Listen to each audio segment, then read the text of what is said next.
Drabeck begins his testimony again, I'm renewing all of my objections as it relates to the motion to suppress statements, as well as the motions in limine involving gang opinion and gang testimony. Okay, very good.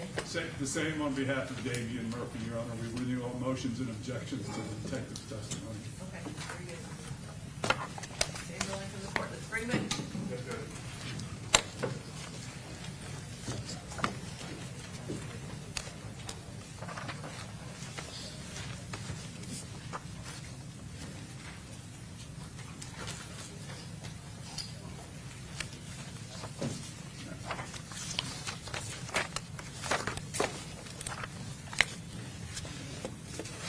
All right.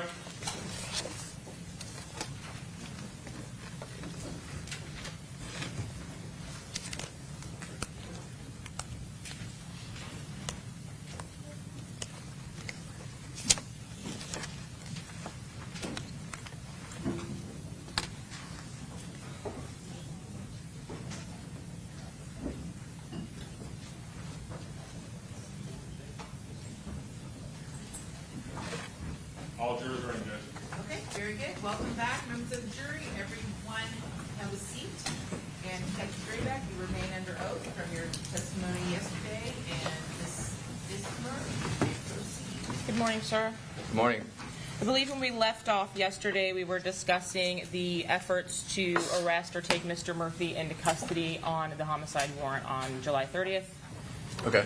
So I'd like to talk to you a little bit about what actually occurs upon Mr. Murphy exiting the apartment. Does he ultimately, around just after midnight, come out of the apartment? And I'm sorry, Ms. Dismer, just because we have two Mr. Murphys, just for the record, if you would make sure you state a first name so it's clear who you're talking about. Yes, Your Honor. Does Rashad Murphy on July 30th of 2024 come out of the apartment after midnight? Yes. Had at that point the efforts to remove him from the apartment been ongoing since about 5 o'clock or there before? Yes, ma'am. Upon exiting the apartment, is Rashad Murphy taken into custody by SWAT and then ultimately transferred to Jacksonville Sheriff's Detectives custody? Yes. And would that have been yourself? Detectives within the gang unit. Ultimately, is he transported to an area where he can be interviewed? Yes, ma'am. And who conducts that interview? Myself and Detective Craig Griffin. Is the interview room a location which is video and audio recorded? Yes. And did the video and audio recording capture your contacts with Rashad Murphy in the early morning hours of July 30th of 2024? Yes, it did. Did you ultimately, at the conclusion of your interview, provide that video and audio recorded interview to the detectives in Tampa? Yes. Is that regular practice or procedure to provide the interview even though it did not occur in Hillsborough County? Of course. And did that, or was that interview ultimately given to Detective Ramos, the lead detective in this case? That's who I provided it to. Have you had an opportunity to thoroughly review the contents of that interview? Yes, ma'am. And approximately how long, when you were actually in the room with Rashad Murphy, did the interview last? Between an hour and a half to 2 hours. At the beginning of that interview itself, did you have an opportunity to read Mr. Rashad Murphy's Miranda warnings to him? I did read him his constitutional rights prior to speaking with him in reference to this incident. Is there a form that you also utilize after reading Miranda to a subject you're going to interview? The Jacksonville Sheriff's Office has a form that contains the constitutional rights along with identifying information like your name and date of birth. So we'll read the constitutional rights each time from the same form. Did that same practice occur with Rashad Murphy prior to his interview? Yes. Did he sign that form? He did. Prior to you actually entering that interview room, had you had an opportunity through investigative means to observe Rashad Murphy writing on a video of some kind before that interview? Yes. When you entered the interview room, did you know which dominant hand was utilized by Rashad Murphy in the video that you had observed from that prior video? In the prior video, which occurred sometime Objection, Your Honor. before... Can we approach? Yeah.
in that prior video?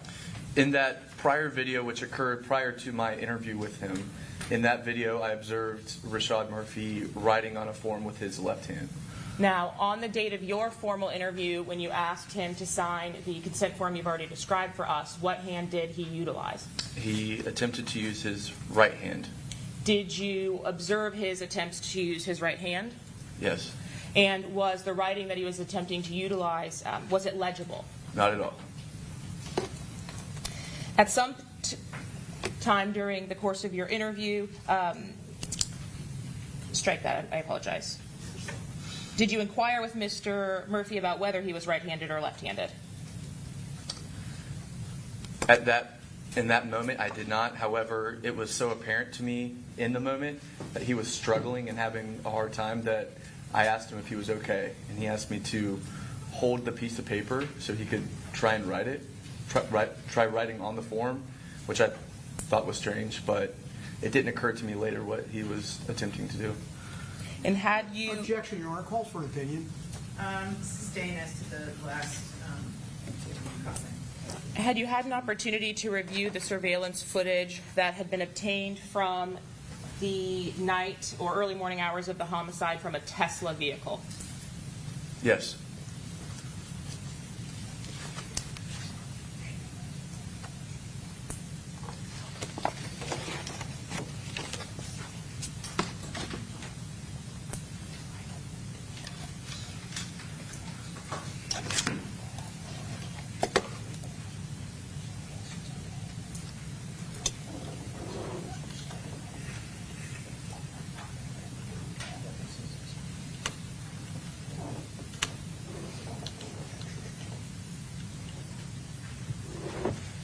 At this time, Your Honor, the state seeks to publish what's been previously admitted as State's Exhibit number 59.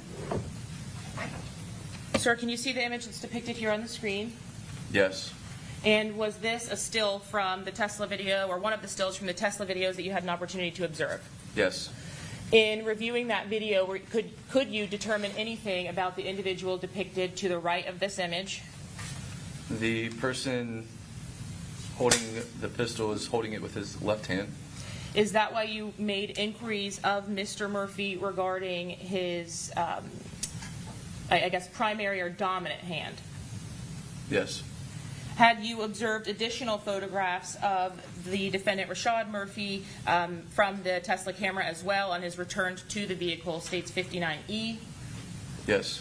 And again, this the individual that possessed, at least based on your review of the evidence in the case, the 9mm firearm with an extended magazine? Yes. Lastly, 59G, as that individual again approached closer to the Tesla, is the firearm that you previously mentioned also still depicted in the same left hand? Yes. Your Honor, at this time, the state would seek the court's instruction on Mr. Rashad Murphy's interview. Okay, very good. Ladies and gentlemen of the jury, statements made by defendant Rashad Murphy after the crime was committed to law enforcement officers are admissible only against the defendant Rashad Murphy, who made the statement. The statement is not admissible evidence against any of the co-defendants and should not be considered against any of the remaining co-defendants. Okay. Sir, you previously indicated that you read Mr. Murphy his Miranda rights. Is that correct? Yes, ma'am. And did you also have an opportunity to confirm that he understood those rights during the course of your interview? Yes. Did he indicate that he did understand those rights? He did. Did he wish to give a statement at that time? Yes. In speaking to him specifically about the Tampa investigation, did you ask him about how he acquired the silver Chevy Cruze on the weekend of June 22nd of 2024? Yes. Did he identify the individual from whom he obtained that vehicle? He did. And who did he identify as the person he got that vehicle from? He described it as the mother of the children to his brother. Her name is Jasmine Glennon. When you asked him about whether Miss Glennon was aware of his reason for obtaining that vehicle, did he indicate to you whether he told her the truth about why he was obtaining the vehicle or not?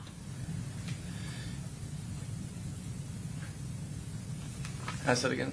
Did he tell Ms. Glennon the reason he was obtaining the vehicle, the silver Chevy Cruze, for the weekend?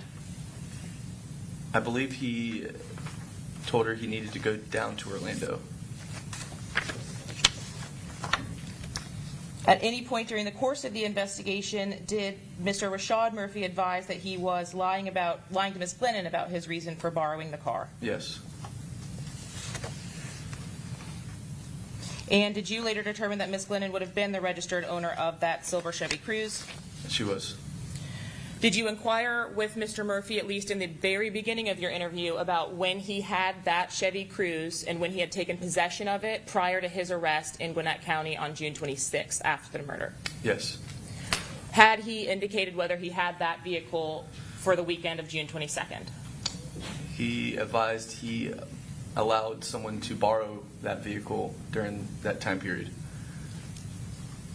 How was the defendant able to identify specifically the weekend that you were talking about, because it was a month earlier at the time your interview was conducted?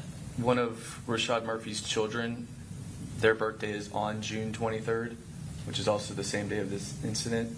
So we used that as a point of reference for that weekend. Preliminarily, when you spoke to Mr. Murphy at the first part of your interview, did he indicate that he had the car himself all weekend? No.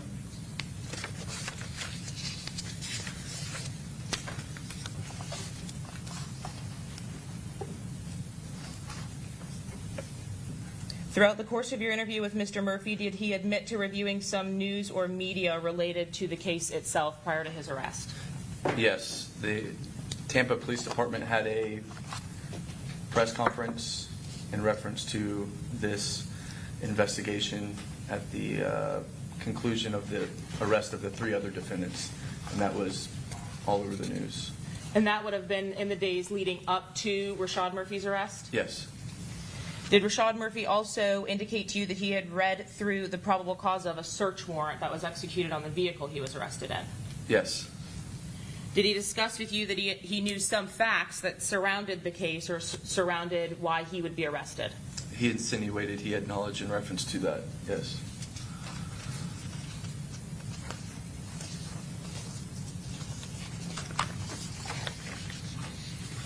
In the first version of the events of that weekend that you asked Mr. Murphy about, did you ask him directly whether he had booked an Airbnb in his name? I did. Did Mr. Murphy initially deny that? Yes. Did he also deny allowing anyone else to book an Airbnb in his name? Yes. As you go on with your interview, or at some point during the course of your interview, with the denials that come from Defendant Rashad Murphy, do you slowly start to reveal some information that's come to light throughout the course of the investigation? Yes. The beginning of the interview I would describe was me offering Mr. Rashad Murphy an opportunity to share his side of the story truthfully. Once I afforded him that opportunity, I began to share actual facts in reference to this, which began to pivot some of his story.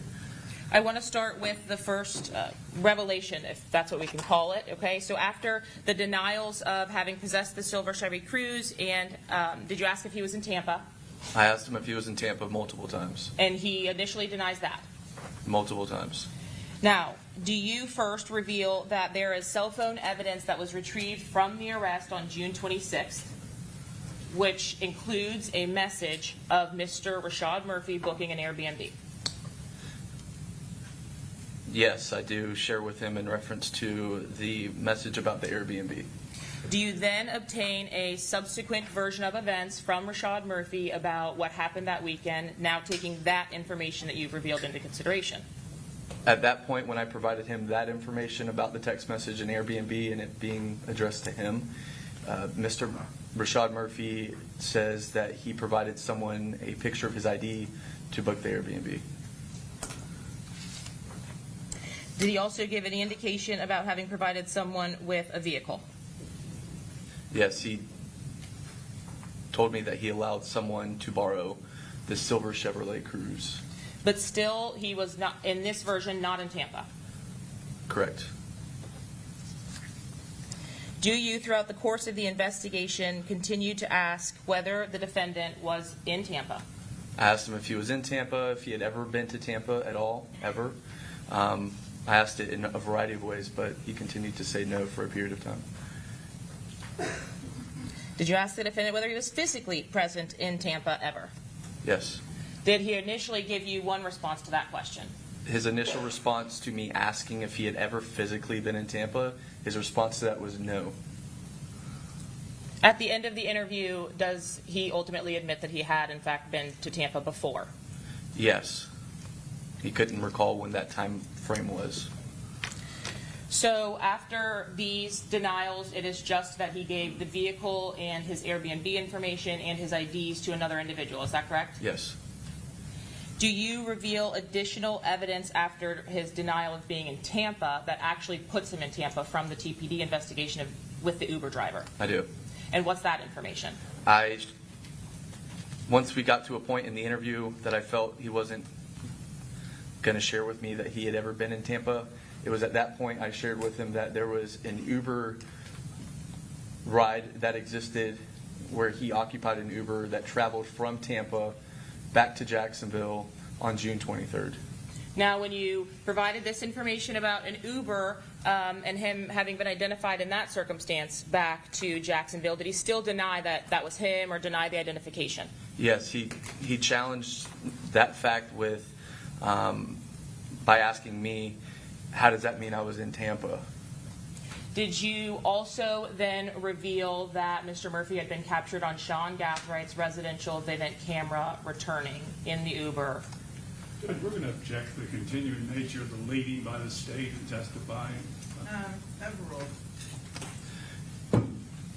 At that point in the interview, I then share with Rashad Murphy that there is video surveillance at Sean Gathright's home that shows Rashad Murphy, Isaiah Chance, and Alicia Andrews exiting an Uber vehicle and with bags and walking up to Sean Gathright's house.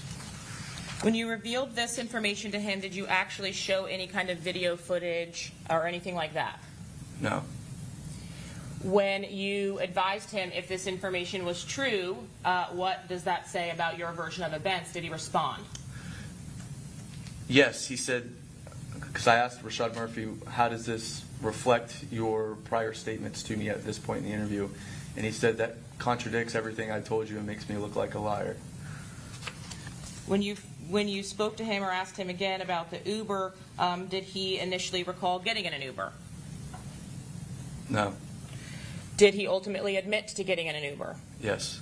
Did he ultimately admit to riding in that Uber? Yes.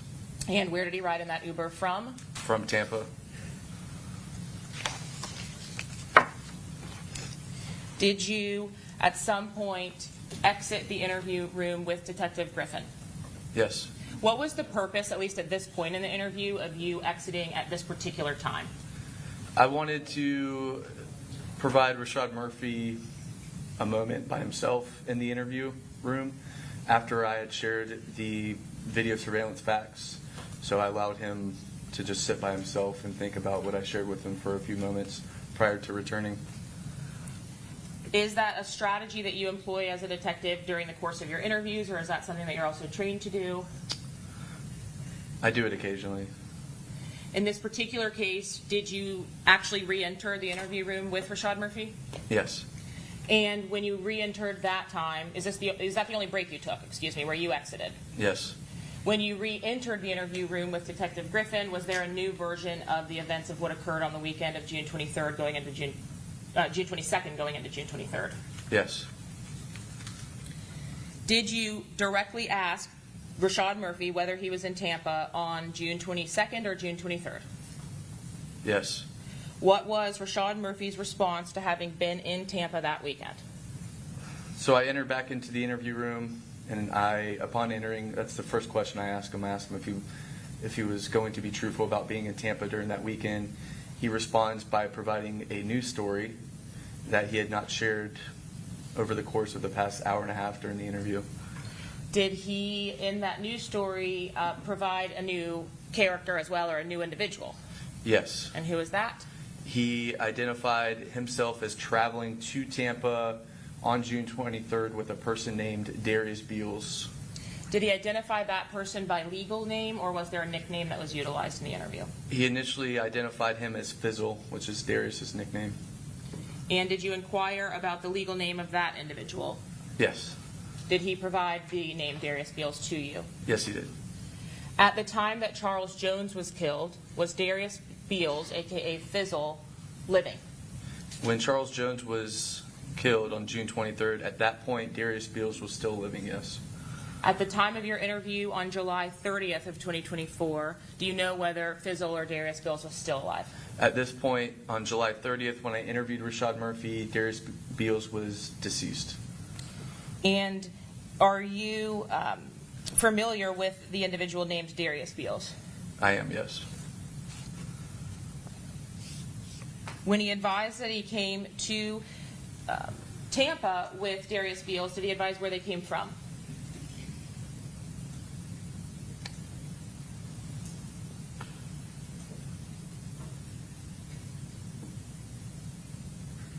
Ask that again?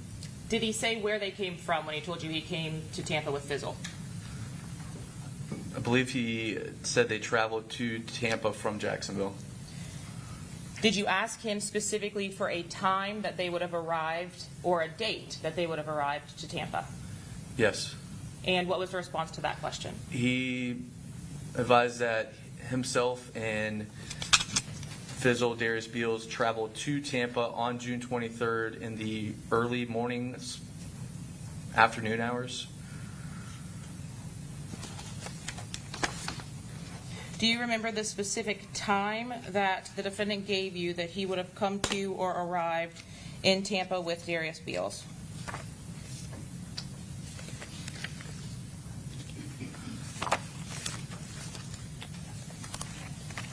Is it okay if I reference my report? Would it refresh your recollection? Yes. Yeah, that's fine. Okay. Take a look at the report. Once your memory is refreshed, then please look up and answer the question.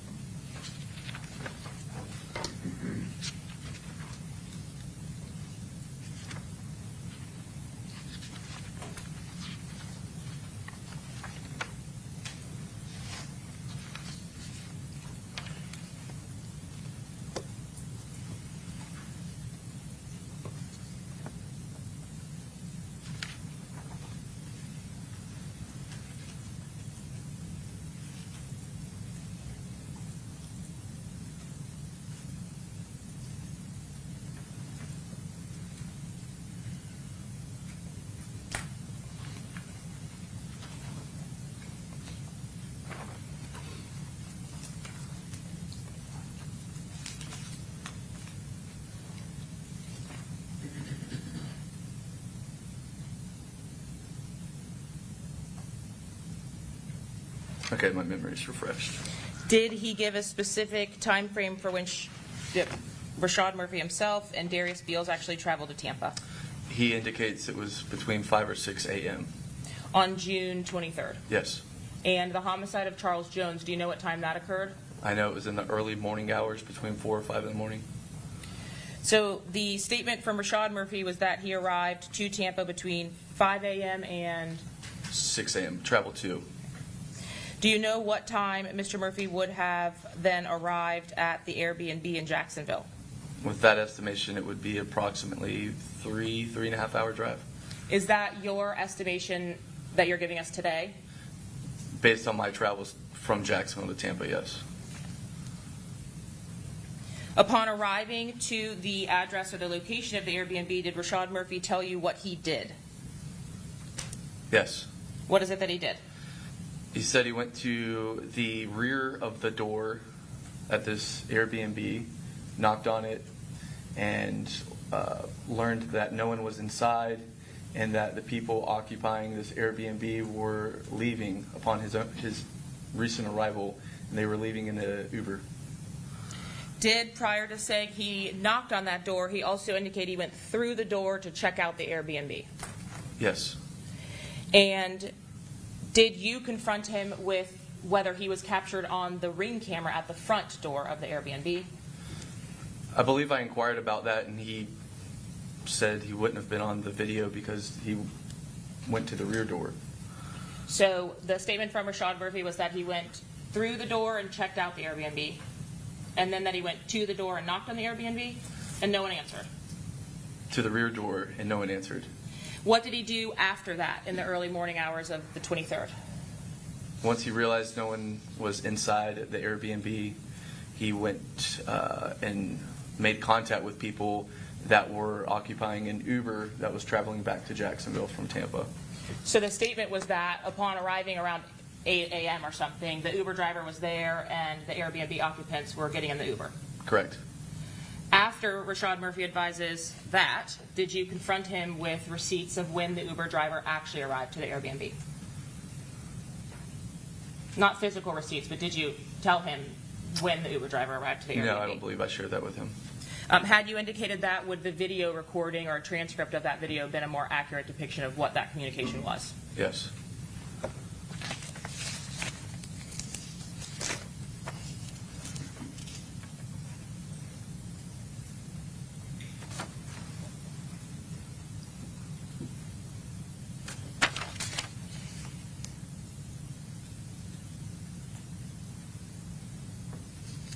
So this version of events that was provided was that after the defendant's arrival to the Airbnb, the occupants of the Airbnb were already outside. Yes. When you were discussing the Uber vehicle itself, did Rashad Murphy describe that vehicle to you? He kept calling it a black truck. Did you ultimately confirm that it was, or did you discuss that with him in some way? No, he kept saying black truck, and I think at one point I said, "Do you mean a black SUV?" But he did confirm that he entered that Uber vehicle? Yes. Did you confront him about his having traveled there just in those morning hours and then immediately traveled back to Jacksonville? Correct. And what was his response to that? He continued to deny this Uber ride and how he was able to arrive to Sean Gathright's house in the Uber ride. But ultimately, he does admit that he rode in the Uber from Tampa back to Jacksonville. Did you inquire with him about whether they stopped in utilizing that Uber for food or gas? I asked that. I don't believe he provided a response to it. When you were interviewing Rashad Murphy specifically about his time in Tampa, did you directly ask him whether he possessed a phone? I did ask that. What was Mr. Rashad Murphy's initial response to your inquiry about whether he had a phone with him in the early morning hours of June 23rd? He initially says he has a cell phone on him. Did he attempt to give you a phone number? Once he provided me that answer, I inquired about the phone number for that phone. And did that statement change as well? When I asked him for the phone number for the phone, he attempted to provide some numbers. It wasn't a full phone number. And then he responds that he didn't have a phone. Did Rashad Murphy ever claim to be using someone else's phone? He also says, once he tells me he didn't have a phone, he then says that he was using the cell phone belonging to Darius Beals. Throughout the course of your interview with Rashad Murphy, did you confront him about whether he knows Charles Jones, a.k.a. Julio Foolio? I asked him if he knew him, yes. What was Mr. Rashad Murphy's response to that? He said he knew of him, but didn't know him personally and had never seen him before. And did you inquire of Rashad Murphy about whether he knew an individual by the name of Sean Gathright? I did ask that, yes. Did you inquire as to how well they knew each other? I did. And what was Mr. Murphy's response about whether they had been in contact before? He said he knew Sean. He addressed him as Sean. That's what he knew him as, and that he knew him through another individual. But he describes his relationship with Sean as more of like acquaintances, that he had met him a few times. Other than the return from Tampa on the Vivint camera, did you discuss with Rashad Murphy about whether he had been on that camera or to that residence before?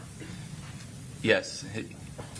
Rashad Murphy tells me that he had been to Sean Gathright's home several times. How about Isaiah Chance? Did he admit to knowing an individual by the name of Isaiah Chance? He did confirm he knew who Isaiah Chance was. And did he admit to the nature of that relationship? Yes, he said he had hung around Isaiah, a few times, he described them as good people. How about Davion Murphy? Described Davion Murphy as family, his cousin. At some point during the interview, when speaking with Rashad Murphy about the death of Charles Jones or Julio Foolio, does he also mention an individual by the name of Joe Rod or Gerard? Yes. And who is that individual to Rashad Murphy? Gerard Adams is a cousin to Rashad Murphy, went by the nickname Spaz. Did Rashad Murphy also mention spin-up Benz during the course of his interview? Yes. What was the nature or the context of him referencing spin-up Benz? We were discussing drill rap music in Jacksonville, and Rashad Murphy was expressing that he did not appreciate the lyrical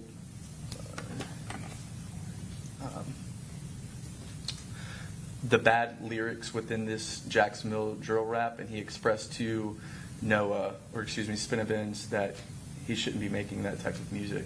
Are you familiar with who spin-up Benz is? Yes. Do you know the legal name of spin-up Benz? His name is Noah Williams. And lastly, did you confront Mr. Rashad Murphy about J. Breezy? Yes. Did you speak with him about how J. would have been relevant to the investigation? Briefly, yes. And what was his response, if anything, to the link to J. Breezy?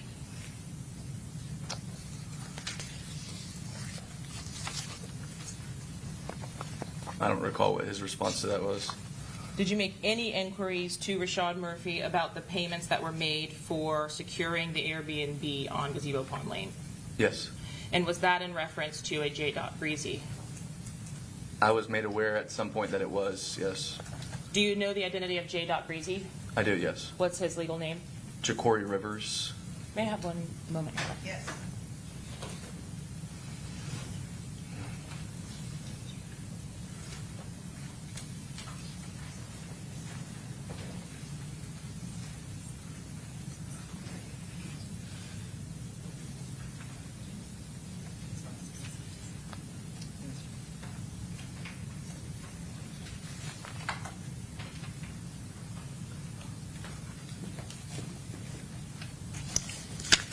Sir, at the conclusion of your interview with Rashad Murphy, was he placed under arrest or taken into custody and transported to the jail for his homicide warrant? Yes. Did you notify Detective Ramos about the contents of the interview that had been provided by Rashad Murphy? I did. I supplied it to Tampa and Detective Juan Ramos. Ultimately, after July 30th of 2024, do you have 4 of the 5 subjects that have arrest warrants for this homicide in custody? Yes. What do you then do as it relates to the 5th subject from July on?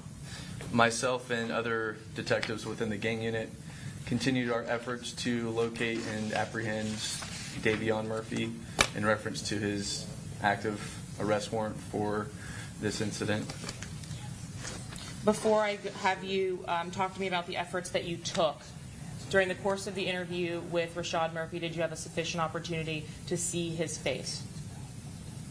Rashad Murphy. I apologize. Ask that again, I'm sorry. Did you have an opportunity to see Rashad Murphy's face during the course of your interview with him in Jacksonville? Yes. Would you be able to identify the individual that you know to be Rashad Murphy today? Yes. Can you do so? Yes, he is sitting at a table that's positioned to my right with his defense counsel, and Mr. Rashad Murphy's wearing a gray jacket with a dark-colored button-down shirt underneath. May the record so reflect. The record shall so reflect. I apologize. So you took some efforts to locate or execute the final arrest warrant in this case on Davion Murphy. Yes, ma'am. What are those efforts that you took? We followed up on leads. There would be some leads that people would call in anonymously, so we'd follow up on that. We would conduct surveillance at known family members' houses on occasion in search of Davion Murphy and other apprehension efforts to locate him, but those were all unsuccessful.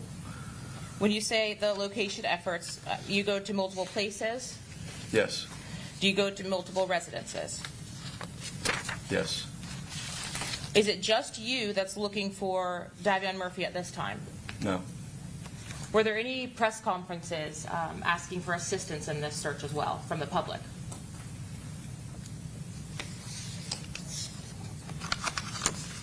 I know once the first three defendants, Alicia, Isaiah, and Sean, were arrested, there was a press conference in reference to the two outstanding people, Rashad and Davion. That was early in July, though. I believe that was the only press conference that I remember.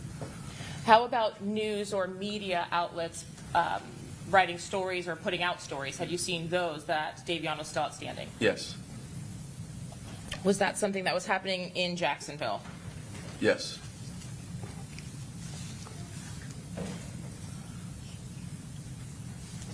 Ultimately, was Davion Murphy arrested? Yes, he was. Do you recall the date of that arrest? I believe it was January 6th of 2025. What were the circumstances of that arrest? Davion Murphy was located inside of an apartment inside of Jacksonville. Our SWAT team responded to that apartment complex and ultimately took Davion Murphy into custody at that location. Where would he have been transported after he was taken into custody? He was transported to downtown to our interview room. Is that interview room, also video and audio recorded? Yes, it is. And do you recall how long the interview that you conducted with Davion Murphy took? I would estimate it was approximately 2 hours. Just as we discussed with the earlier interview, did you provide that interview at its conclusion to detectives here in Tampa? Yes, ma'am. Did you have an opportunity to actually sit in on the interview of Davion Murphy? I did. And did you read him any warnings in advance of that interview? Prior to beginning the interview, which is common practice, I read Davion Murphy his constitutional rights prior to asking him questions about this incident. Who was present with you during the course of his interview? During the interview with Davion Murphy, Detective Richard Nieder sat in on the interview with me. Now, when you have another detective sitting on the interviews, I think you said Griffin sat in on the last one and Nieder sat in. Are there rules to who gets to talk, or explain to us why there would be one leading detective?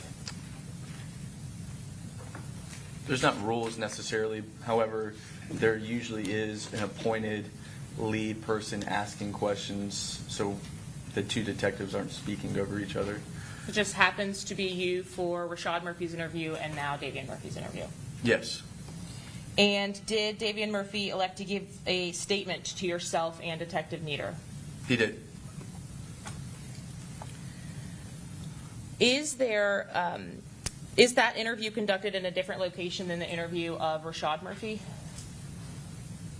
No, that was conducted at the same building. During the course of the interview with Davion Murphy, when you exit the interview room, is there something that you do or is regular practice in Jacksonville with the audio in the rooms? There is equipment for us to turn on music into these interview rooms, so the persons that are inside the interview rooms can't hear between the thin walls what's going on outside. Okay, so there's something about the building itself that you turn the music on? Yes. Are you and the other detectives outside of that interview room discussing the case, or what are you doing? That's what we usually do, yes. And when you have a subject that's in an interview room and you are outside of that interview room, is it regular practice that you want them to hear what you're saying or do not want them to hear what you're saying? You would prefer them not to hear what you're saying? Throughout the course of the interview with Davion Murphy, did you play the audio or whatever it was that you were mentioning after you would exit the room? Yes. So will we hear or see that on an interview with Mr. Davion Murphy audio when you leave the room? Correct. Is there any specific preference or choice or rhyme or reason to what you play? No, it's preset to some radio station. It's just it usually just plays like old hits music. And when you re-enter the interview room, do you turn that music off, radio station off? Yes, so then upon entering back into the interview room, the music would be turned off. Do you have an opportunity to see into the interview room or observe what's happening inside of that room from a video feed of some kind? We have a remote viewing spot in this same building where we can watch what's occurring in the interview room, despite us not physically being in there. And was that the same when Davion Murphy was interviewed by your agency on January 6th of 2026? Yes.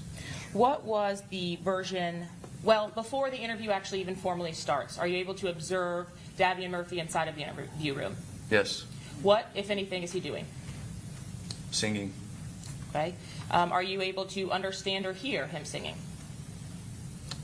I can hear him, yes. Are there times where he's not singing, he's just talking?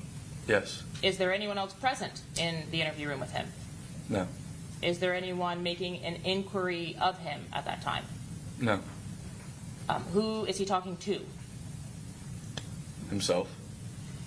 Are you able to see these events occurring before the formal interview even starts? Yes. As throughout the course of your interview with Davian Murphy, you exit the interview room, are you still able to see what's happening inside? Correct. And are there also additional times where he's talking to himself? Yes.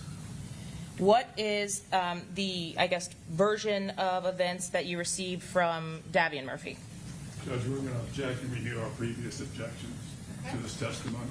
Very good. Same board, you may proceed. Prior to responding to that question, Your Honor, may I seek the instruction for Davian Murphy? Yes. Sorry.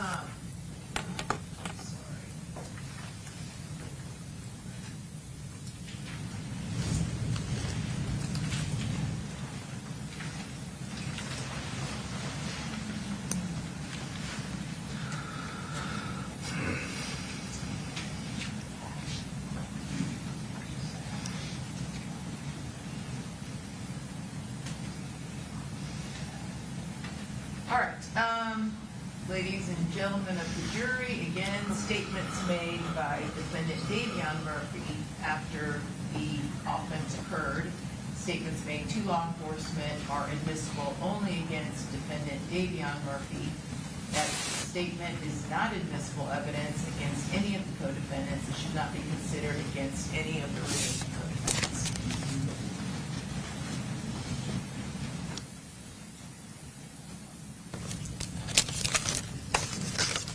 Sir, before briefly discussing the contents, have you had an opportunity to observe Davian Murphy in a position where you could identify him today? I can, yes. Do you see him here in this courtroom? I do. Would you have an opportunity to please identify him and name an article of clothing he's wearing? Thank you. He's sitting positioned to my right at a table with his defense counsel, and Mr. Davion Murphy's wearing a black jacket with a white button-down shirt that has stripes on it. Is that the on it. standing individual at this time? Yes, ma'am. Your Honor, if the record shall so reflect. Shall reflect. And had you also, especially in your search for Mr. Murphy, had an opportunity to review the driver's license photo of Davian Murphy as well as the footage from the McDonald's? Yes. Your Honor, at this time, the state would seek to introduce State's Exhibit 117, Okay. 38, A, and B, completing that exhibit. Okay. Take What? a look, Mr. Sonardi. 118.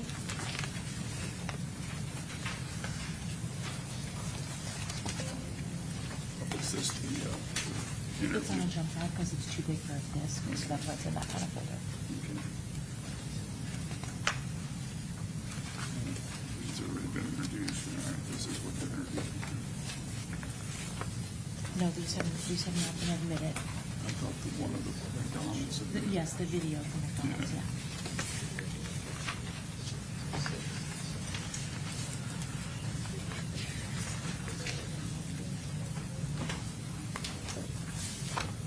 This is George. No objection, Your Honor. And Your Honor, 116A through F. Okay. No objection, Your Honor. Admitted. Sir, have you had an opportunity to review the entirety of that video on your recorded interview? Yes, ma'am.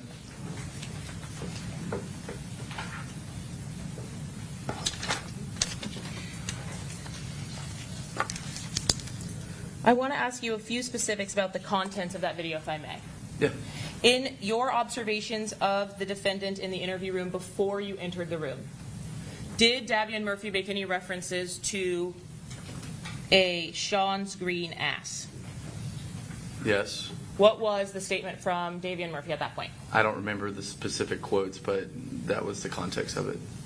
Okay, what was he talking about? At the beginning of the interview? Yes. Before you entered the interview room.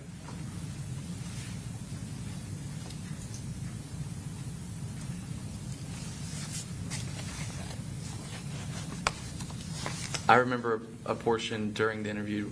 I don't recall specifically prior to me entering. Okay. Before your formal interview of Davion Murphy, before he's captured, was there media or news coverage about the interview of Sean Gathright? Yes. Was there any reference to Mr. Gathright's presence and attempt to leave the interview? Yes, there was a. Yep. Want to approach? Yes.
Sir, prior to the start of your formal interview with Davion Murphy, is there a time where, in speaking to himself, he indicates that Sean did something during the course of his interview while looking at the ceiling?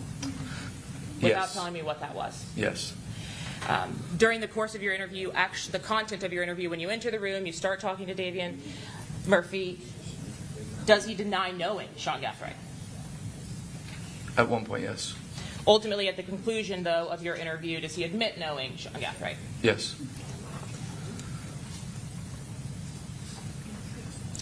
Does the defendant, Davion Murphy, indicate to you that he was present in Tampa on the evening of June 22nd? Judge, we're going to object again to the leading nature of the questions. Has been some leading, but that's not one of them. So just keep in mind, Mrs. Murphy, please don't leave, okay? Yes, Your Honor. Answer. What was Mr. Davion Murphy's statement about his location on June 23rd? Or June 22nd, excuse me. Says in Orlando, Florida. Did you make any inquiry about his presence in Tampa? I did. And what was his statement about his presence in Tampa? I began the interview by showing Davion Murphy a video from the Airbnb Ring doorbell camera. It's a video of himself. I asked him if he recognized that person. He initially said he doesn't recognize that person, and then ultimately, when I show him the video the second time, he says, yes, that's me. So he's identifying himself at the Airbnb in Tampa via the Ring doorbell camera. Ultimately, we get to a point where I'm asking him, how he got down there, what was his business down there. And he shares with me that on June 23rd, he obtained a ride from a person he knows as Brandon, and traveled from Orlando to Tampa on that day, on June 23rd, in the afternoon hours. Did he specify on the afternoon of June 23rd around what time he got to Tampa?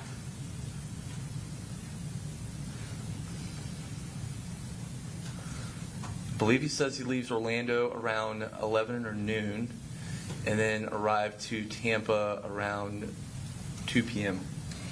Did you inquire of him what his purpose of being in Tampa was for? Yes.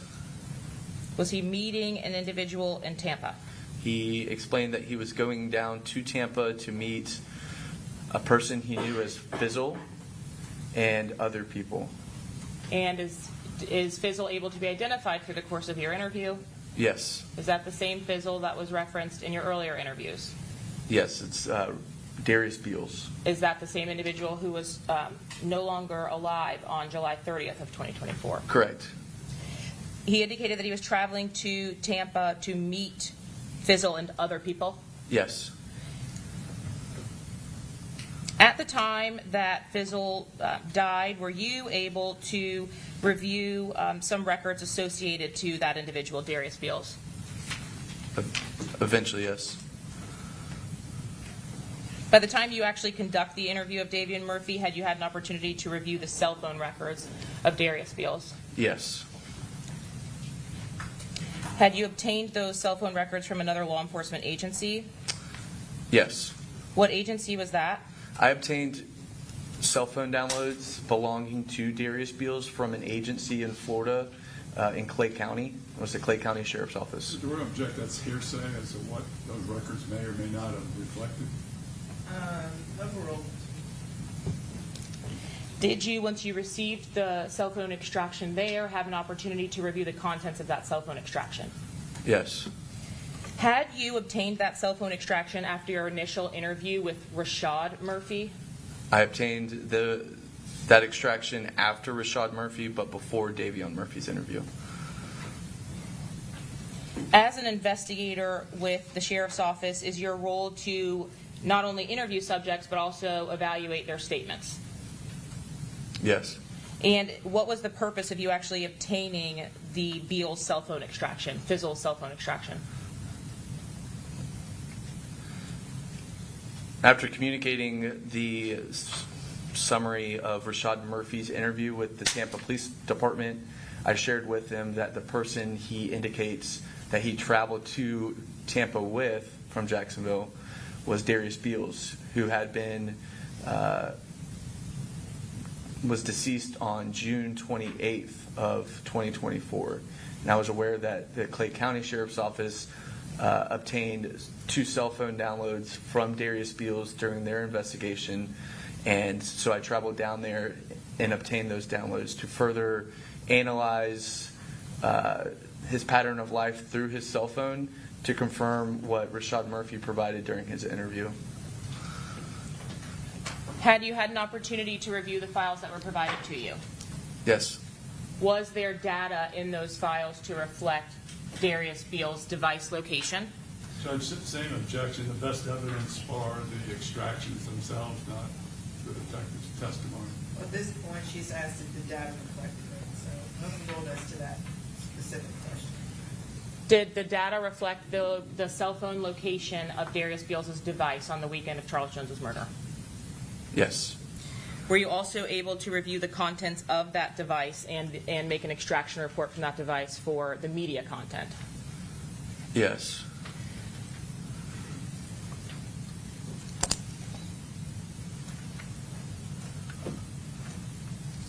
Based on your review of that cell phone data, were you able to prove or disprove that Darius Beals was in Orlando on June 23rd or 22nd, 23rd, or 24th of 2024?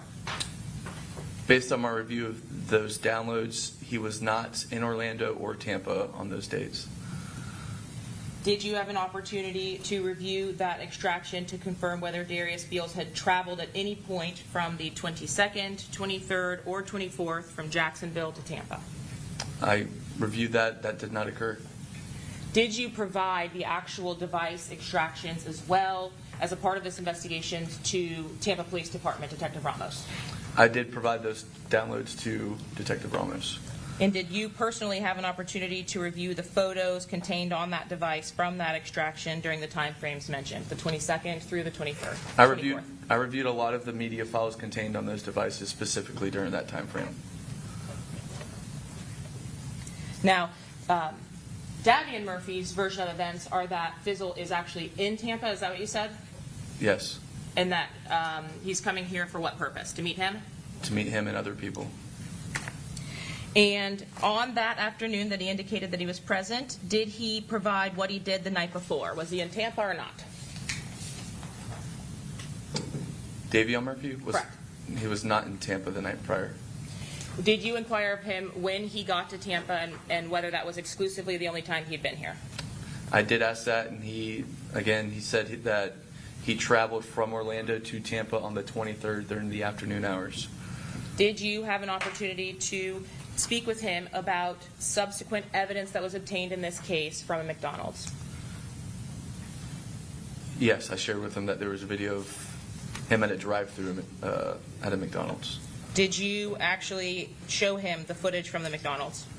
I was unable to at that point in the interview. I didn't have access to the video. Had you already seen it, though? I had previously seen it. Did you attempt to speak to him about where he was from? Yes. Did you specifically inquire from Davian Murphy whether he was from out east? I did. What was his response to that inquiry? He said he didn't know where that was. At a later point in your interview, does Davian Murphy directly make reference to out east? Yeah, he references an annual event that occurs in the Out East neighborhood. It's called the Out East Reunion. And I believe he was using that as a point of reference of when he returned to Jacksonville ultimately after Orlando and Tampa. Did you inquire specifically of Davian Murphy whether he knew anybody by the name of Robert Howard? Yes. Had you at that time been aware of Robert Howard's involvement in Davian Murphy's cousin's death? I was aware of that, yes. What was Davian Murphy's response to your inquiry about Robert Howard? He claimed he did not know him. Had you at that time made inquiry from Davian Murphy about whether he knew Mr. Gathright? I did. What was his response to that question? He acknowledged he was aware of him and described him as the light-skinned fellow.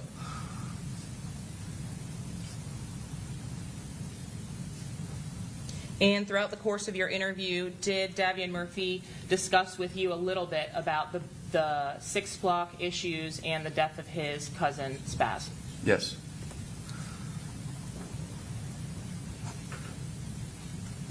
Towards the conclusion of the interview itself, did you and Detective Nieder confront Davian Murphy about the footage from the Tesla and the home to suites of the murder of Charles Jones? Yes. What was the tenor of that conversation? What was the vibe? Detective Nieder and I were describing what's observed on the Tesla, specifically the larger male shooter, and just basically what he was doing in the video.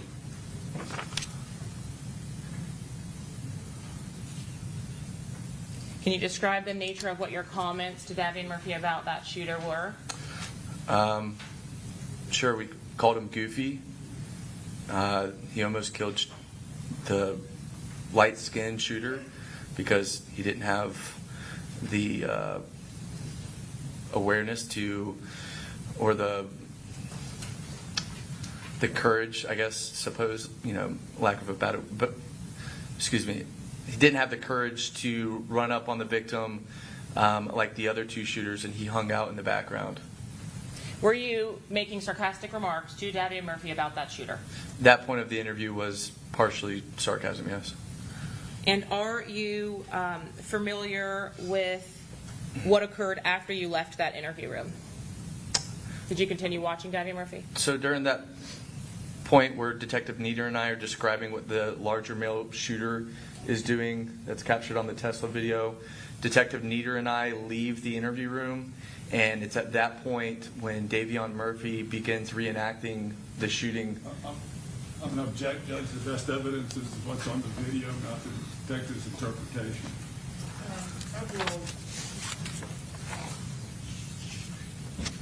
What was Davian Murphy doing with his hands after you left? He was demonstrating a shooting. He stuck his hands out, his left hand like he was holding a rifle, and his right hand like he was as if it was a trigger finger, and he's holding it in front of him, and he's making a lot of audible rifle noises. He's demonstrating the shooting inside of the interview room. Do you continue to watch him from that point of the interview on? Yes. At some point, does he actually sit back down at the interview table? Yes. Are you at least familiar with your general knowledge of Jacksonville gangs with the sign related to 1200? I am aware of that sign. And did you see any indications of Davian Murphy utilizing that sign throughout the course of your observations of him? After he completes his demonstration of the shooting, he sits back down in the chair inside of the interview room, and he looks at the camera inside of the interview room and starts throwing up the 1200 gang sign, which is where you take your middle finger and connect it to your thumb, and he starts throwing it up inside of the interview room to the camera.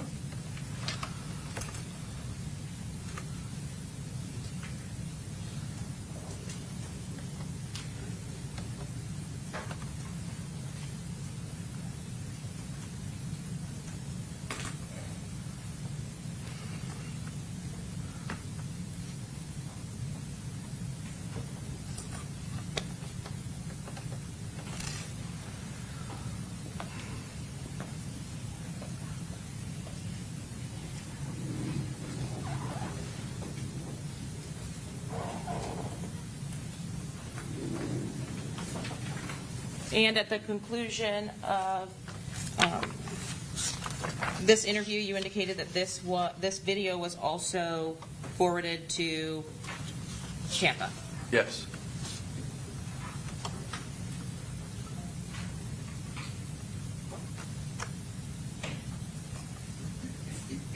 Deputy Martinez, may I have some assistance?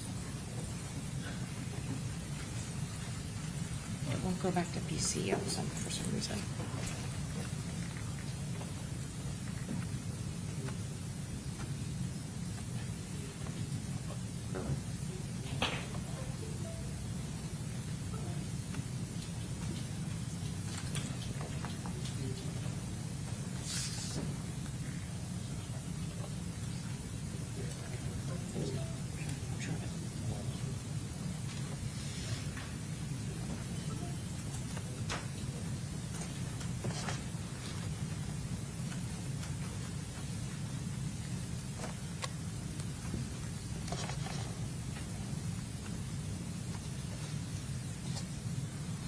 Judge, your computer has frozen up. That's all right, I'll use this.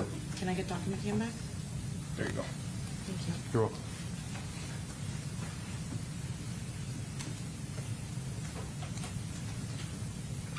No.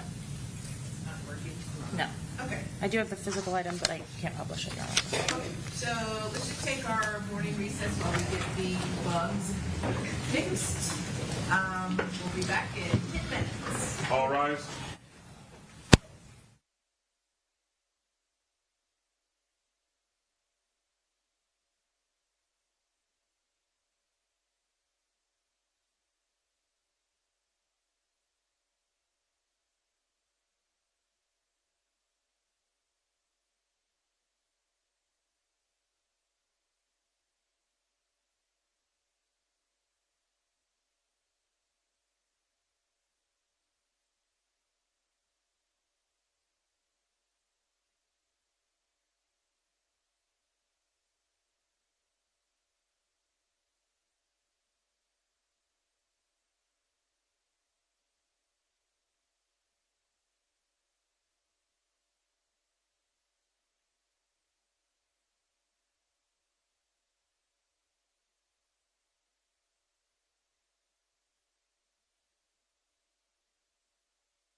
Susan said she saw me yesterday dancing on the camera. I said, oh, I was just singing for Michelle.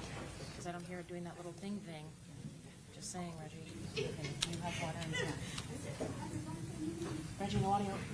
Oh, man.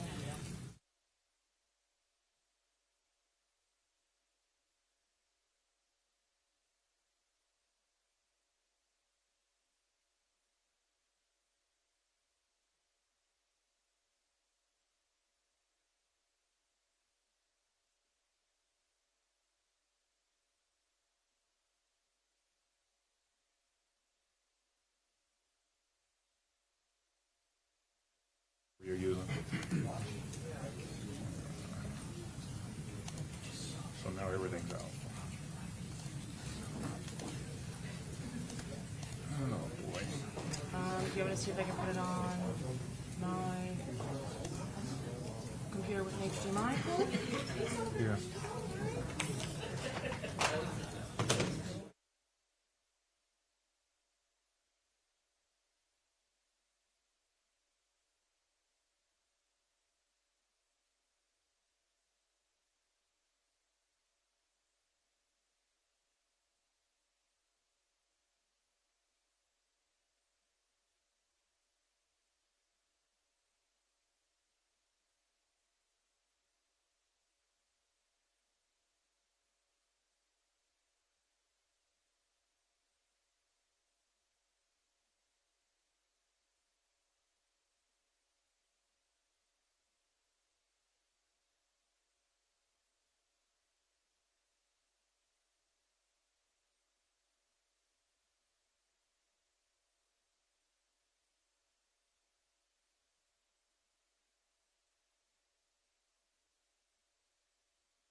All jurors are in, Judge. Okay, very good. Welcome back. Everyone have a seat.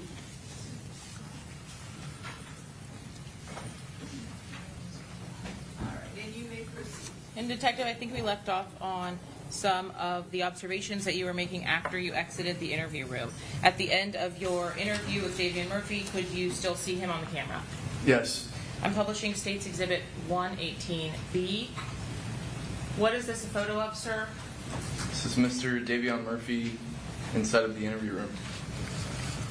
118E and F. You previously described for us some type of behavior and audible noises that Mr. Murphy was making. Is that what's reflected in these still images from the interview? Yes, this is when he's demonstrating a shooting. Lastly, in 118D, is this the hand signs that you had previously described for us as well? Yes. During the course of your interview with Davian Murphy, did he bring up individuals called crash dummies or created players? Yes. What are those, if you could describe those to the jury? And are you done with this exhibit? Oh, yes, Your Honor. Apologize. Can you ask that again? I'm sorry. What are crash dummies or created players, if you could describe that to the jury? A crash dummy is a person that recklessly commits illegal activity without recognizing or the concern of potentially getting caught. So they're just doing something so reckless and they ultimately get caught. They're crashing out. A created player is a person that may not have grown up in a specific area and would be the subject of the gang world as it relates to growing up in a very tough neighborhood potentially, and they ultimately include themselves in this historical violent crime, and they reference those type of people as created players. All right, so if I, maybe in more layman's terms, created players, are those individuals who did in fact grow up in the neighborhoods that are traditionally associated with the gangs that you see? No. Are those individuals who joined those groups later in time? To my understanding, as it references created players, that's usually what they're referenced as, yes. And then did you also have an opportunity to interview an individual by the name of Diamond Greer?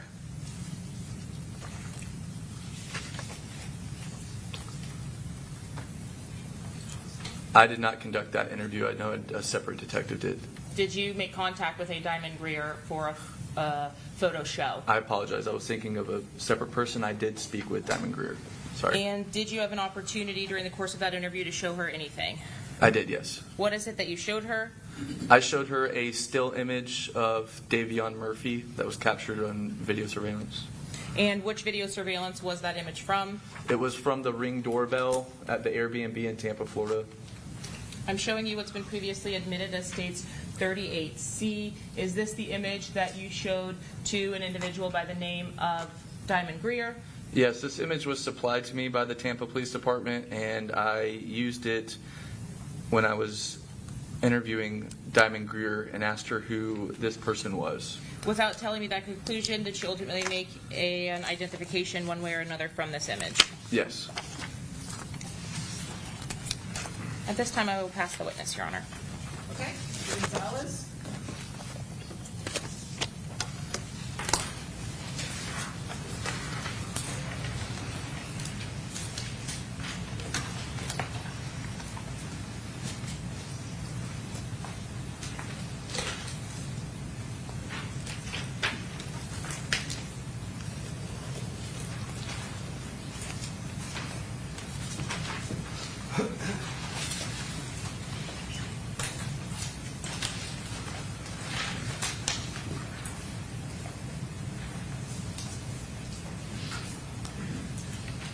Good morning, Detective Draven.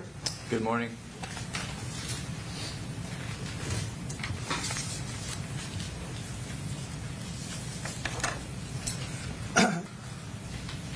Detective, you were assigned to the gang unit at the Jacksonville Sheriff's Department in May of 2024, approximately a month prior to this homicide, correct? Yes. And you talked about your previous homicide experience and experience with the office, right? Yes, sir. And you discussed briefly your day-to-day intelligence gathering, primarily consisting of monitoring social media for many, many accounts. Those that you are aware of that may have connection to either crime or groups or neighborhoods, as well as others who may not, simply for intelligence gathering, correct? I wouldn't describe it as the primary source, however, it is certainly a significant one. Well, if you were to tell us what, or if there is a primary source, what would that be? I wouldn't identify a primary source. So without identifying a primary source, what you would tell us is that social media and music is an integral and extremely critical part of the day-to-day intelligence, correct? It can be. Just another source.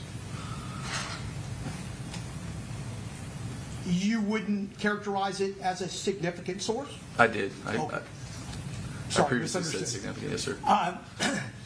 And much of that, as you are looking at it, is unverifiable, correct? You take it for what it's worth. It may be a stepping stone or a lead in reference to other things, but sure, the source of a social media post or live video, whatever it may be, that thing as an individual is not the end-all be-all. There should be other investigative efforts, yes. Are you using fake pages to interact? I have my own personal covert fake page, yes. Do you interact with these posts? Do you answer them? Do you provide your own commentary? Do you link it? Do you do things like that? Occasionally, yeah. So, you were on call with the Jacksonville Sheriff's Department on June 23rd, correct? Yes. And what that means is that it's not a team of you, as it normally would be, based on who investigates what. It's you handling whatever occurs during that on-call period. Is that a fair statement? Yeah. Now, not precluding that you couldn't call someone else if you needed it, but that's primarily why someone's on call, to give other people whatever, work on other cases or downtime or just maybe absenting themselves from what normally has to be done every day, correct? That's a fair description, yes. And as I understand it, on the 23rd, this began with your sergeant, Sergeant Cook, telling you that he had been contacted by Tampa with regard to Charles Jones, Julio Foolio being shot, correct? Sergeant Cook did reach out to me in the early morning hours of the 23rd and provided me information of a Tampa Police Department detective to reach out to in reference to this shooting. Were you, when you say you're on call, that doesn't necessarily mean you're in the office or you're sitting at your desk or you're working. You're just the person available if something is needed, correct? Yes, sir. Were you home? Yes, Were you sleeping? I was. What was this in the morning hours when this communication started? Yes, sir. Morning hours as in 7, 8, 9, when you're getting this information rolling through? Around there, yes, sir. And so you then look at social media, correct? When you're apprised of this. Yes. Because you wouldn't have been looking at social media prior to that. You would have done it in conjunction with finding out about it. Correct. And that's one of the things you would normally do. Start looking at this person, these people, this group, that neighborhood, whatever it is you could put your hands on that might give you the ability to interpret something, correct? That would be one of one of the things that we would start doing, yes. But that's what you did in this particular situation, Right in the beginning, yes. okay? And when you did that, you determined that amongst the other things you were seeing, Ghost 187 was posting, and Goodazay was posting during those morning hours and into the afternoon, correct? Yes. And they were posting about the death of Charles Jones, Julio Foolio, as you interpreted it, correct? If you're looking at the post alone, you certainly wouldn't make that interpretation. So it was your interpretation when you looked at it to make a presumption or to at least suggest, well, I'm going to tell them about it. Tampa. Sure. Agreed? Yes. And I can presume that if you were looking and casting a net here, there were other people posting, correct? There is a tremendous amount of people posting that day in reference to this. And some of them were celebratory posts, correct? Yes, they were celebrating his death. Some were sad, some were angry, some were just spewing out information, good, bad, or indifferent, correct? A combination of All sad of and celebratory, yeah. All of those things, correct? Yes. And that didn't even cover all of the platform that were out there, right? You didn't look at Reddit. I look at a variety of different pages and websites. On that morning, it was Instagram that was providing you these things, correct? Yes. Okay. But you would agree with me that Twitter, Spaces, Facebook, Reddit, your search during that time period wouldn't have been inclusive of even everything that was being said about Charles Jones, correct? Sure.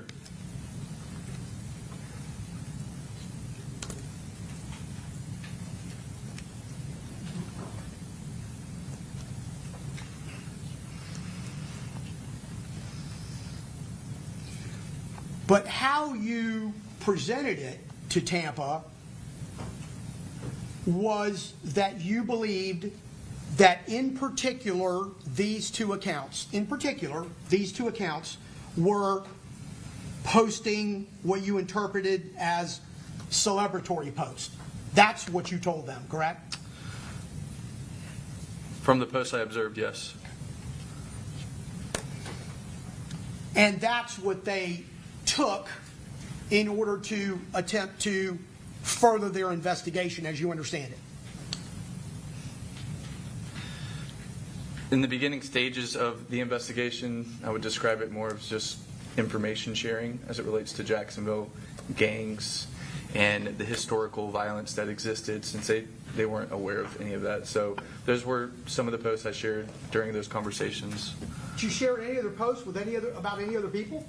I do recall sharing not different people, but I also recall sharing an X Spaces conversation between Isaiah Chance and Charles Jones that occurred prior. That wasn't in those early morning hours, 8, 9, 10 o'clock, was it? That was later. Well, that was captured weeks prior, but at some point I shared it, yes. Bad question. What I meant to say is that wasn't in your the information you were sharing that morning. That was shared with them later. I know it was actually posted, or the conversation took place weeks before, but you shared it with them later. Maybe not even that same day. It may have been the same day. There was so many conversations throughout that whole day relating to the scene of the crime, who was present with Charles Jones, the historical violence. So we're sharing information back and forth. Specifically, which post was shared at that very moment during that single phone call, I don't remember that. And so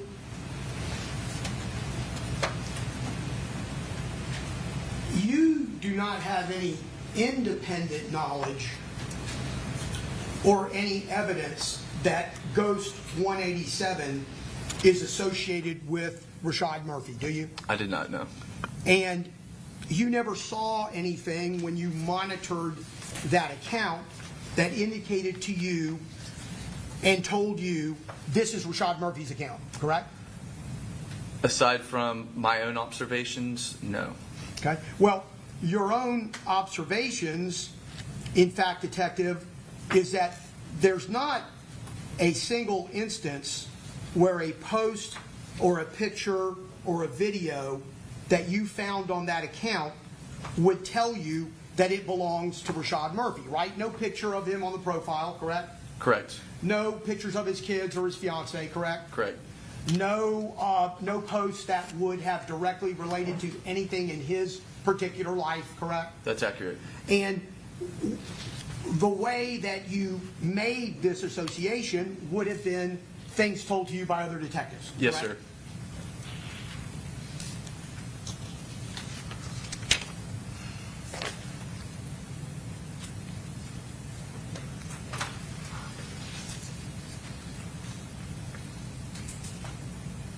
Those posts that you saw on that morning, as it relates to Ghost 187, they were illustrated in State's Exhibit 108. And I just want to go through those briefly.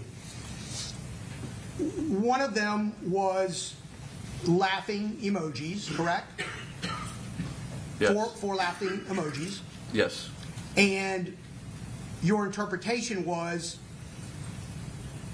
that that's a celebration of his death simply because it happened the morning, that post happened the morning of Charles Jones' murder, correct? It could be, yes. It also could be that somebody is thinking that something that someone else has posted about some other subject is funny. It could be, sure. And you attach that with another post of Bill Belichick and Tom Brady after the Super Bowl, correct? That was another one of them. Yep. And that's all in that State Exhibit 108 that you saw and that you talked about each one of those particular posts, correct? Yes, sir. And that post you interpreted, again, as being a celebration because that post was after the Super Bowl, right? So, okay, I see what you're saying. The picture of Tom Brady and Bill Belichick was captured after the Super Bowl. This post was shared in June. Bad question. I was taking down the wrong path. That post that was posted that morning, as it related to it being posted that morning, you interpreted as, again, being a celebration of Julio Foolio's death, correct? It could be. We have learned as detectives in the gang unit that persons involved in violent crime in the city of Jacksonville would routinely share videos and posts of people celebrating, and it was an insinuation or a subliminal message to celebrate a person's recent death. We would see that often. It also could be interpreted along the same lines of investigation as these are people who are the greatest of all time, the GOATs. They are best player in the world, the best coach in the world, correct? Yes. Oftentimes considered. Sure. And maybe utilizing that post with some type of meaning, associating it with GOAT, greatest of all time. Okay. Correct? Yes. And it certainly does not have to be an interpretation of someone who is posting it to be suggesting, I am the GOAT. The person posting it, it's a picture of the GOAT, I'm the GOAT.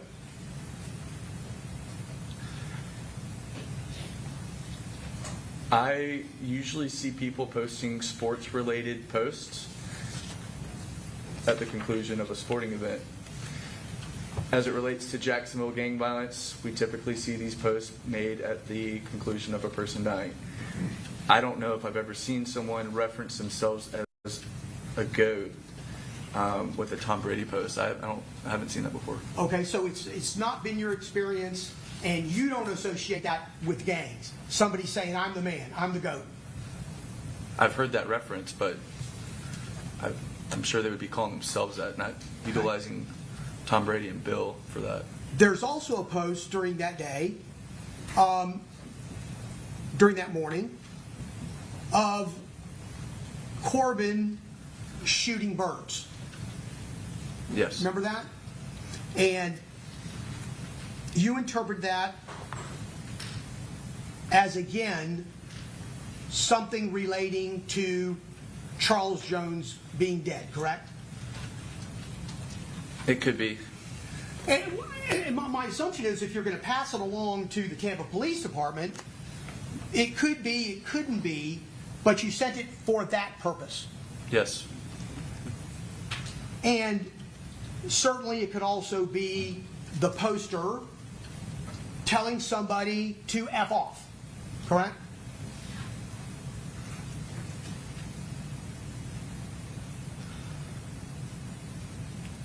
Yes. Well, in understanding that if it's a picture of someone shooting the middle finger out with both hands, you could be telling someone that you are in a conversation with, or someone that is part of that post or that sees your page or is part of a group, that you're telling them or him or her to F off. Could be.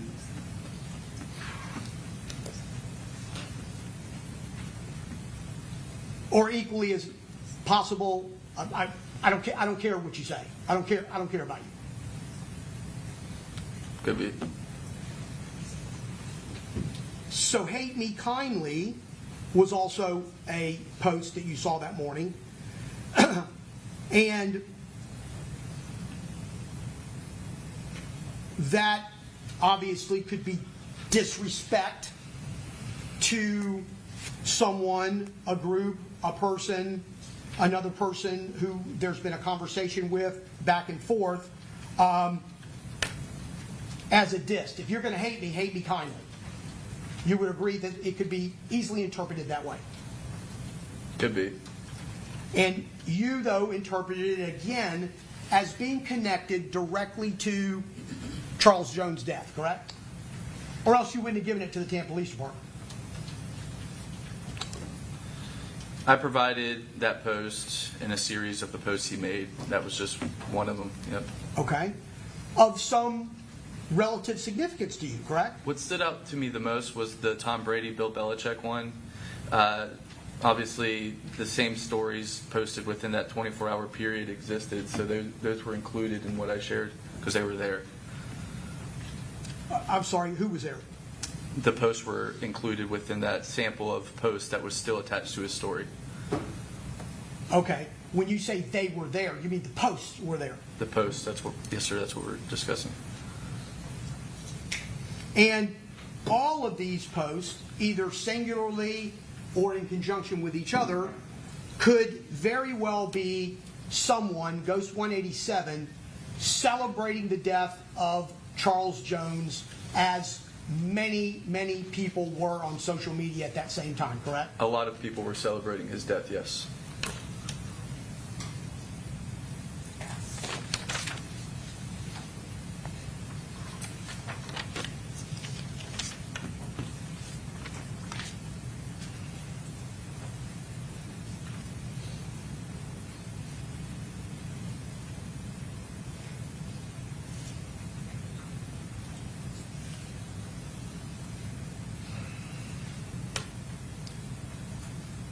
You also, as a result of looking at Instagram and Instagram records, your investigation revealed that Alicia Andrews' Instagram on June 21st indicated that it was trying to get, or the person who was posting on her Instagram page was trying to get someone to rent an Airbnb for her for the next day, June 22nd, correct?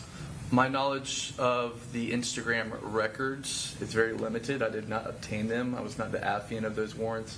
However, I did become aware of the context of that message, yes. And you saw that. I mean, it was part of your investigation. It was part of what you were doing in Jacksonville that Tampa was sharing. Yes, sir. And in your part of the investigation, you don't know who that communication was with as it relates to that rental, do you?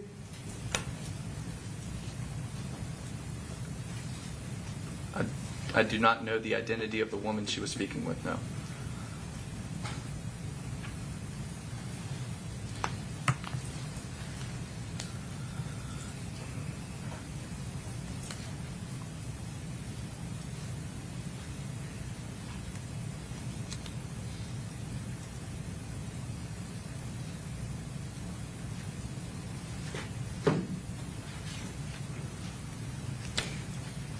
You also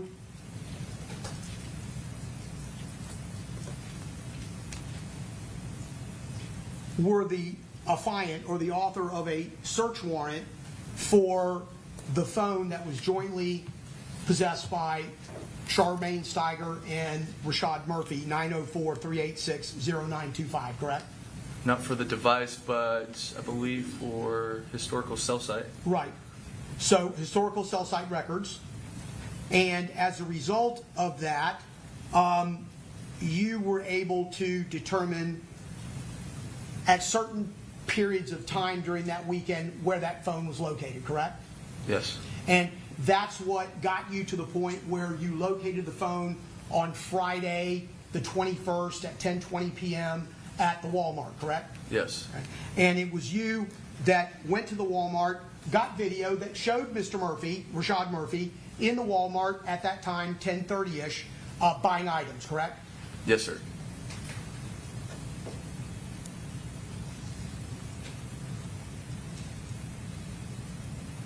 You were asked on direct examination about Mr. Murphy's arrest in Jacksonville, correct? At the home. You talked about what happened, the course of events that took place prior to him coming out and surrendering himself, correct? Yes, sir. Did you tell me, I can't remember, were you there or did you show up after he was in custody? I was there. And that started on the 29th of July, correct? And you ultimately interviewed him on the 30th, which would have been after midnight. That's correct. You detailed that scenario surrounding his arrest on your direct examination, right? Yes.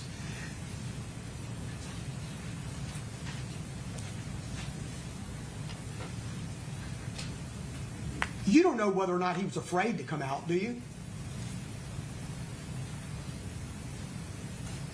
Nothing in your investigation would have told you that he didn't come out of that house because he was afraid.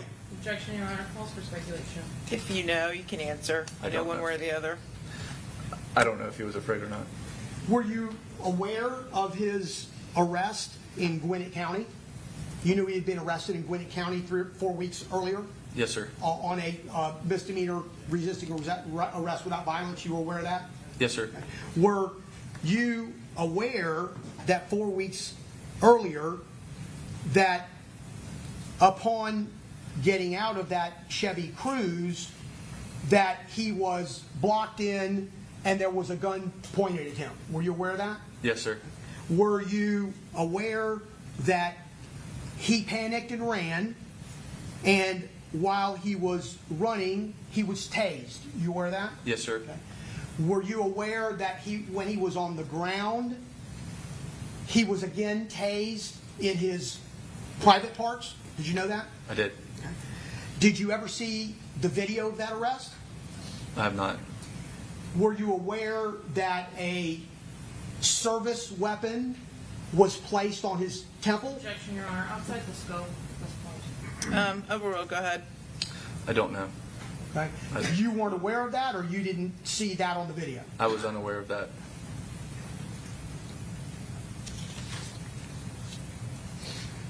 Were you aware that his shoulder was separated and he needed to go to the hospital to get treatment for it? No.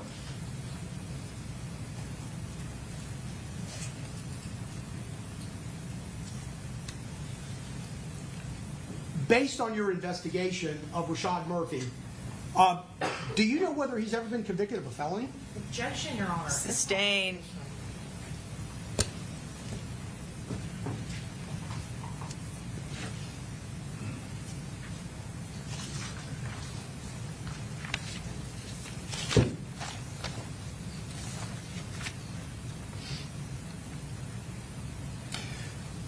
You talked briefly, just a little bit back, about the State's Exhibit 121, which was the Twitter Spaces conversation between Gutazay and you might be able to help me, you might be able to not help me. ESPN 98, which is Charles Jones, Julio Foolio, correct? Yes, sir. And in that conversation, there was nothing private about it. It was a communal conversation on Spaces, which most of the time that's the way it is, correct? There's a portion of that X Spaces that occurred prior to me beginning my screen recording. It was Charles Jones accusing Isaiah Chance of being gay. That's what ultimately leads into the verbal dispute between the two, and that's when I began screen recording. Well, they're bantering back and forth in a group of 16 other people, correct? Yes. Not a private conversation. No. Okay. And people are chiming in and laughing, correct? Yes. In fact, both of them at one point in time or another are chuckling as well, correct? Yes, sir. And during the course of that conversation, it's actually Charles Jones, Julio Foolio, who says, Gutty, you got bigger fish to fry. Do you recall hearing that? I do.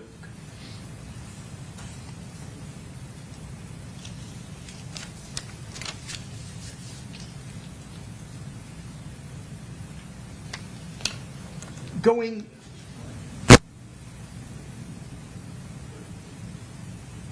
back to the interview that you discussed with Mr. Murphy on July 30th, it began at about 3 o'clock in the morning, correct?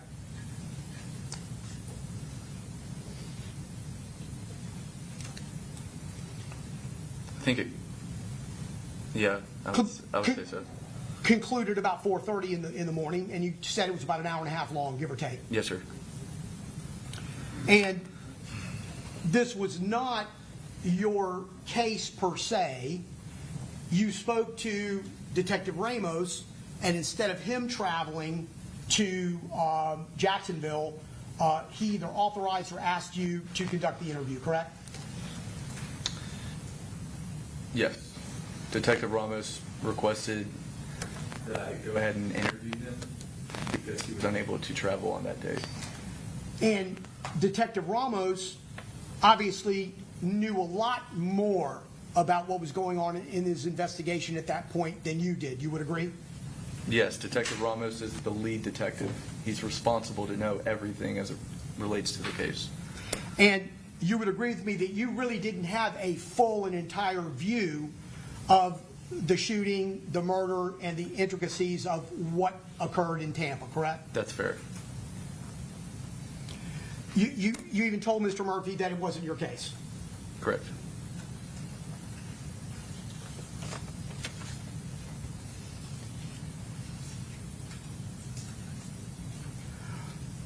Was there some type of strategic purpose in you conducting this interview instead of Tampa? No. I just said Detective Ramos was unable to travel to Jacksonville. I don't know what his circumstances were, but Rashad Murphy needed to be interviewed, and I was available to interview him. And you would agree with me that Mr. Murphy appeared under those circumstances that we just talked about earlier to be exhausted, correct? And it was pretty obvious, was it not? Yeah. And he was shaking, correct? Not when he was in the interview room. At all. He wasn't shaking during the course of the interview. You guys had to come and bring him a big giant blanket to put over him. Someone brought him a blanket. Yeah. And he told you that he was really weak, correct? I don't recall that.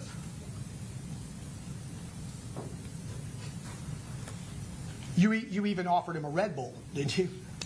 I was drinking an energy drink, and I shared with him why I like them. I may have offered him one. I don't remember. But in any sense, you believed it was appropriate to continue the interview based on what you observed his condition to be, correct? I observed his condition to be totally fine for an interview. Initially, he talks about his 4 kids, and you ask him about the weekend, and he tells you about his son Prosper having a birthday on June 23rd, correct? I think you testified about that on direct. Yes, sir. And he tells you that his cousin Davion, which again you talked about in direct, was supposed to be going to Orlando for him on behalf of his brother, correct? Objection, Your Honor, may we approach? Yep.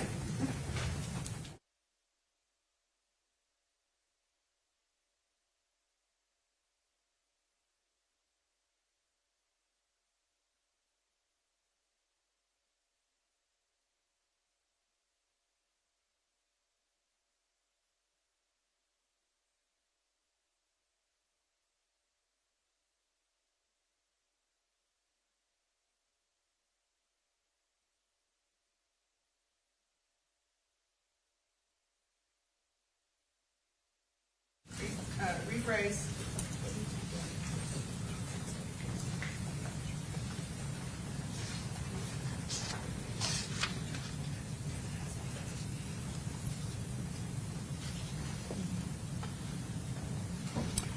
He told you that he had borrowed the car from his, maybe that's just not the right word, sister-in-law, but the baby's mother of his brother, correct? Yes.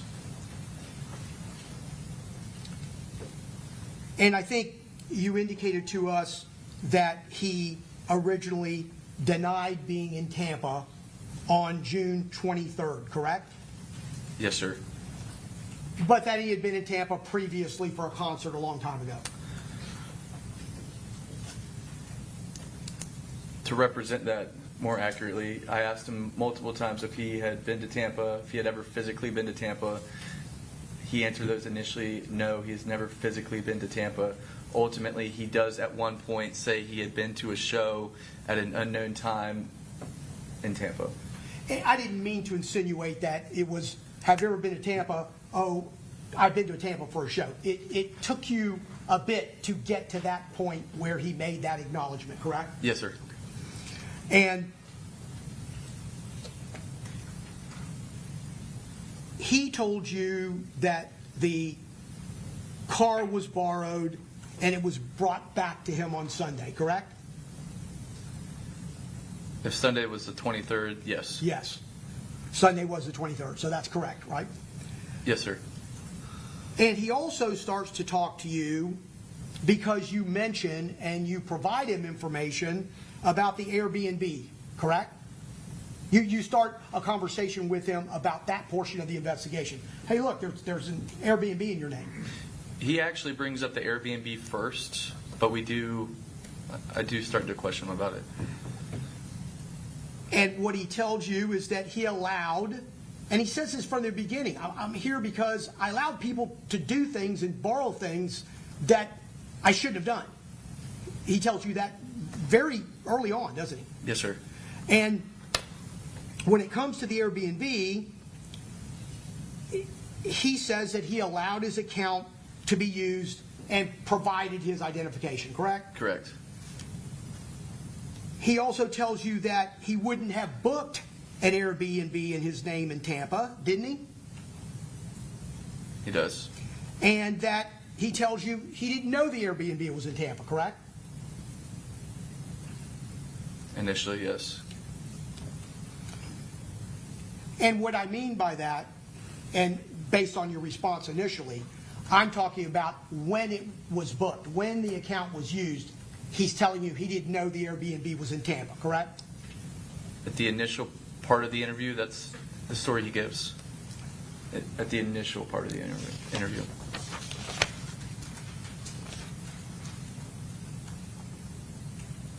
And you have seen the confirmation of the Airbnb. It was shown to you on yesterday at some time during the course of your testimony, correct? No? I don't recall reviewing that as an exhibit, but I have seen that before. Okay. And you would agree with me that the confirmation on the Airbnb is to an account that is in Rashad Murphy's name, correct? Yes, sir. And that confirmation does not include an address or location in city of where that property is, correct? Yes, sir. Correct. And one thing that remains constant throughout your investigation is that he continues to insist that someone else utilized his account and he himself did not make that reservation, correct? At the initial part of the interview, that's what he continues to insist. Well, then maybe we need to get to a point where I think you may be going to. Are you suggesting to me or telling me that at some point in time he tells you, I booked this Airbnb for me or for someone else, I booked it? At the later portions of the interview, he does confirm that he goes to the Airbnb and that is actually trying to make contact with people at the rear door because he's trying to check in on his Airbnb. Those are his words. What he's telling you, and I agree with you, and we're going to get to that, is that he ultimately goes to the Airbnb on the 23rd of June, correct? That's what he tells you. Yes. Okay. And he says he's going to check on the Airbnb, correct? Yes. He doesn't tell you why he needs to check on the Airbnb on June 23rd, which is Sunday, in the morning, does he? He didn't tell you that. Say that again? He doesn't tell you why he needed to go and check on the Airbnb on June 23rd in the morning. Right. Okay.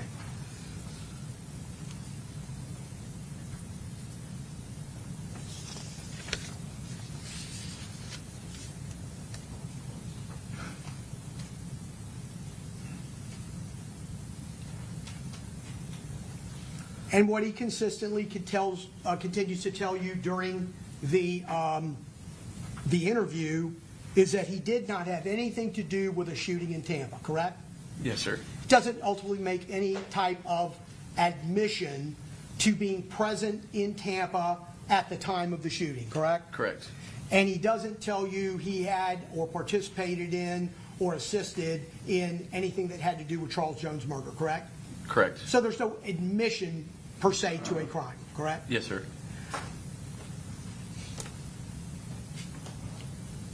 He tells you, does he not, that he thought that the vehicle was going to Orlando to help take things to his brother, correct? Yes.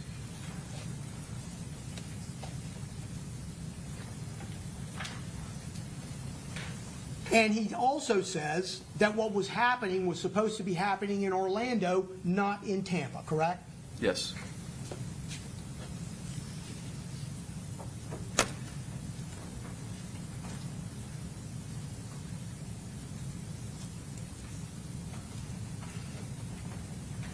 He also tells you he wouldn't have allowed anyone to use his Airbnb account to book an Airbnb in Tampa. Tells you that, doesn't he? He does. So, as we're going along in this interview, what happens is you tell him, look, we have videotape of you getting out of an Uber at Sean Gathright's house in Tampa. And that Uber leaves the Airbnb in Tampa. That's the origin of the Uber, correct?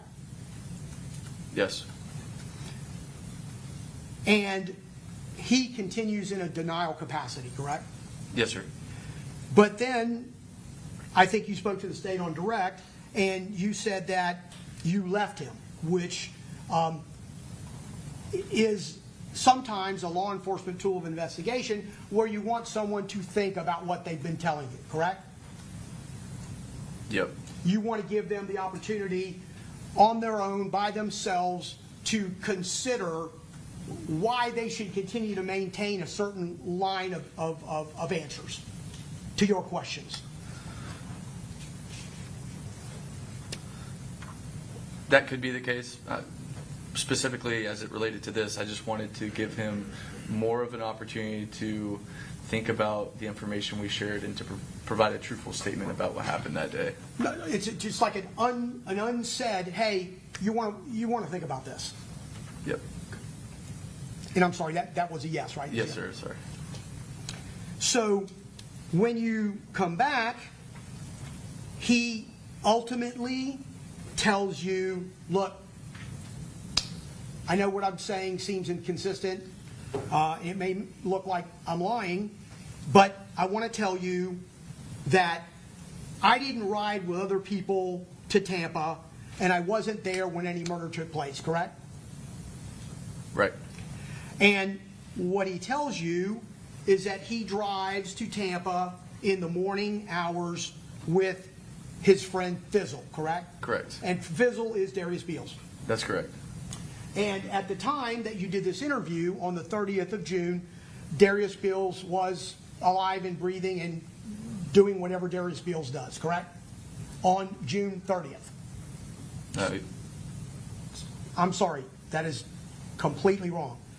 When this ride between the defendant and Darius Beals took place on the 23rd of June, Darius Beals was alive, Yes, correct?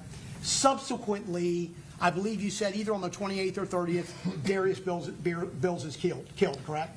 Darius Beals is murdered in Clay County on June 28th of 2024. June 28th. 28th. 2024. And so that's when we talked about your prior answer, where he tells you that that's the reason why he went down to Tampa, is to check on this Airbnb situation, correct? Yes.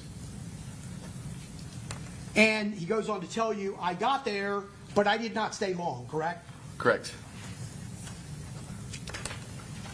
Goes on to tell you that the reason that he goes back to Jacksonville with Isaiah Chance and Alicia Andrews in that Uber is because he didn't have any other ride and no one else was going back to Jacksonville. Correct?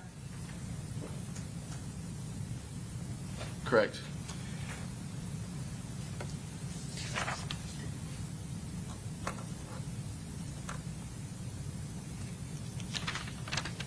That's when you started asking him about the Uber ride and his presence in Tampa in the early afternoon of June 23rd, correct? Yes. And this is where the issue with the Airbnb becomes a topic of conversation, correct? Yes. And it was your testimony that Mr. Murphy indicated at one point in time, based on your questioning, that he had gone into the Airbnb, correct? Attempted to.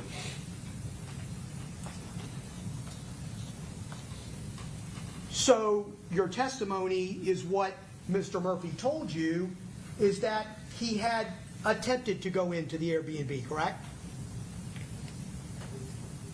Yes. And what he tells you,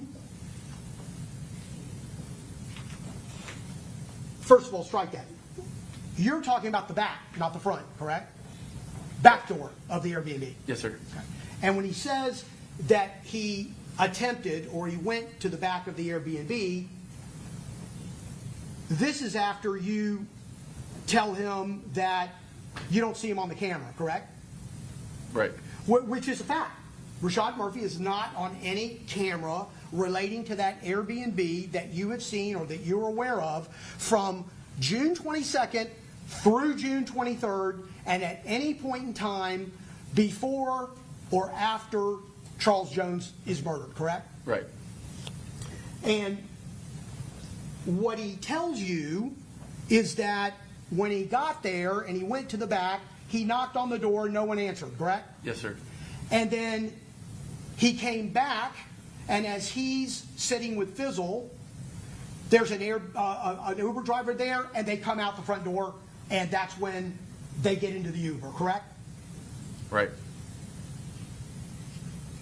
In the meantime, he said he was sitting in the car waiting, correct? I don't recall where he suggested he was standing, but at some point he meets him out front, yeah. Okay. Well, he's standing or he's somewhere where the activation of the cameras for the Airbnb Ring video do not show him in that frame, in that part of the parking lot, correct? Right. But what you can see is you can see the Uber driver, correct? I don't know. Have you looked at it? I've looked at a few of the clips. Okay. Have you looked at the clip where the Airbnb gets there? Did you show it to him? Didn't you show him the clip of the Uber driver? No. Okay. Have you seen it once or enough times to talk to me about it, or no? I've seen a few of the clips. Did you see the one specifically where the parking lot is shown and the Uber driver and the individuals going to the Uber driver, to the Uber? I believe so, yes. Right. You don't see Rashad Murphy, correct? Correct. Okay. And you see people leaving the Airbnb, and you see somebody coming across the parking lot toward the Airbnb, correct? Toward the Uber driver location, correct? Yes.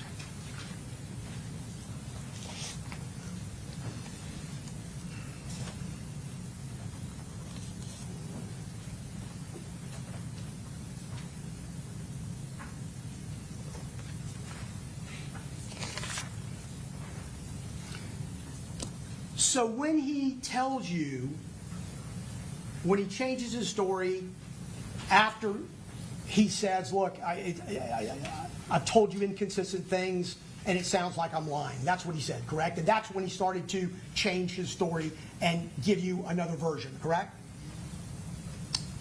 I provide him with information about Sean Gathright's video surveillance.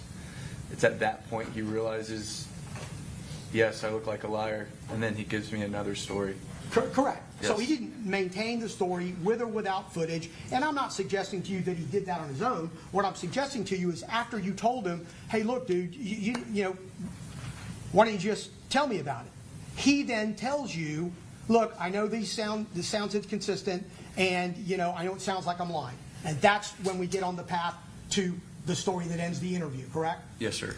And because you now have that information, as a good detective, you're going to try to follow up to see what you can corroborate, correct?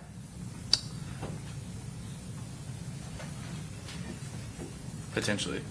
In terms of his interview. I mean, part of your investigation is always going to be, well, let me see what I can corroborate so I can determine whether or not this guy might be telling me the truth.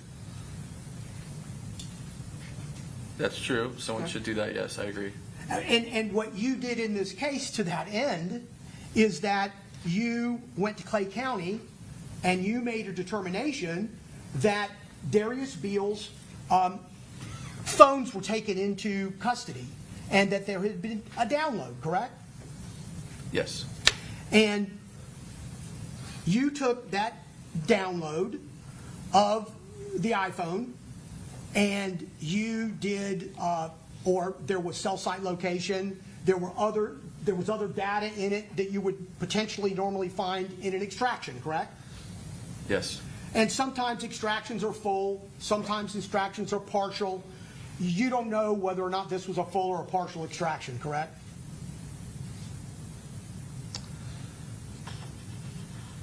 I don't remember.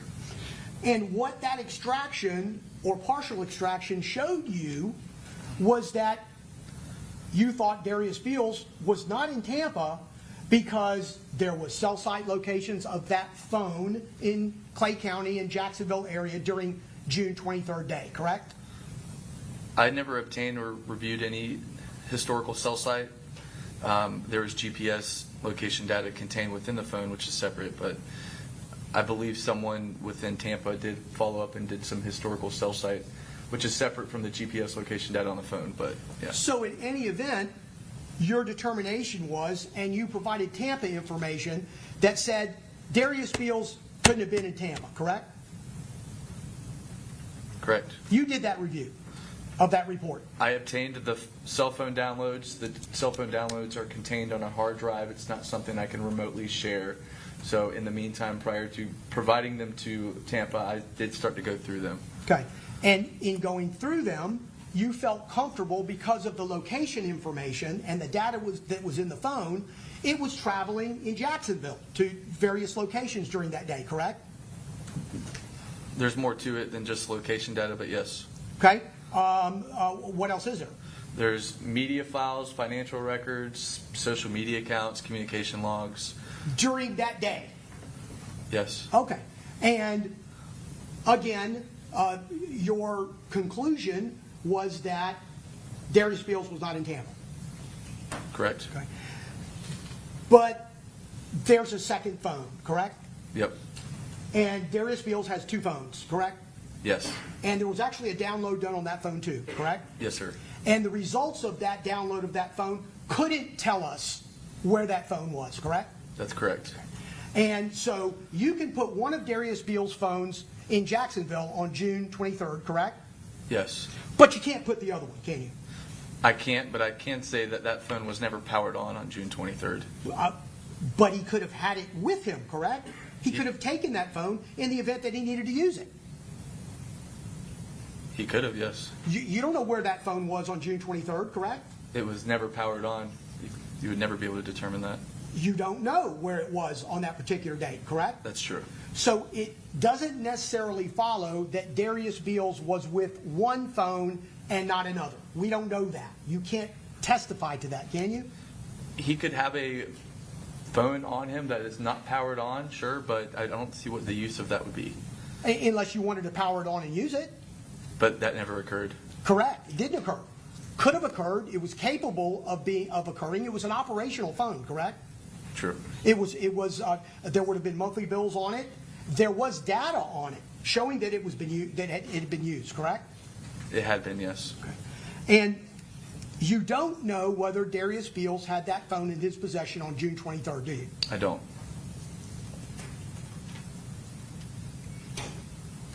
And there was no data on that phone that would have precluded that phone could be in Tampa on June 23rd, correct? There's no data on it. Correct. That device is never powered on. There's no opinion to be made or any data to reference to determine where it was. Did you speak to Darius Beals' family? No. Did you speak to his friends?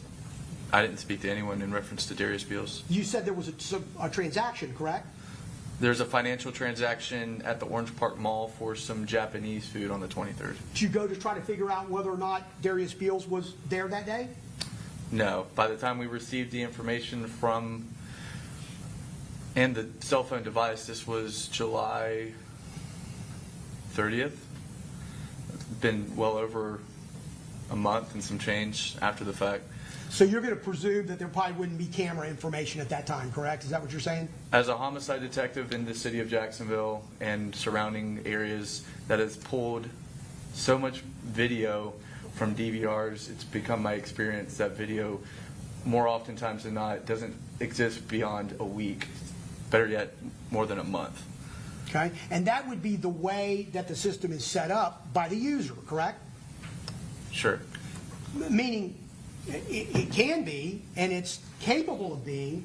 Your experience is that most of the time it's not. You can have video for 6 months, correct? Depending on the system, depending on what you've set it as a default or a run over, and what the parent company either requires in their contract or what you pay for in order to store something longer, correct? I've never experienced that, but I guess, yes. Okay. So you're telling me you don't know that to be a fact? That you can determine how long something is saved, and that there are different contracts or different agreements with the the storage holders of that information as to when it's going to be written over?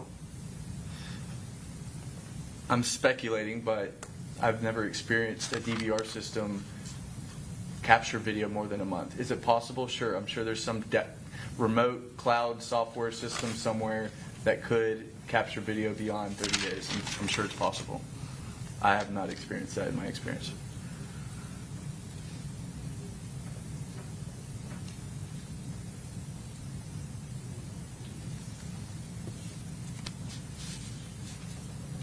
You would also agree with me that if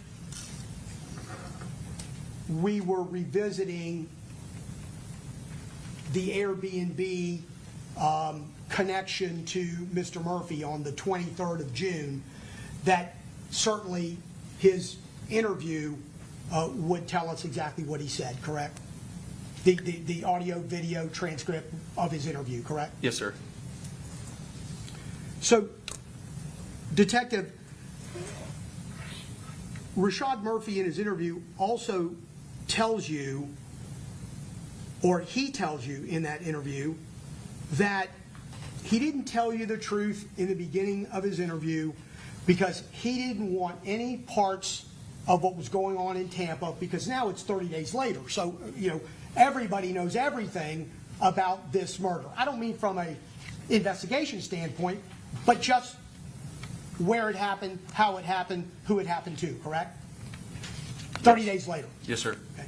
And he tells you in the interview that he didn't tell you the truth at the beginning because he didn't want no parts of Tampa, and that he knew it would be bad if he was in the Tampa area on the 23rd of June, correct? Yes.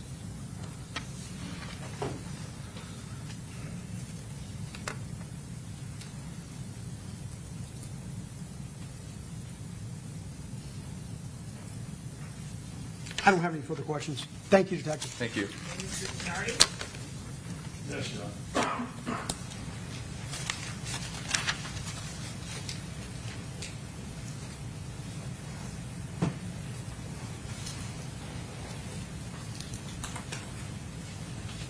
Good morning, Detective. Good afternoon. Still morning. Still, Good morning. still morning. As I entered, how long have you been with the Jacksonville Sheriff's Office? Going on 9 years. 9 years? May will be 9 years. All right. And prior to January of 2025, you had had no contact with Davion Murphy, correct? Correct. Didn't know who he was until that point, correct? I did not know who he was prior to this incident. Correct, that's what I'm asking. All right. Yes, sir. And you said 9 years, going on 10 years at this time? I'm 8 years going on 9 years. 8 years, going on 9 years. All right. And at some point in time, obviously, you've testified that there were arrest warrants issued for a number of individuals, one of which was Davion Murphy, correct? Yes, sir. And is it fair to say that as a result of those arrest warrants, officers, detectives, et cetera, with the Jacksonville Sheriff's Office was looking for these 5 individuals, I believe it was, correct? Yes, sir. All right, and Davion Murphy was one of those individuals. Correct. Do you know, Detective, pursuant to your position with the Jacksonville Sheriff's Office, whether or not Davion Murphy resided in Jacksonville or Orlando?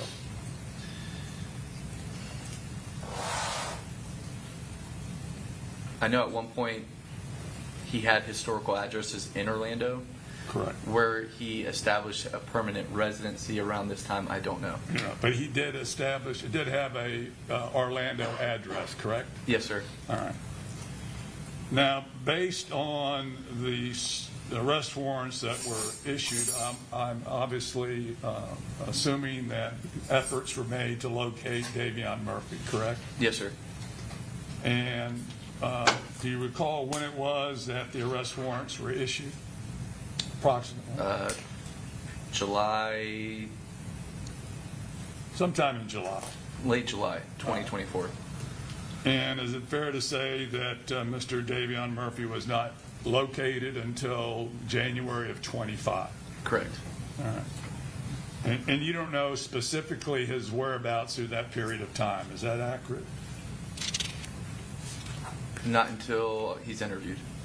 Till his interview, correct? Yes, sir. All right, so you did not know his whereabouts between July of 2024 and January of 2025 until his interview. Is that accurate? Yes, sir. All right. Is it fair to say that majority of that time he was, in fact, in Jacksonville, Florida? Per his own admission, yes. I'm sorry? Per his own admission, yes. Okay. And you just weren't able to locate him? Correct. All right. You and however many deputies, et cetera, are with the the Jacksonville Sheriff's Office, correct? Yes, sir. All right. But there did come a time when, at some point in time, that you or other individuals with the Jacksonville Sheriff's Office believed they had located Davion Murphy at an apartment complex in Jacksonville. Is that accurate? Yes, sir. Did you participate in taking Davion Murphy into custody? I was present in the area. Our SWAT team did the apprehension of Davion Murphy. Did you actually see the apprehension of Davion Murphy from your location? They keep a safety perimeter just because they're using breaching equipment and other SWAT techniques and equipment. So they have to keep a safety perimeter, but I was very close by. All right. And is it fair to say, based on your observations and your knowledge of what transpired in taking Davion Murphy into custody, he voluntarily presented himself to the Jacksonville Sheriff's Office deputies there, correct? No, All right. Did he attempt to run? he didn't have an opportunity to. Was the door of the apartment complex breached in order to remove Davion Murphy? They blew the door off of the apartment he was in, yes. I'm saying it again? They breached the front door, yes. And was Mr. Murphy there present at the front door when it was breached, and he was actually injured as a result of that breach? I'm unaware of any injuries, but he does say the door hit him upon it being breached. All right, so he was at the door when the door was being breached. Is that accurate? That's what he shared with me, yes. All right. And I'm assuming, obviously, is that he was going to be transported at some point in time from that location to the Jacksonville Sheriff's Office, correct? Yes, sir. And I would anticipate that he was fully searched prior to being transported. Always. That's a safety precaution for everybody concerned, correct? Yes, sir. All right. And no weapons were found on Davion Murphy, correct? Correct. No firearms, guns, knives, anything of any weapons, correct? No weapons. Now, at some point in time, he is placed in that, they're called an interview room? Yep. Yes, sir. All right. And who was present in the interview room besides Mr. Davion Murphy? At one point, myself and Detective Nieder enter the interview room. Who was primarily responsible for the interviewing of Davion Murphy in that interview room? Myself. Okay. And Detective Nieder was secondary as just to assist you if you needed any assistance. Is that accurate? Yes, sir. So you conducted the vast majority, if not all, of the questioning of Davion Murphy, correct? Correct. Prior to, and I believe you've testified to this on direct, but prior to interviewing Davion Murphy, did you advise him of his constitutional rights? Yes. And is that done from a form? Yes, it is. And did you read verbatim from that form to Mr. Davion Murphy? Yes, sir. And did you ask Mr. Davion Murphy if he understood his rights? Yes, And did you ask him to sign that form? I did. And did he in fact sign and execute the form? Yes, sir, he did. All right. And then subject to at that point in time is when you initiated your interview with Davion Murphy. Correct. And so that I'm clear, and ladies and gentlemen of the jury, that's the first contact, to your recollection, that you'd ever had with Davion Murphy, correct? Yes, sir. All right. Now, you've gone through, and I'm not going to reiterate what your statements concerning the comments made by Mr. Murphy during that interview. So we'll go with that. I believe, is it fair to say that the time you came in contact with Mr. Murphy, Davion Murphy, so that we can keep it straight,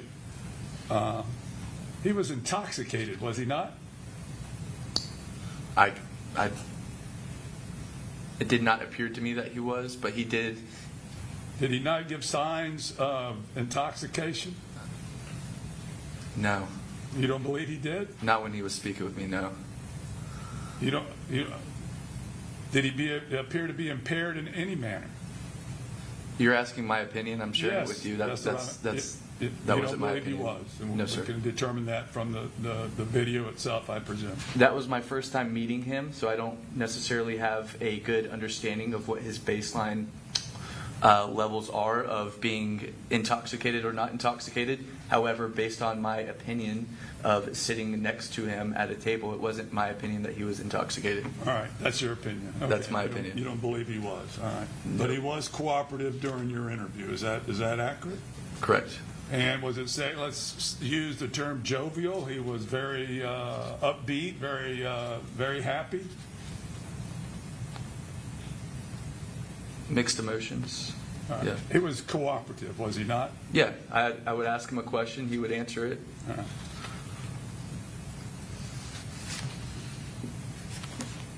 Now, there were points in time, were there not, where both you and Detective Meter exited the interview room, correct? Yes.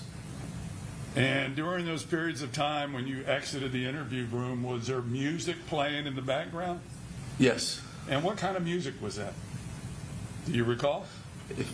I don't know what the local radio stations here are, but if you were to put on today's top hits, that's what they were playing. How about rap music? No, You don't recall? I don't recall there being rap music. All right. You don't recall what music was playing? But there was, when you and Detective Nieder exited the interview room, there was piped in music that was going into the interview room, correct? Right. And was there not points in time where Mr. Davion Murphy was dancing to that music?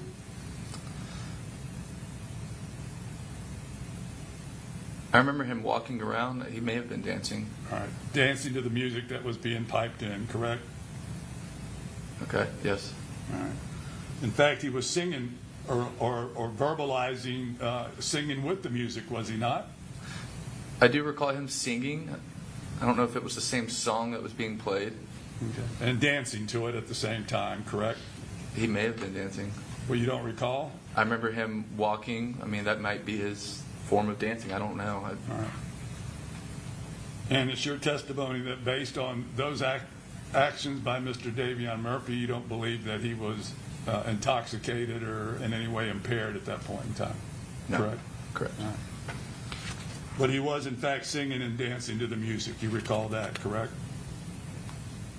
You've asked me a number of times if I remember him dancing. I don't. I remember him walking in the room, and if you define that as dancing, that's All right. that's fine. That's not what I interpreted. Do you know who NBA Youngboy is? I do. Who is that? He's a rapper. A rapper? Yep. Yes. All right. Did I understand you to indicate to the state on direct that you believed you observed Davion Murphy make a gun sign? Was that you? That's what he physically demonstrated, yes. All right. That you recall that in the video, correct? You can't miss that. Okay. And if you would demonstrate for the ladies and gentlemen of the jury what your recollection is, the manner in which Davion Murphy mimicked whatever it was that you believe he was mimicking. Okay. Do you want me to physically demonstrate it? Yes. So, would you like me to stand up? sir? Yes, I feel like it would be easier for the ladies and Your Honor, gentlemen. do you mind if I stand up? Go ahead. So Davion Murphy, when Detective Nieder and I leave the interview room, Davion Murphy starts to walk around in the interview room with one hand extended, his left hand, and his right hand, as he's brandishing a trigger finger, and he starts to walk around the interview room, just like this, and he points up at the camera, and he starts going, "Bup, bup, bup, bup, bup, bup, bup, bup, bup, bup." And he does it a number of times. And that's what we're observing remotely from a separate room on the camera. Thank you, Detective. You're Appreciate welcome. that. Now, let's return back to NBA Youngboy. Who is he? He's a rapper. And have you observed any of his rap videos? I've actually worked NBA Youngboy's concert. I've seen him Oh, on you it. have? Yes. And have you seen NBA Youngboy do that same action that you just shown the ladies and gentlemen of the jury on numerous occasions? I have. What's the relevance? Wow. It is relevant, Judge. Well, okay, he's answered the question, so what's your next question? Overrule the objection as far as the question that's on the table. Did you have any involvement, Detective, in checking the social media of Davion Murphy? No. You did not have any? Well, let's do it this way. As one of the as one of the detectives, are you aware of any social media that's been recovered pertaining to Davion Murphy? I'm not.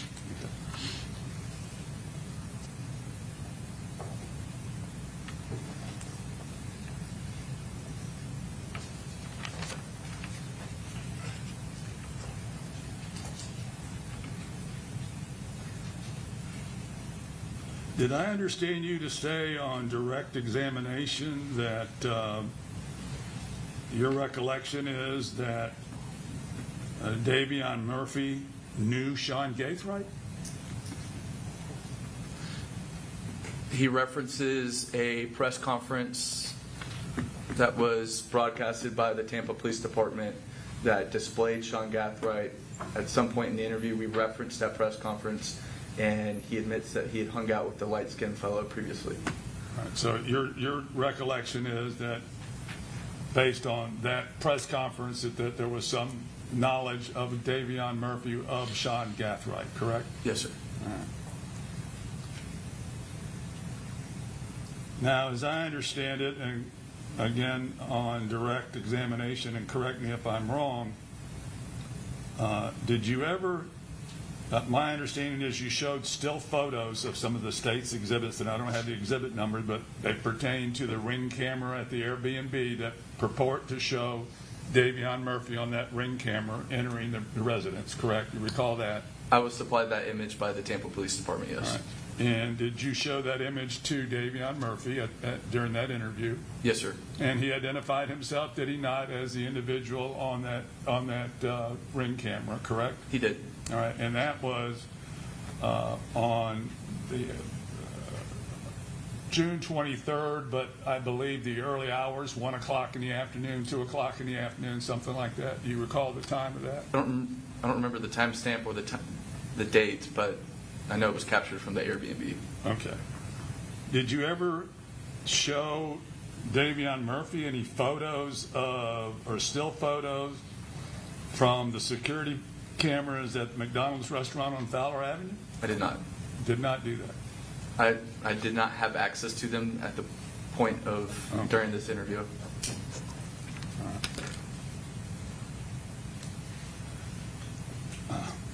So that the record is clear, Detective, you were able to obtain the extraction data on 2 cell phones that were the property of Darius Beals, also known as Fizzle, correct? Yes. All right. And one was an Apple iPhone, correct? Yes. And based on your testimony is that during June 23rd of 2024, you believe Darius Beals was present in the Duval, Clay County areas, based on the cell phone data, correct? Yes. All right. You were able to able to double check the location of Darius Beals with that phone data to confirm whether or not he in fact was the one possessing the phone, correct? Double check the. Well, sorry, I don't understand. You have phone data that shows he was in a certain area in Duval and Clay counties, correct? Yes. And we've gone through this, and you also were able to determine that he made a purchase at I believe it was a Japanese restaurant, but you weren't able to confirm whether or not Darius Beals was in fact the one possessing that phone. Is that accurate?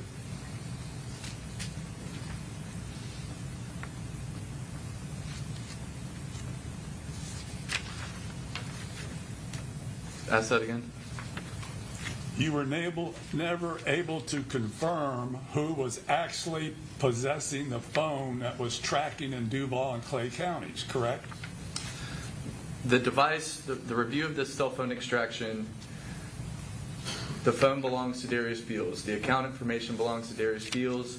The communication logs, the media files, all the primary possessor of the device is Darius Beals. You're asking if there's additional layered evidence to include video surveillance. I did not obtain the information relating to Darius Beals until a month after the fact, well over a month after. So no, there is nothing additional. You're right. So the short answer is no, you don't know who possessed that phone. Is that accurate? Accompanied with video surveillance, no. You're right. That's what I'm asking. Yes, sir. All right. And we've also confirmed that Mr. Darius Beals Fizzle also possessed a second phone, correct? Yes. And that was a Samsung phone, correct? Yes. The review of that phone was possessed for work purposes. It appeared he worked for a logistics company for moving. And you don't know where that phone was on June 23rd, 2024, correct? Correct. All right. You don't know if Darius Beals Fizzle had that phone in Tampa, Hillsborough County, Florida on June 23rd, 2024, correct? Correct. All right.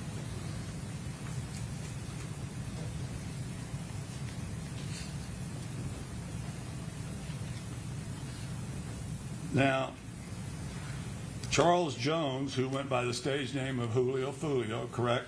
Yes, sir. He had a great deal of social media posts, correct? Yes, sir.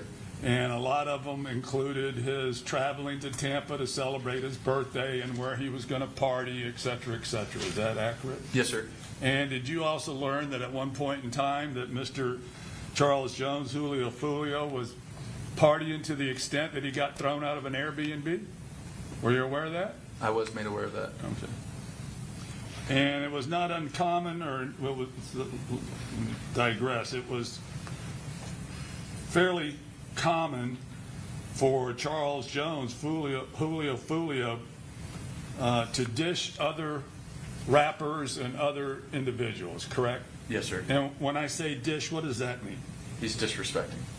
Disrespecting, correct? Yes. And in fact, before Julio Foolio or Charles Jones came to Tampa, he was dishing Tampa and a lot of the residents of Tampa, did he not? Never heard that before. You don't recall that? Okay. No.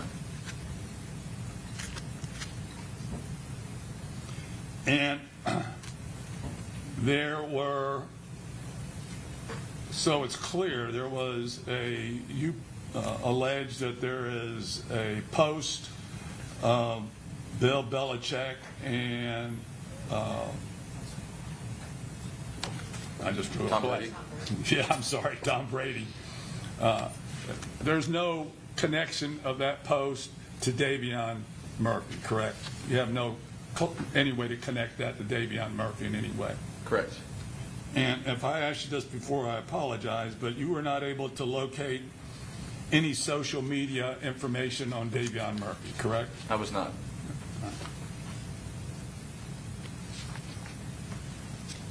And on the post that you did identify, a lot of people, in fact, were celebrating the death of Charles Jones, Julio Foolio, were they not? Yes. And a rough number, I know you didn't count them, but a rough number of posts that you saw. Hundreds. Hundreds? Yes. Maybe thousands? My answer was hundreds. Hundreds? Yes. All right, we'll leave it at hundreds. Yes.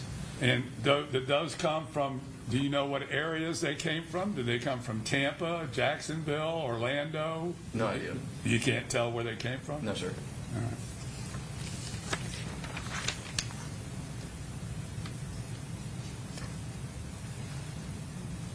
So that the record is clear, that obviously you've testified that Darius Beals was murdered shortly after the death of Charles Jones, correct? 5 days after. Right. June 28th, and the state allegations are that Julio Foolio or Charles Jones died on June 23rd, correct? 2024. Yes. So the ladies and gentlemen of the jury are clear. Davion Murphy has no involvement whatsoever with the death of Darius Beals, correct? It's an ongoing investigation. I don't know the answer to that. All right.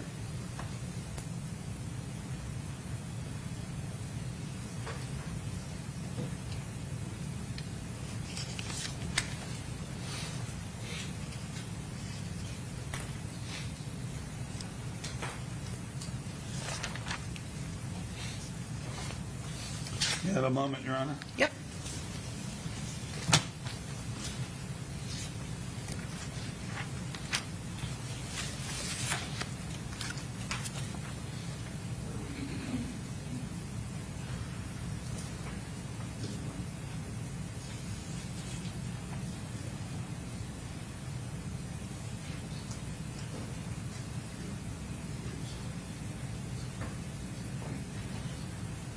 No further questions, Your Honor. Okay, Mr. Wise, any questions? Ms. Finkelstein, any questions?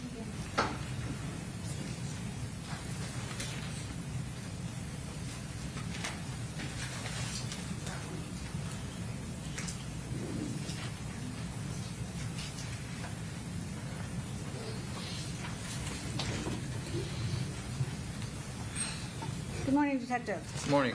Just got a few questions for you, mostly in relation to Sean Gathright. Okay. I know there's a lot of us, and hard to keep track probably. Let me ask you, I know you said you were in homicide, moved to gang, and I believe it was yesterday you talked about your main assignment at this time is the 21st Street gang Yes. and rack chasing family? Correct. Which I wrote down as rat chasing, but I guess you said R-A-C-K? Yes, ma'am. Okay. But part of your work in the gang unit and with the 12 of you that are assigned, right, is to have a general knowledge of all the gangs. For the most part, yeah. Okay. So what we heard yesterday was that you knew information regarding 1200, Yes. is that correct? ATK Correct. and 6 Block? Yes. And those are kind of the main focus of this case, right? Yes, ma'am. We also saw that at the time of the homicide or predating or the day of, you were monitoring social media as it related to those 3 gangs that I just mentioned, 1200, ATK, and 6 Block. Along with others, yes. But the screenshot or the screen recording we saw was dealing with those 3, right? Yes. As it relates to this case. Yes, ma'am. What's relevant here? Okay. From the knowledge that you have of your gangs that you're assigned to, the other gangs in Jacksonville that you have general knowledge, and then more specifically 1200, ATK, and 6 Block, you'd never heard the name of Sean Gathright before, correct? That's correct. Okay. And you weren't monitoring his social media? I was unaware of it. Don't know his screen name? Correct. Anything like that on X or Twitter or whatever we saw yesterday? Right.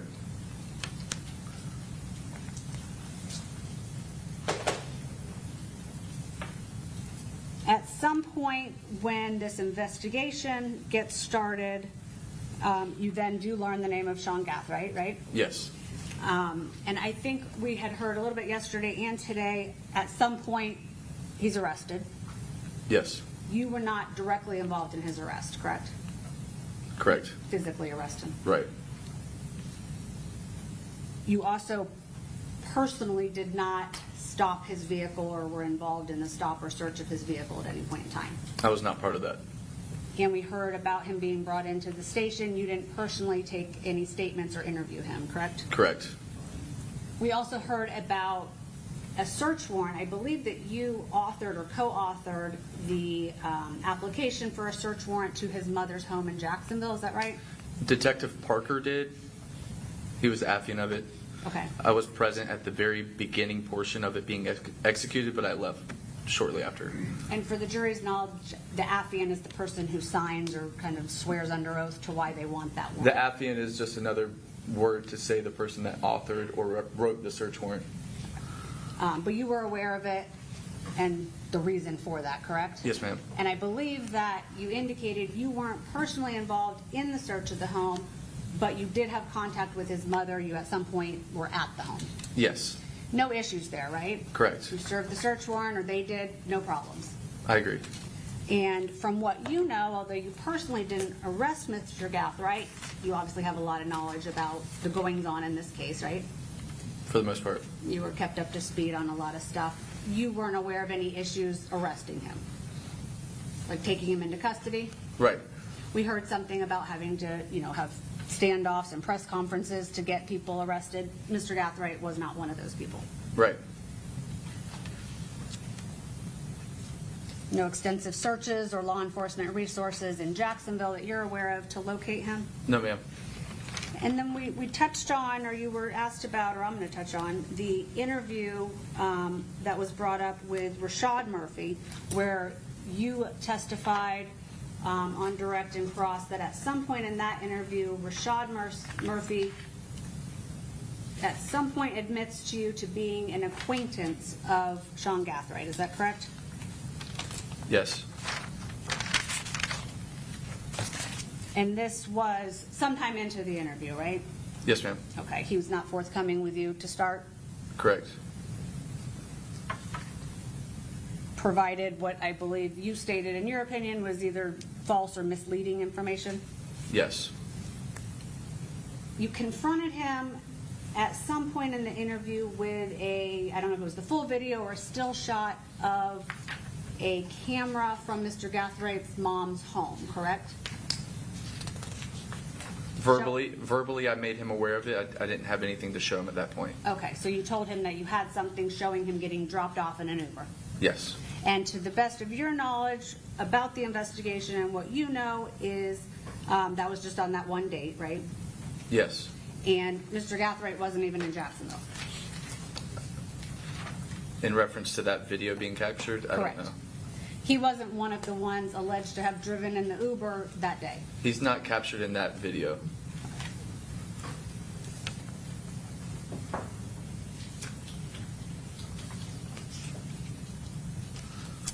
Later, we just heard about the arrest and interview of Davion Murphy, correct? Yes. And would you again, I believe you kind of categorized that he was cooperative, maybe not as forthcoming with you, Yes. correct? You stated just now on cross with Mr. Davion Murphy's attorney that there was, when Mr. Gathright's name was brought up, it was in reference to press conference, because this is 6 months later, right? Yes. This interview's 6 months and change after this homicide. Right. So there had been press conferences. Mr. Gathright had been in custody for quite some time. Yes. That's brought up in your interview with Davion Murphy, correct? Yes. And he was aware of those press conferences or had seen coverage of some point? Yes. You indicated on cross just now that he tells you during that interview that he had hung out with Mr. Gathright. He doesn't identify him as Gathright, but yes. Okay, how does that come about in that interview? We're referencing the publicized press conferences. He acknowledges that he had seen them.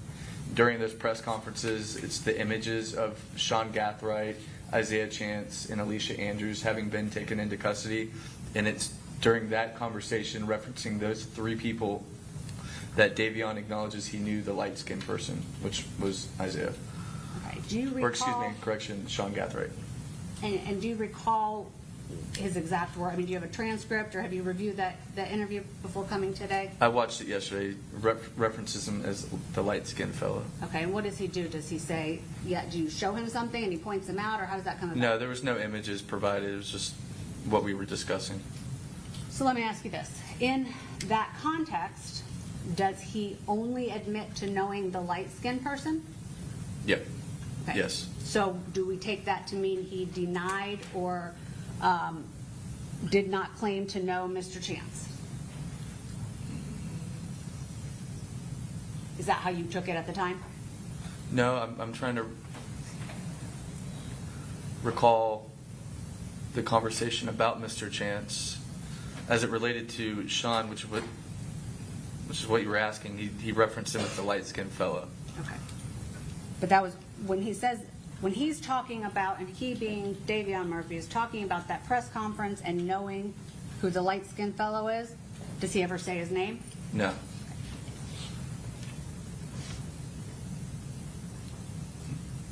And he's not on, he being Davion Murphy, sorry, is not on that video that you're aware of from the Uber at Mr. Gathright's house, correct? Correct.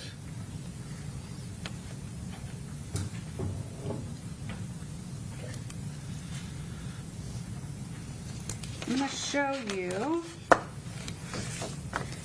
maybe, what I believe is already in evidence, or is in evidence, as State's Exhibit 118, and this is D. You were shown this photo of the hand signs, is that right? Yes. I'm not going to try and zoom it in because I'll screw it up, but what we're seeing on the left and the right hand, you described as the gang sign or hand sign that is in relation to 1200, the gang 1200. Correct. And it appears that Mr. Davion Murphy is doing that sign on both hands? Yep. Is it the same sign on both hands? Middle finger down, connected to the thumb, yes. Okay, so that's my question. Can you show me on your hand? You're saying the middle finger? My to middle your finger? thumb. Okay. And that's on both hands, same thing? Yes. Okay. And that, in your knowledge, or to your knowledge, is the commonly used hand sign for the gang 1200? Yes. Is it important what fingers are being held up? Because there's like a 1 and a 2. The middle finger is down and connected to the thumb. So that's part of it. Middle Yes. finger down, okay. And then there's a 2 and a 1. Is that where we're getting the 1200 from? That's what it shows. Yes. And you would say that's commonly used among members of the 1200 gang? Yes. Does it reference any other gang that you're aware of? Not that I'm aware of. Okay.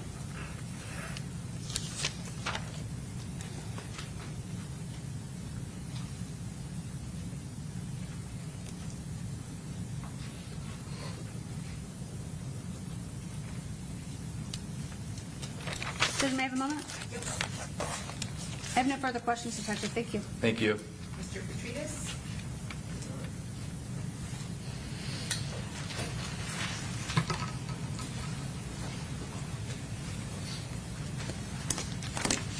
Good afternoon, Detective. It is afternoon now. All right. Just a few questions for you. Going back to the Spaces chat, you listened to a decent amount of it. Would you consider the tenor of that like a normal back and forth? Not really angry or yelling or anything? Yeah, it seemed routine. Okay. And you said you weren't aware of what bigger fish to fry meant, correct? No. And at some point during the Spaces chat, Mr. Jones indicates that he doesn't believe the rumors, I guess, that he mentioned about Mr. Chance, correct? Yes. And that's audible on the chat for everyone to hear. Yes. And now going to the Instagram post from June 23rd of Mr. Chance, you didn't, at the time, you couldn't find a specific relevance to the Charles Jones murder, correct?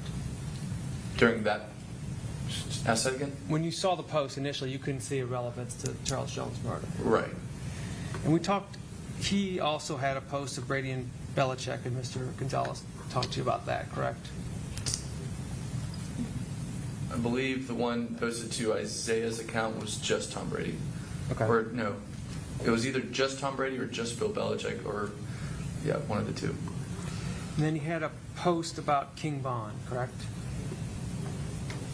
Yes, And King Von was a rapper, he was. and he's deceased. Correct. But he died in Atlanta during an argument with some Atlanta rappers, correct? I don't recall specifically where that happened, but that sounds right. And on that one, he kind of did like a praise hands for King Von, correct? Okay. Yes. Now, I know you probably don't memorize everything that you've seen in this case, I understand. And then he makes a post of Tilly, correct? He actually makes 2 posts of Tilly back to back. Yes, I remember that. And I think it's because he didn't put the caption on one because they're a minute apart and they have the same picture. Yeah. Yes. And he's made previous posts of Tilly. Quite a few. All right. So that wasn't a new thing for him. Right. And the caption said something about missing Tilly, correct? Yes. Yes, sir. And then he had a post where he said he loves his girlfriend. I'd have to refresh my memory, but I know he had quite a few posts. That sounds right. Okay. Do you remember the girlfriend post at all or no?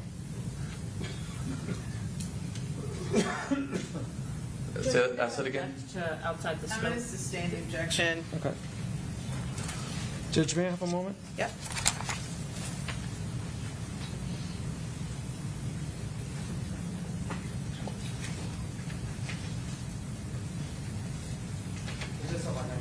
Okay, redirect. Very briefly, Your Honor.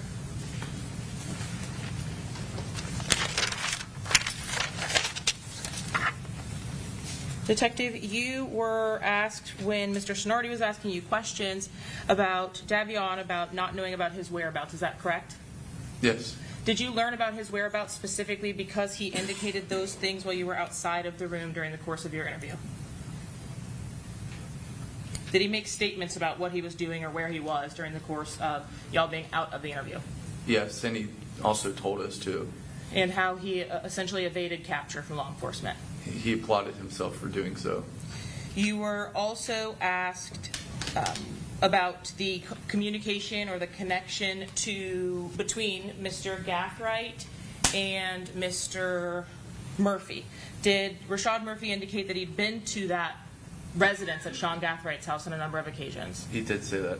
Was that in a particular point in discussing that surveillance footage with you? Yes, he said if you go back and watch the video at Sean Gathright's house, I've been to his house many times. When Mr. Gonzalez was asking you questions about whether it would, quote, be bad if Rashad was in Tampa on 6/23, were you ultimately able to get Rashad Murphy to admit that he, in fact, was in Tampa on June 23rd? Yes. Did you have an opportunity to review the contents of Darius Beals' cell phone extraction to include the photographs contained therein? Yes. So as you have testified here today about the GPS location data and the media, does that media include selfie photographs taken by Darius Beals? Yes. Were those selfie photographs taken and on that device from June 22nd to June 24th? Within that scope, yes, there's quite a few selfie photos, selfie videos of Mr. Darius Beals. And you could recognize the individual depicted in those selfies as Mr. Beals himself? Yes.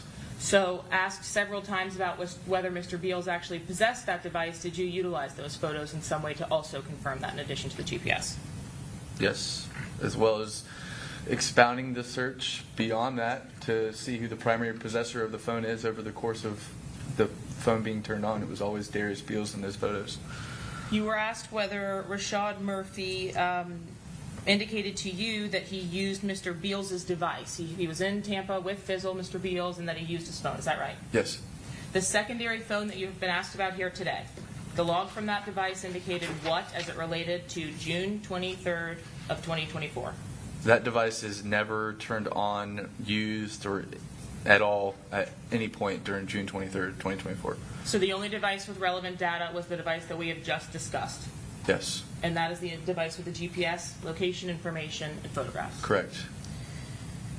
You also indicated on cross-examination that Rashad Murphy said he would not allow people to book an Airbnb in his name. Did he ultimately change that story during the course of your interview to indicate he did let people use his name to book an Airbnb? Yes. Lastly, you were asked specifically about the wording or phrasing that Mr. Rashad Murphy utilized during his interview, and did you confirm that the best evidence of what was said as to whether he entered or did not enter the Airbnb would be the recorded video interview itself? Yes. Your Honor, at this time, the state seeks to admit State's Exhibit 145. Okay, any objection, Mr. Gonzalez? 1 minute, Your Honor. Correct. Correct. No objection, Your Honor.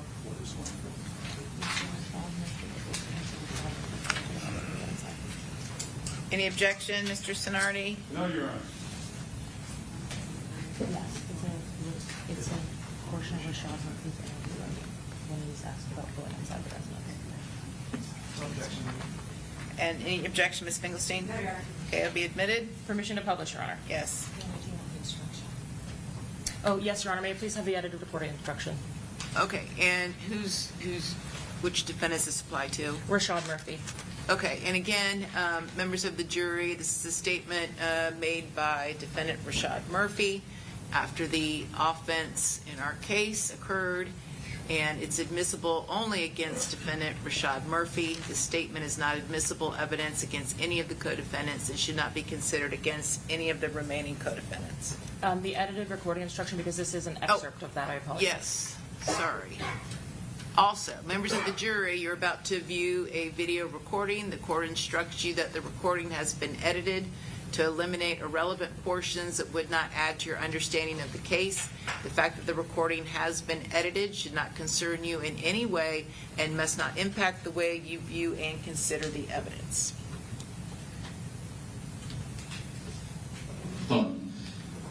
You ride down to Tampa with your friend Darius Beals, correct? In a dark gray car? Yeah. Was it? We were supposed to be going to Orlando, but we never went to Orlando. But you went to Tampa instead. Yeah, because that's what it Was it? We were supposed to go to Kissimmee, but Airbnb was, but they booked the trip. You know what I'm saying? Rashad, was it in the morning? Yeah, it was in the morning. Early in the morning? Yeah. If you had to guess 5, 6, 7, 8, 9, what time would you say? Like 5. Okay. 6. Is that you leaving Jacksonville around 5-ish and then getting there around 8? Or getting in Tampa around 5 or 6? When I got there, I checked it. I had went to the back, checked the Airbnb out, made sure everything was good. And I just, you know what I'm saying? I got in the car. I got the car with him. Like, You're saying you went through the back door at the Airbnb? When you specifically heard the statement from Mr. Rashad Murphy, did you reiterate to him, did he specifically go through the Airbnb and check the B&B out? Yes. I went to the back door. Which is why you're not on camera. You know what I'm saying? Went to the back door, knocked on it. They didn't pick up, they didn't answer the door. Well, then how'd you get in? No, they was already outside parked, and the black truck was already out there. So you drove to Tampa and then rode an Uber straight back? He said, Dad had something else to do, but he didn't want the parks. Like, whatever the fuck going on. What did he end up doing? I don't know, I think he stayed and went back to Jacksonville. He said he got better with English, I just rode with him. Okay. So you get to Tampa in the morning, you go to the back door. I remember what time they leave in the Uber, so that was later in the afternoon. So what did you... I just stayed in this one. I knocked on the back door. Yes, sir. I sat in the car with Darius. That's it, like, because it's like a side. I sat in the car with Darius until it was like, you know what I'm saying? Anybody never come to the door. But when I knocked on the stitch when the car was coming out.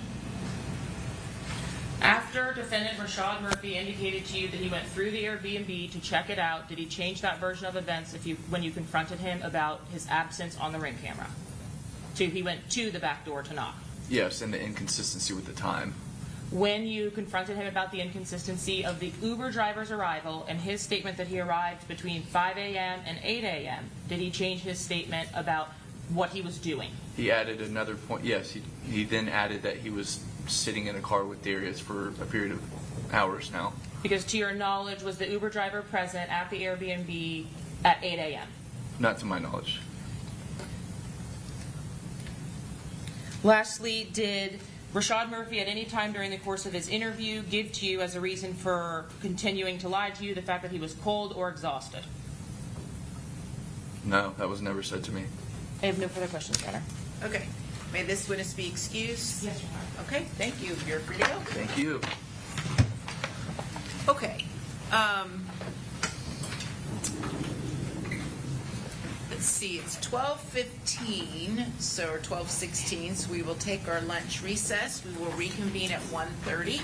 So just remember my previous instructions while we're on the break. Don't talk to anybody about the case, or read, watch, listen to any news and council social media posts. And we'll see you back here at 1:30. All right, thank you. All rise.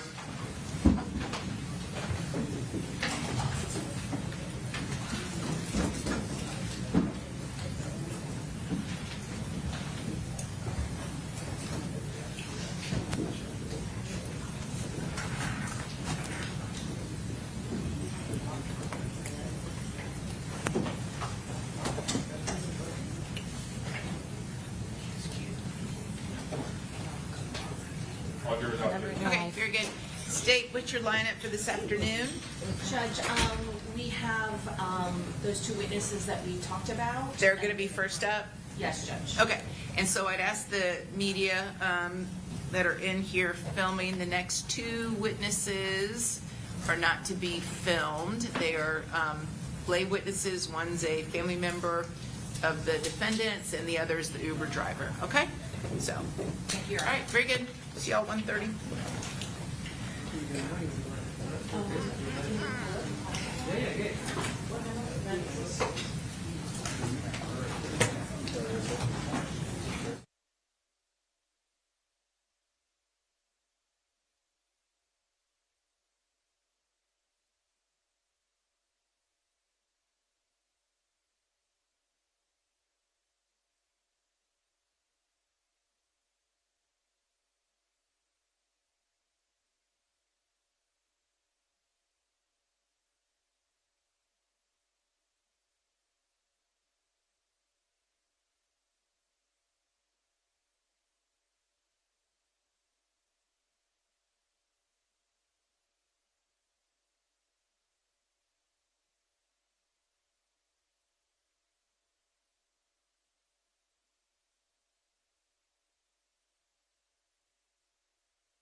Ready to go? Yep.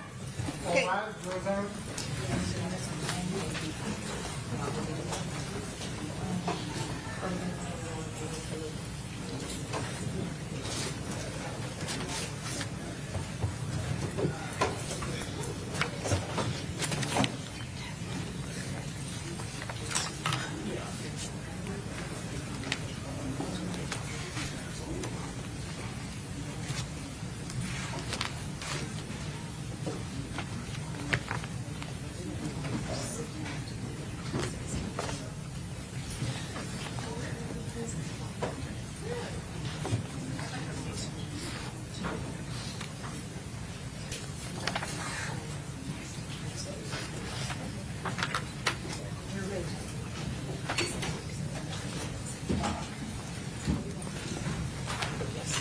Okay, everyone have a seat. Welcome back, members of the jury.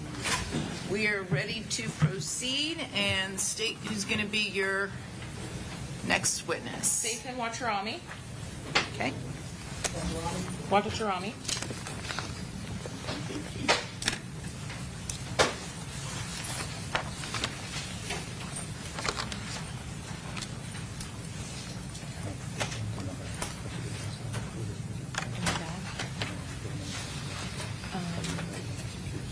Yes, do we need to do that now? As long as we have a key to unlock the bag, yeah. When he's doing ballistics.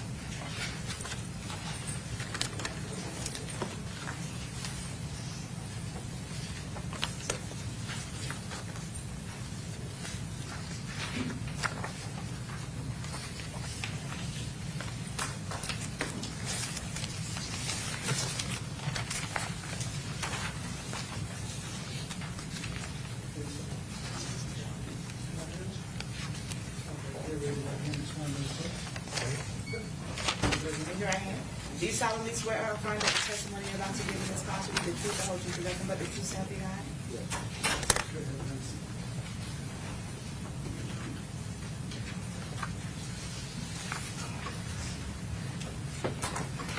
All right, you may proceed. Thank you, Your Honor. And may I confirm we've already given the instruction to the media on this? Yes, it's been given. Sir, would you state and spell your last name for us, please? Yes.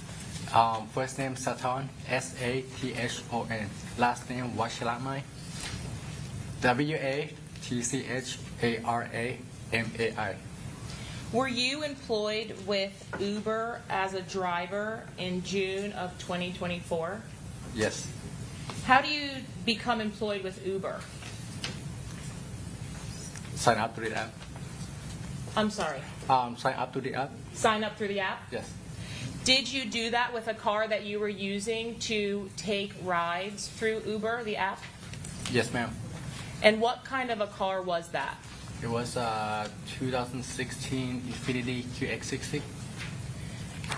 Were you utilizing or using that Infiniti on June 23rd of 2024 when you were working your Uber? Yes. Is that a compact car or an SUV? It's an SUV. Did you receive an Uber alert for a potential job in Tampa? Yes, ma'am. And would that have been at Gazebo Pond Lane? Yes, ma'am. Do you recall that particular trip itself? Yes, ma'am. Was that trip unusual in length in any way? Like how long it was or how far it was? Yeah, it was like 3 hours. Do you remember where you were going to drop the people off from that order? Yes, Jacksonville. Did you normally take rides that were that long? Not usually, but sometimes I do. What's the difference between a ride that you would have taken in Tampa, a short one, and a longer ride? Earnings? Earnings? Yes. Do you make more money on the long distance drives? Yes. In this particular case, when you arrived to that Gazebo Pond Lane address, did you meet with anyone to confirm that they were the Uber rider that you were going to pick up? Yes. Is that something that you normally do, confirm the rider has ordered you? Yes. As, the name of the person. By the name of the person? Yes.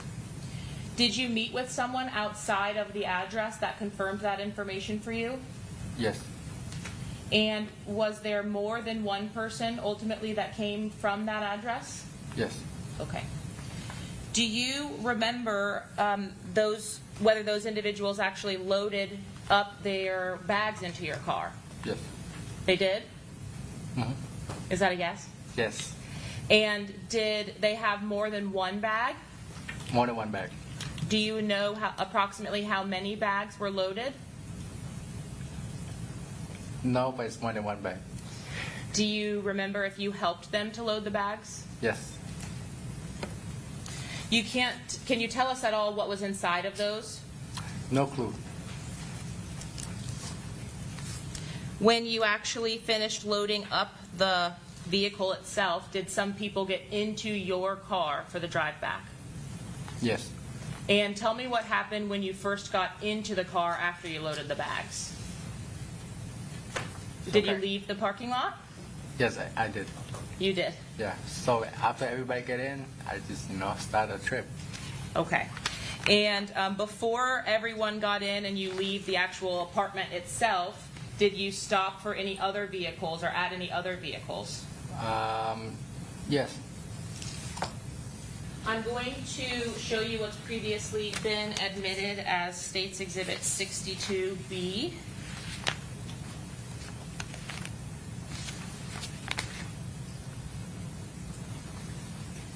Can you see the screen in front of you there, sir? Yes. Do you recognize this as the location that you responded to pick up the riders? Yes, ma'am. And would your vehicle have been pointing this direction, the direction of my pen from the left side, and the Airbnb here, in the left side of the frame? Yes. All right. Now, were there any vehicles that you recall seeing in this particular area, these two vehicles I'm pointing to on the left side of the photograph in 62B? Do I see the car? Yeah, did you recognize or see any cars there when you picked up the rideshare? I don't remember. Okay. Yeah. Was the area that you stopped at just before leaving the apartments on this side of the building? So I'm now pointing to the vehicles in the center of the photo. Yes. If I refer to that as the side of the apartment, will that make sense for the rest of my questions? Yes. All right. So you just do a stop at the side of the apartment here instead of in front of the Airbnb where you were previously, right? Yes. Okay. And did you stop on the side there for a long time or a short time? Just like a pit stop. Pit stop. Yeah. Does that mean Short term. Short term. Okay. And did the same individuals who had gotten into your car at the front door also stay in your car or get in your car? Yes, that was a terrible question. The people, when you actually exit this apartment complex, so if you look along the 62B here, the gate here, yeah? Yes. Do you recognize this on the other side of the gate as the exit? Yes. Okay. When you exited that apartment complex, how many passengers did you have? 3 passengers. And could you describe the individual that was in the front seat? What color was his skin tone? Dark skin tone. Okay. When you say dark skin tone, do you mean Indian or black, or what description is dark? American African. African American. And did you have passengers in the back seat? Yes. And do you remember what those people looked like? One a female and one male. That was the male African-American. African American. Yes. And was the male in the back seat darker skin toned or lighter skin toned than the male in the front seat? Lighter. Okay. Did you, after you left this complex, stop anywhere until you got to your next destination at Jacksonville? They asked me to pull over at the gas station, so I did. At the gas station along your ride for your trip? Yes. Did everyone get out of the car at the gas station? Just me and 2 other people in the back. Did the person in the front seat in the passenger side get out of the car? No, he stayed. And did the same people that you left this apartment complex in 62B, did the same passengers that you had leaving here stay in your car, or were they the same people that you dropped off when you finally got to your destination in Jacksonville? Yeah, same person.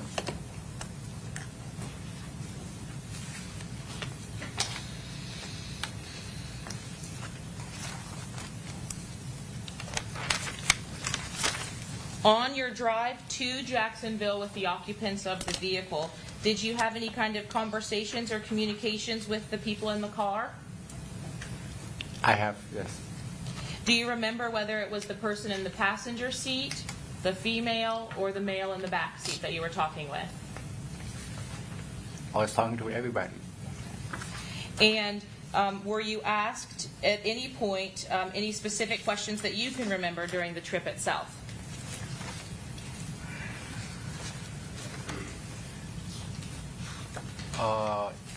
Yeah, but not, like the whole thing.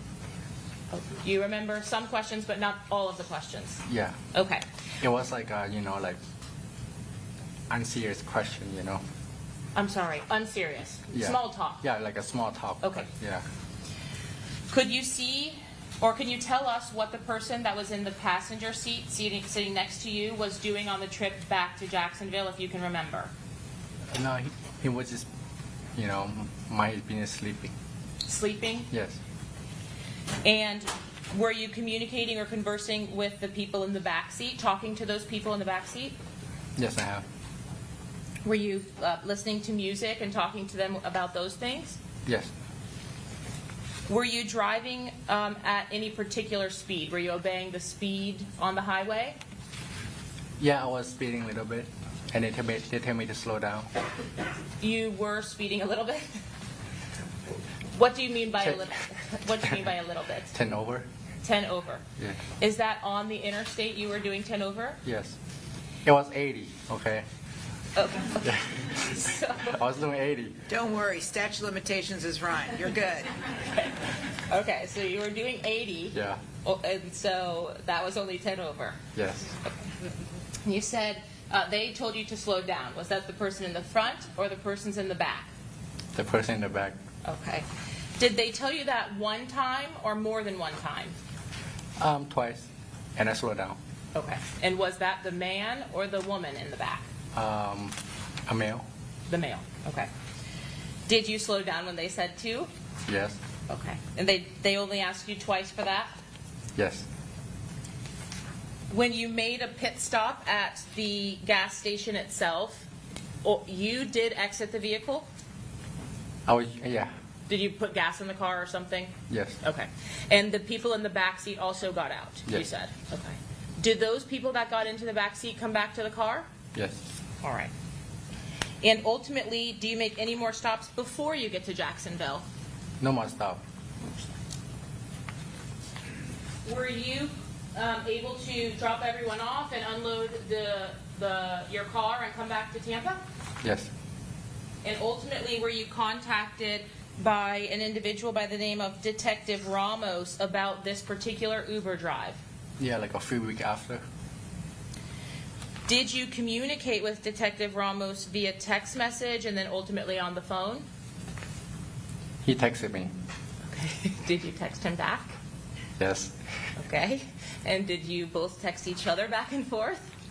Yes. Were you able to identify or provide to Detective Ramos screenshots for the specific path of travel that you were taking? He asked me, yeah.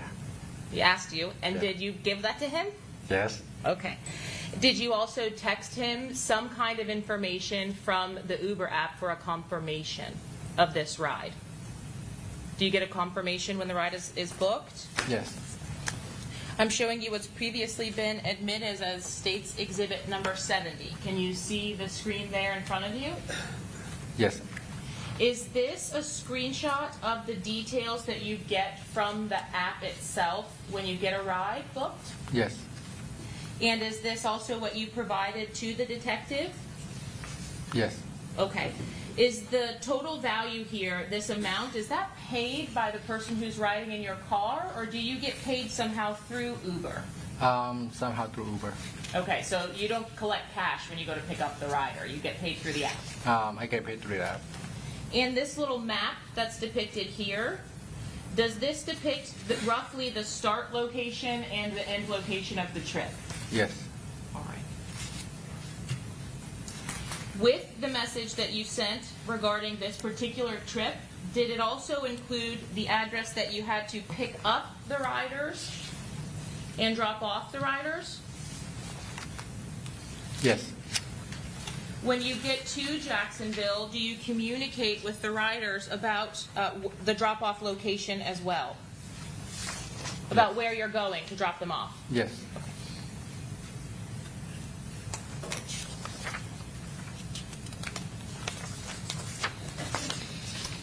On page 4 of States 70, did Detective Ramos also send you some photographs from a security camera to look through? Some photographs via text message? Uh-huh. Oh, I'm sorry. You Oh. have to answer out loud because the court reporter is typing what we're Oh, saying. I okay. apologize. Is All that right. a yes? Yes, Okay. I see it. And did you ultimately have an opportunity to review larger images of what was provided via text message? Yes, he printed out for me. Were you able to identify yourself in the photographs that were shown to you? Yes. And were you able to confirm that the individuals depicted in those photographs were the riders that you had on June 23rd? Yes. I would seek to introduce States Exhibit 92A through D.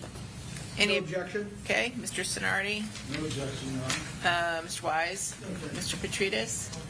They'll be admitted. I'm publishing 92A. Can you see that? Yes. Did you have an opportunity to review each of the photographs that the detective brought to you or printed out for you? Yes, I have. And did you have an opportunity to sign that you identified yourself and the individuals who were riding with you? Yes, that's my signature. Okay. And are you also depicted in this photo? Yeah, I'm right there. Okay, well, Oh. they can see this. People can see this, but not here. So if I point to this individual at the back of the trunk, is this you in the blue top and the tan pants? Yes? Yeah, Okay. that's me.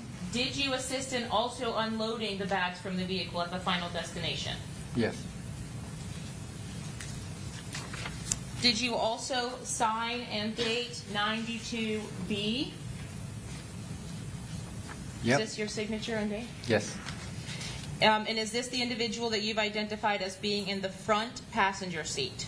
Yes, ma'am. In 92C, did you also identify the camo jacket individual as being the backseat male? Yes, ma'am.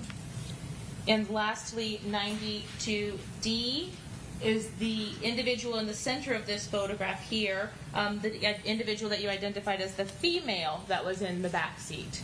Yes, ma'am.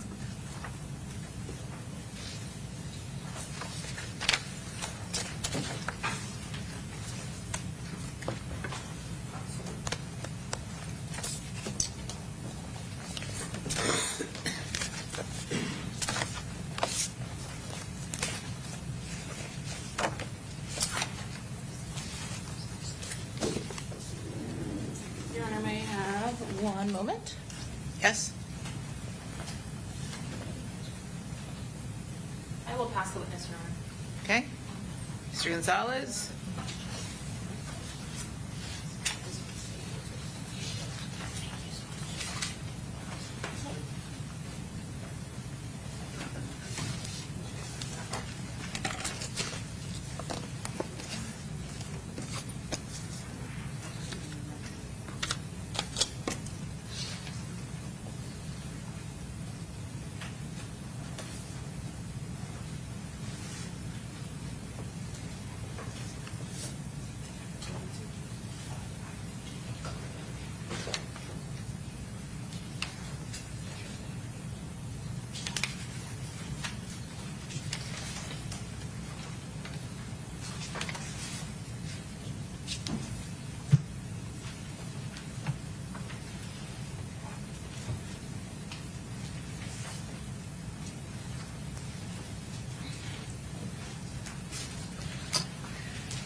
Okay.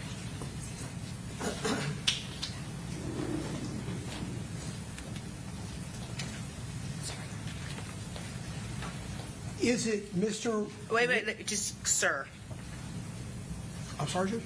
Just refer to him as sir. He's already identified himself for the record. Oh, okay. Yes, Judge, thank you. You identified, sir, this individual I'm going to show you as the person that was sitting next to you in the passenger seat, correct? Yes, that's correct. And soon after you got into the Uber, within 10 minutes or so, he was sleeping, correct? Yes. And he slept pretty much for the majority of the trip, if not all the trip, correct? He must have a long night, yeah. Well, the answer would be Yes. he slept for the entirety of the time, correct? Yes. And when you got originally to the location for the pickup, you parked in the parking lot, correct? Yes. And you waited for a bit for people to come to the Uber car, correct? Yes. And this individual that we just talked about, the one that sat next to you in the passenger seat, you did not see where he came from, correct? Oh, well, he got in my car. And maybe that was a poor question. Yeah. I know he got in the car next to you in the passenger seat. He was carrying a bag, correct? Yes.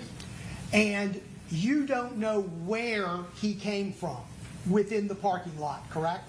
Yes, I was distracting, helping out with the bag and stuff. Yeah. So I wasn't sure. So you were helping out the people that had brought you the bags and getting them into the back of the Uber car, correct? Yes. And in doing that, you were distracted and you did not see where this gentleman that got into your front passenger seat came from, correct? Yes.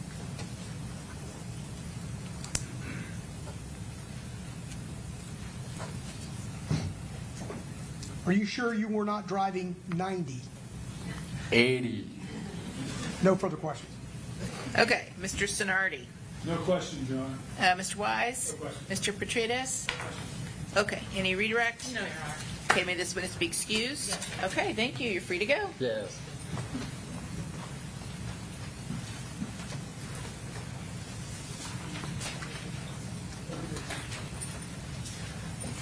Okay, state car next witness. State calls Davian Greer.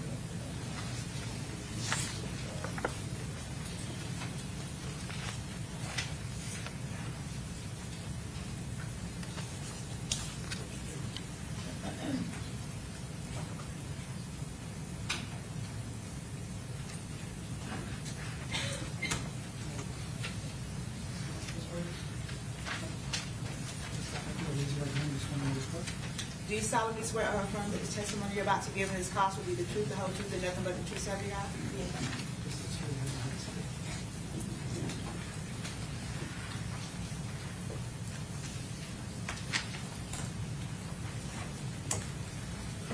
Very good. You may proceed. Thank you, Your Honor. Please state your full name for the record. Davion Murphy. What city do you live? Jacksonville. And ma'am, do you know a person by the name of Rashad Murphy? Yes. How do you know Rashad Murphy? My brother. Do you also know a person by the name of Davian Murphy? Yes. Are you also related to Davian Murphy? Yes. And this morning you're here under a subpoena, is that correct? Yes. So you are compelled to be here? Yes. You don't want to be here, is that correct, ma'am? Not really. And do you recognize and do you see Davian Murphy in the courtroom today? Yes. Can you please point to him and describe what he's wearing? He has on a black suit and white and black shirt. Your Honor, may the record reflect she's identified Davian Murphy. The record shall so reflect. And ma'am, you have testified that he's your cousin, is that correct? Yes. How long have you known him? All my life. And going back to July 26th of 2024, did 2 detectives from the Jacksonville Sheriff's Office come and meet with you? Yes. And did they have a photograph from a still photo from a Ring video camera that they wanted you to look at to see if you could identify that person? Yes. And prior to showing you this particular photo, what did they tell you it had to do with regards to an investigation? They told me he had vandalized or damaged an Airbnb, and they were asking me if I had seen him. And so during that conversation, they never mentioned to you that this actually was a homicide investigation. Is that correct? No, not at all. And were you willing to look at that photograph under those circumstances based on how Jacksonville Sheriff's Office relayed to you the investigation? Yes. I'm going to show you State's Exhibit 38C. Ma'am, do you recognize this a still photograph? Yes. And is this the still photograph that those detectives from the Jacksonville Sheriff's Office showed you? Yes. And were you able to identify the person in this still photograph from the Ring video? Yes. And who is that, ma'am? Davion. At this time, we pass the witness. Okay. Any questions, Mr. Gonzalez? No questions, Your Honor. Okay, Mr. Sonardi? No questions, Your Honor. Mr. Wise? No questions. Mr. Petratus? Okay, may this witness be excused? She may, Your Honor. Thank you, ma'am. You're free to go. Thank you. All right. Okay, State, who's your next witness? The state calls Alicia Kaufman.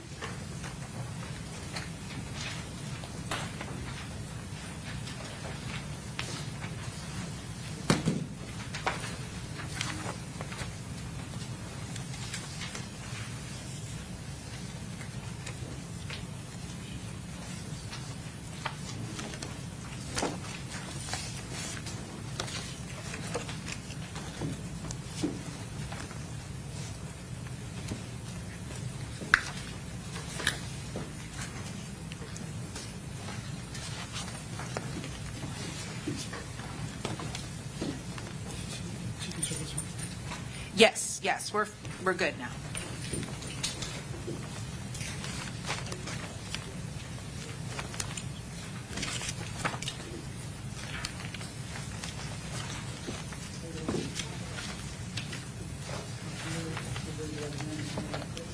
Do you solemnly swear or affirm that the testimony you're about to give in this cause will be the truth, the whole truth, and nothing but the truth, so help you God?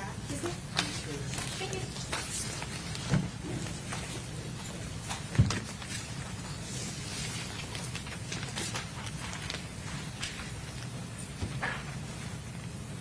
May proceed.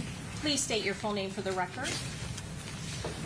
Alicia Kaufman, Kaufman. How are you employed? I'm a crime scene investigator with the City of Tampa Police Department. How long have you been a crime scene investigator? 16-ish years.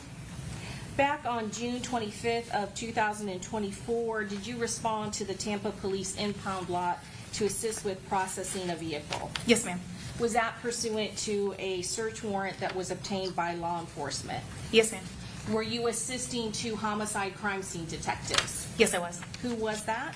It was going to be Detective Kirkpatrick and I believe Detective Alverson. And the vehicle that you were processing, was that a black Dodge Charger? Yes, ma'am. What was your role in processing the black Dodge Charger? My role was to document the Charger as is. It was already gone through prior to my arrival, and what I was there to do was just to collect any bullet fragments or casings, anything like that that we could find and collect from the vehicle.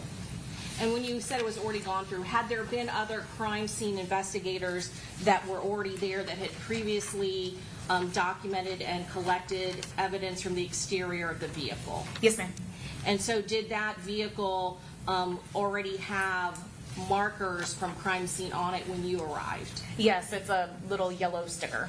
And it had been removed from the original crime scene, is that correct? Yes, the only location I went was our impound lot on Lois. And there is, again, another crime scene investigator that would have documented and photographed that vehicle on scene on McKinley Drive at the Home to Suites, is that correct? To my knowledge, yes, ma'am. And you were not asked to swab for DNA. Was it your understanding that that had already been done as well? Yes, ma'am. Your Honor, at this time, we introduce into evidence states 68A through double M. Any objection, Mr. Gonzalez? No objection. Mr. Sonardi? No objection. Mr. Wise? Mr. Petridis? Admitted? Ms. Kaufman, what is 68A?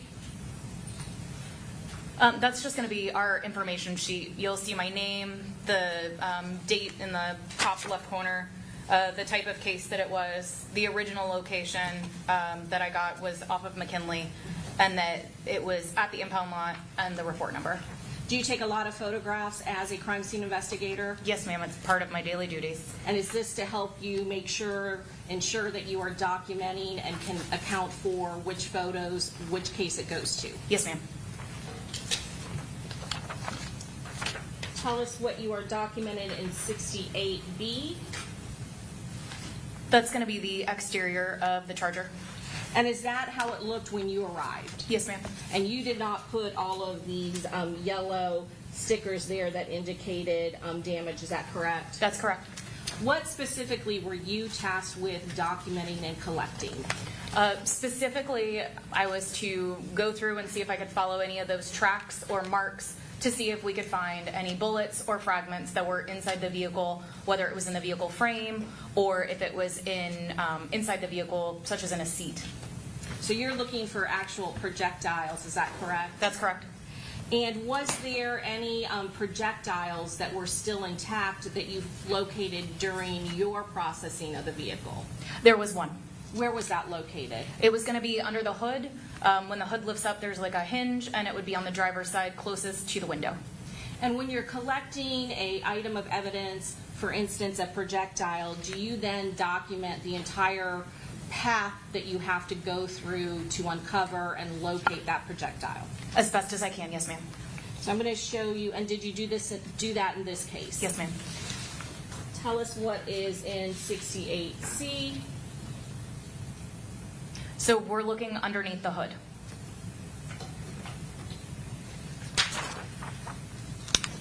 And then 68D. So it's a little bit difficult, but there's a bar that comes down in between, kind of in the middle of the picture from right to left. It's like a hinge. So when your hood comes up, that hinge holds everything on. And it's a little difficult, but you'll get to it in another picture or two. There is a projectile underneath that hinge area. And so do you take close-ups so that you can then get a better look at the item? Yes. Is that what is being shown in 68E? Yes. And I know it may still be difficult based on the coloring, but and the large screen behind you, could you please point it out where specifically it was located? Sure. It's going to be right here in the middle. The hinge that goes down, and then this is your projectile here. And then do you actually collect it and take a photo and measurements of it? Yes, ma'am. I'm going to show you 68F. Is that what is being shown in 68F? Yes. And after you photograph it, what do you do with it? It gets placed in an envelope, and it is sealed, and then eventually it gets released to our property room. And though this is intact, does it still appear to be damaged? Yes, ma'am. And then did you then go into the interior of the vehicle and again locate any damage that was caused by projectiles and try to retrieve any sort of projectiles from the pathway? That's correct. What is in 68G? So we're looking at the driver's side seat and the driver's side seat back from outside of the vehicle looking in. Was there damage caused by projectiles to the driver's side seat? There was damage, yes, ma'am. I'll show you 68H. What is in 68H? So that's just the back side of the same headrest that we were just looking at on the driver's side seat. Okay. And can you see damage to that? Yes, ma'am. And where is that located? We're going to be looking right here, kind of the middle to the right portion of the photograph. You can see this mark here on this mark here. And after you noticed that damage, what did you do? I removed the seat back, the headrest portions. And then did you put it on brown paper and then write on it so that you could identify exactly what it is you're taking a photograph of? Yes, the drivers and the passengers are pretty identical, so I wanted to make sure that I had specifically what was going to be what, and that way I could keep continuity. And I'm going to show you 68I. Again, is that your handwriting depicting where you removed this headrest from? It is. Okay. And is there, again, damage by projectiles that is in the driver's seat headrest? Yes, ma'am. Okay, now point to it if you look on it. Sure. Are these the two areas that you're looking at? Yes, ma'am. That way you don't have to keep getting up. What are you documenting in 68J? So we're just documenting the same points of damage that you pointed out just previously, as well as I believe there's another small fragment closer to the L crux of the measurement there. Okay. And are you referring to this over here? No, actually. Oh, I apologize. That's okay. Right about here. Right here. Yeah. Oh, I see it now. Okay. 68K? That's just going to be a more close-up photo of the previous photo. That previous photo, we kind of want to show where on the headrest it is. Now we're looking closer at each point of damage. 68L, again, still the driver, is that correct? Yes, ma'am. And on what side of the headrest are we looking at now? So now we're looking at the rear of the headrest. And is over here where you're showing the projectile damage? Yes, ma'am. Did you also do the same thing with the passenger headrest? I did. 68M, is that what you're documenting? Yes. And can you tell us where the damage is? And I can point it if you can tell me if I'm correct. Is that where it is? over Yes, here? ma'am. Those small points there. What are you documenting in 68N? Just the second angle. 68O. So now we're getting a little bit closer up using that measure again.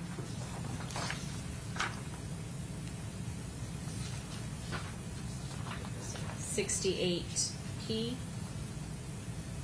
And I'm gonna try to zoom because I know with the light it's hard to see. Oh, I wanted to go this way. And can you see it on the? Yes. If you look and follow where it's the 1 centimeter and 1 centimeter, it almost meets perfectly right there. It's a small piece of debris there.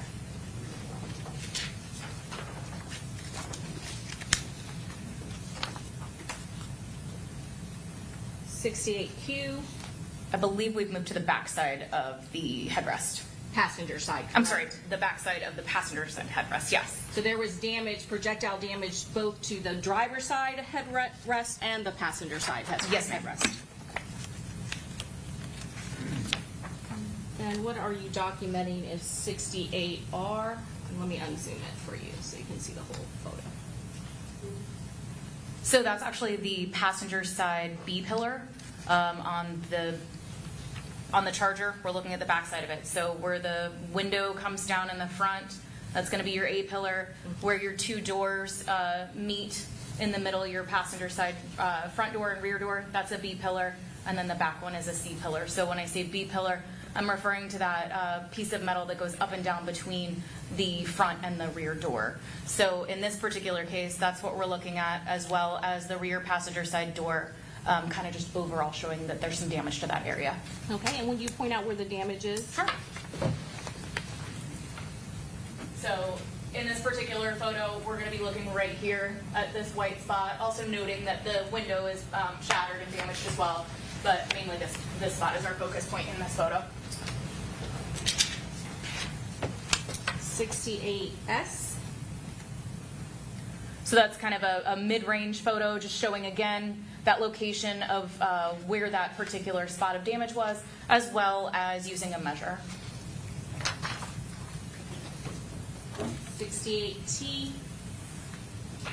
That is going to be the rear seats looking in. I believe we're going to be looking from the driver's side through to the passenger side. And were there damage to the rear seat as well? Yes, ma'am. What are you documenting in 68U? So that we're looking again in from the driver's side towards the passenger side and showing that there's some damage along the headrest area of the rear of the back seats. Right here? Yes, ma'am. 68V.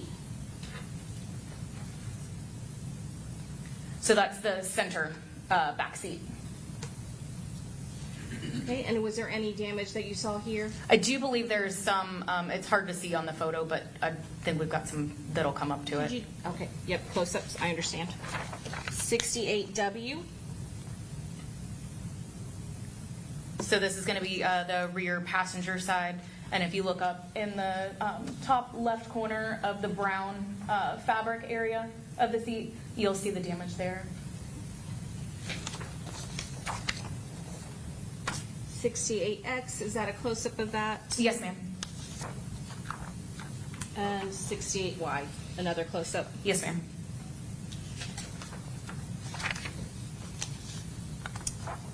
Z. And again, I know it's hard to see because of the black and the glare, but what are you documenting there? That's going to be another little point of damage on the passenger side. I think it's a 68A. That's going to be again on the passenger side headrest, or rear passenger side headrest, excuse me, showing some damage. So behind where we were looking before. Yes, ma'am. 68BB. That is the seat that has been removed. 68C, double C. That's going to be the damage to the back of the seat on the fuzzy fabric portion. And that's what you're referring to? Yes, probably about the 1.5 centimeter to the 1 centimeter. 68DD. That is going to be the rear, excuse me, the rear driver's seat, as well as that middle seat. It came out as one attachment there. And again, just showing that it's been removed so that we can get those good photos of the damage. Okay, and can you point out where the damage is on this particular exhibit, 68 double D? We're going to be looking here up at the headrest area to the center back, and I believe there's some that's hard to tell, but it's along here. Okay, sorry, because I know it's black and there's a glare. And I know that it's... Here's a, let me show a close-up of the top of that anyway, 68EE. There we go. So that's going to be the damage there. And then 68FF. What are we looking at here? We're looking at the headrest, just that mid-range, getting a little bit closer and closer each time we take those photos of damage. And that's going to be, again, the driver's side.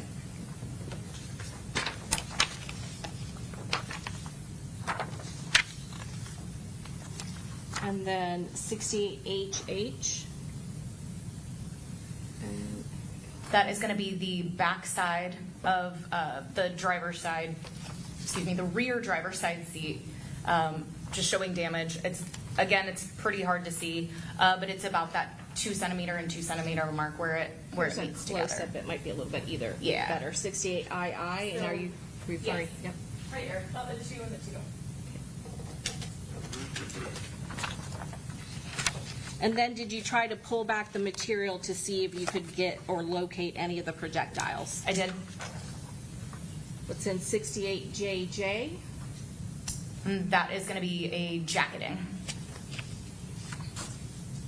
68KK, that same area, is that correct? That's correct. And after you get the jacketing, what do you do with it? It's placed into an envelope, again sealed, my initials, and then placed into our evidence. And we did the passenger side B-pillar and door, front door. Was there also damage to the driver's side door? Yes, ma'am. 68LL, what are we seeing in this particular photograph? So we talked about those pillars before. This one we're looking all the way down at the, do you mind if I get up? No, please do. So this is going to be that A pillar that we talked about. We're going to follow it all the way down to where the dash is down here, and we're looking specifically at this damage right here in the center of the photograph. And 68mm, is that a close-up? Yes. So again, that's where we followed it all the way down. We're in that mid-range, showing again kind of where we are in the vehicle. And for these B-pillar damages, were you able to locate any projectiles or jacketing or anything like that associated with those paths? I believe this one might have had a couple pieces of debris, but nothing large of note that I could specifically say came from a projectile. We dug it out kind of behind the dashboard. Any broken fragments or projectiles, would you have impounded them and collected them and put them into evidence? I would. Your Honor, at this time, we'd pass the witness. Okay, Mr. Gonzalez, No questions, Your Honor. Mr. Sonardi, No questions, John. Mr. Wise, Yes, thank you, Your Honor.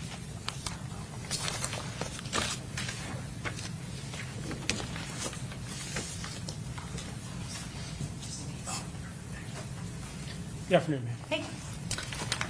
So we'll go back over a couple of things you testified to this afternoon.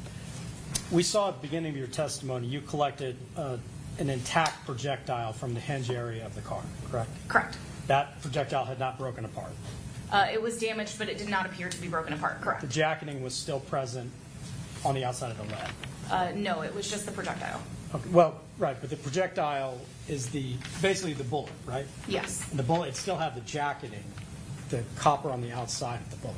Did it not? No, that one was just the projectile itself. Okay, so you're saying it was just the lead inside? I do believe so, yes. Okay. I'd like to show you a picture of that one.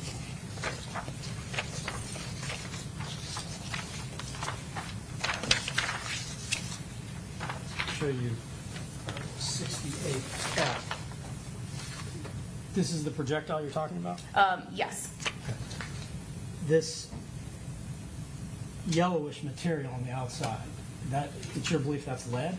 It could be copper jacketing, it could be another color jacketing, but to my recollection, I don't recall any jacketing falling off of it or any fragments coming off of it.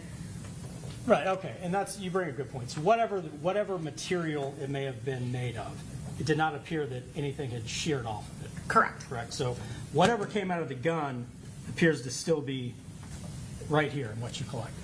Potentially. And it could have rifling on it from the barrel that it came out of, correct? If you want to ask a ballistics or trajectory expert, that would be more of their scope. Sure. And your job is basically to collect anything that the ballistic expert may find relevant to test. Correct. Counsel, can you give me the exhibit? Oh, yes, that was 68. And then similarly, one of the last things I think we heard about was the piece of jacketing that you collected from within the seat. Is that correct? That's correct. And I want to show you 68JJ. I think that's a picture of the jacketing. That's correct. I'm going to try to zoom in a little bit on it. This is a little closer view of that jacketing, correct? Correct. And even when, and just for the record, this does not appear to have originated from the same projectile as the one you collected in the door hinge, right? I can't say where they came from. All of those spots of yellow in those original first photographs were points of damage. So I can't tell you what struck where. I did not string it. I did not put rods through it. That was not part of our plan for the day. Sure, fair enough. This jacket, though, piece of jacketing was collected in a very different portion of the car than the projectile we saw just a moment ago. Yes. Right? And jacketing, even when it splits off from a projectile, can still have relevance to a firearm examiner sometimes because you may still have rifling even on the jacketing that splits off, right? That is a fair statement, yes. But again, if you wanted to talk to a firearms expert, I'm sure that they could give you a little bit more of a definition than I could. Sure, absolutely. You're familiar with what rifling is, though, right? I have my education and experience, yes. Right. And it can be striations that are left on a projectile that leaves a firearm. Correct. And we see striations on this jacketing that you collected from the seat, correct? I don't know that I would call those striations again because that's going to be out of the scope of my career. Understood. You collect it, firearms examiner tests it, determines what may be relevant. Correct. Thank you. That's all. You're welcome. okay. Redirect? No redirect. It is going to be excused. It is going to be excused. Yes, Your Honor. I Okay, apologize. thank you. Free to go. Thank you. All right, who's your next witness? Bernardo De Jesus.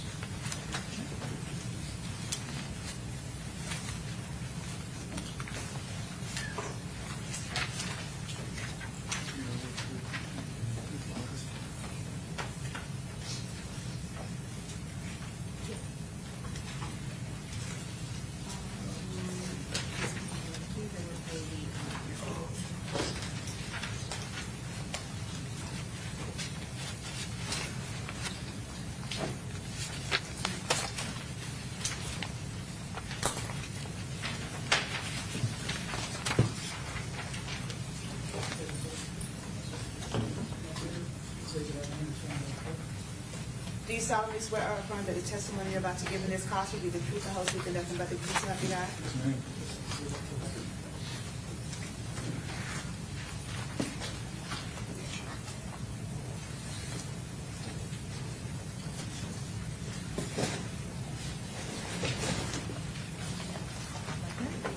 You may proceed. Thank you, Your Honor. Would you please state your name? My name is Bernardo De Jesus. How are you employed, sir? I'm currently employed at the City of Tampa Police Department. How long have you been employed with the City of Tampa Police Department? Just shy of 12 years, sir. 12 years? Yes, sir. Prior to that, did you have law enforcement experience? Yes, sir. With what agency? With the City of Temple Terrace Police Department for a little bit over 2 years. Okay. And did you attend a police academy? I did. When you were with the Temple Terrace Police Department, were you certified under state of Florida guidelines as a law enforcement officer? Yes, sir. Did you have training at that agency to maintain that qualification to maintain the certification from the state? Yes, sir. And when you came to the City of Tampa to work at the City of Tampa Police Department, and since you've been there, have you gone through annual and routine in-service training to maintain your certification as a law enforcement officer? Yes, sir. So I'm going to call your attention back to June of 2024. Where were you assigned at that time within the City of Tampa Police Department? June of 2024, I was assigned to the City of Tampa, what we call District 2, which is the north side of the city. I was assigned to the Street Anti-Crime Unit on day shift squad on A cycle. What time did you come on duty? My shift started at 6 a.m. and ended at 5:30 p.m. every day. Did your duties at that time include assisting with other scenes, assisting patrol officers and detectives in other scenes? Yes, so our main function, we were a plainclothes unit we drove regular unmarked vehicles. We were kind of a bridge between patrol officers and detectives for incidents that may occur or crimes in progress or assisting in latent investigations. What is your current assignment? I currently hold several hats here at the department, but I'm currently assigned to the Field Training Officer Squad for District 1 in South Tampa. I'm also assigned to the Bomb Squad, as well as I'm a bomb technician permanently attached to the SWAT team with the City of Tampa. Were you assigned to the Bomb Squad back in June of 2024? Yes, sir. And as such, were you also attached to the SWAT team at that time in that capacity? Yes. All right, I'm going to call your attention to June 23rd of 2024. Do you recall in the early morning hours responding to a homicide scene in the City of Tampa? I do. Was that scene located somewhere near the University of South Florida? Yes, sir. Do you remember it being located literally across the street from the university? Yes. Do you remember what the cross street there was? I believe the nearest major intersection is McKinley, which is just to the east of where this occurred. Okay, and that would have been intersecting with Fowler? Fowler Avenue, yes, sir. And did you, the area you responded to, was it a multi-hotel complex property? Yes, I believe there's 3 hotels on that property. Did it include a home to suites? Yes, sir. And was there a Holiday Inn? Yes, sir. When you arrived there that morning, were you traveling by yourself or with another officer? No, I was traveling with another police officer, now Detective Patrick De Jesus, no relation. Okay. And what type of vehicle were you in? I believe we were in a black Toyota Camry. I'm going to publish Your Honor States 1.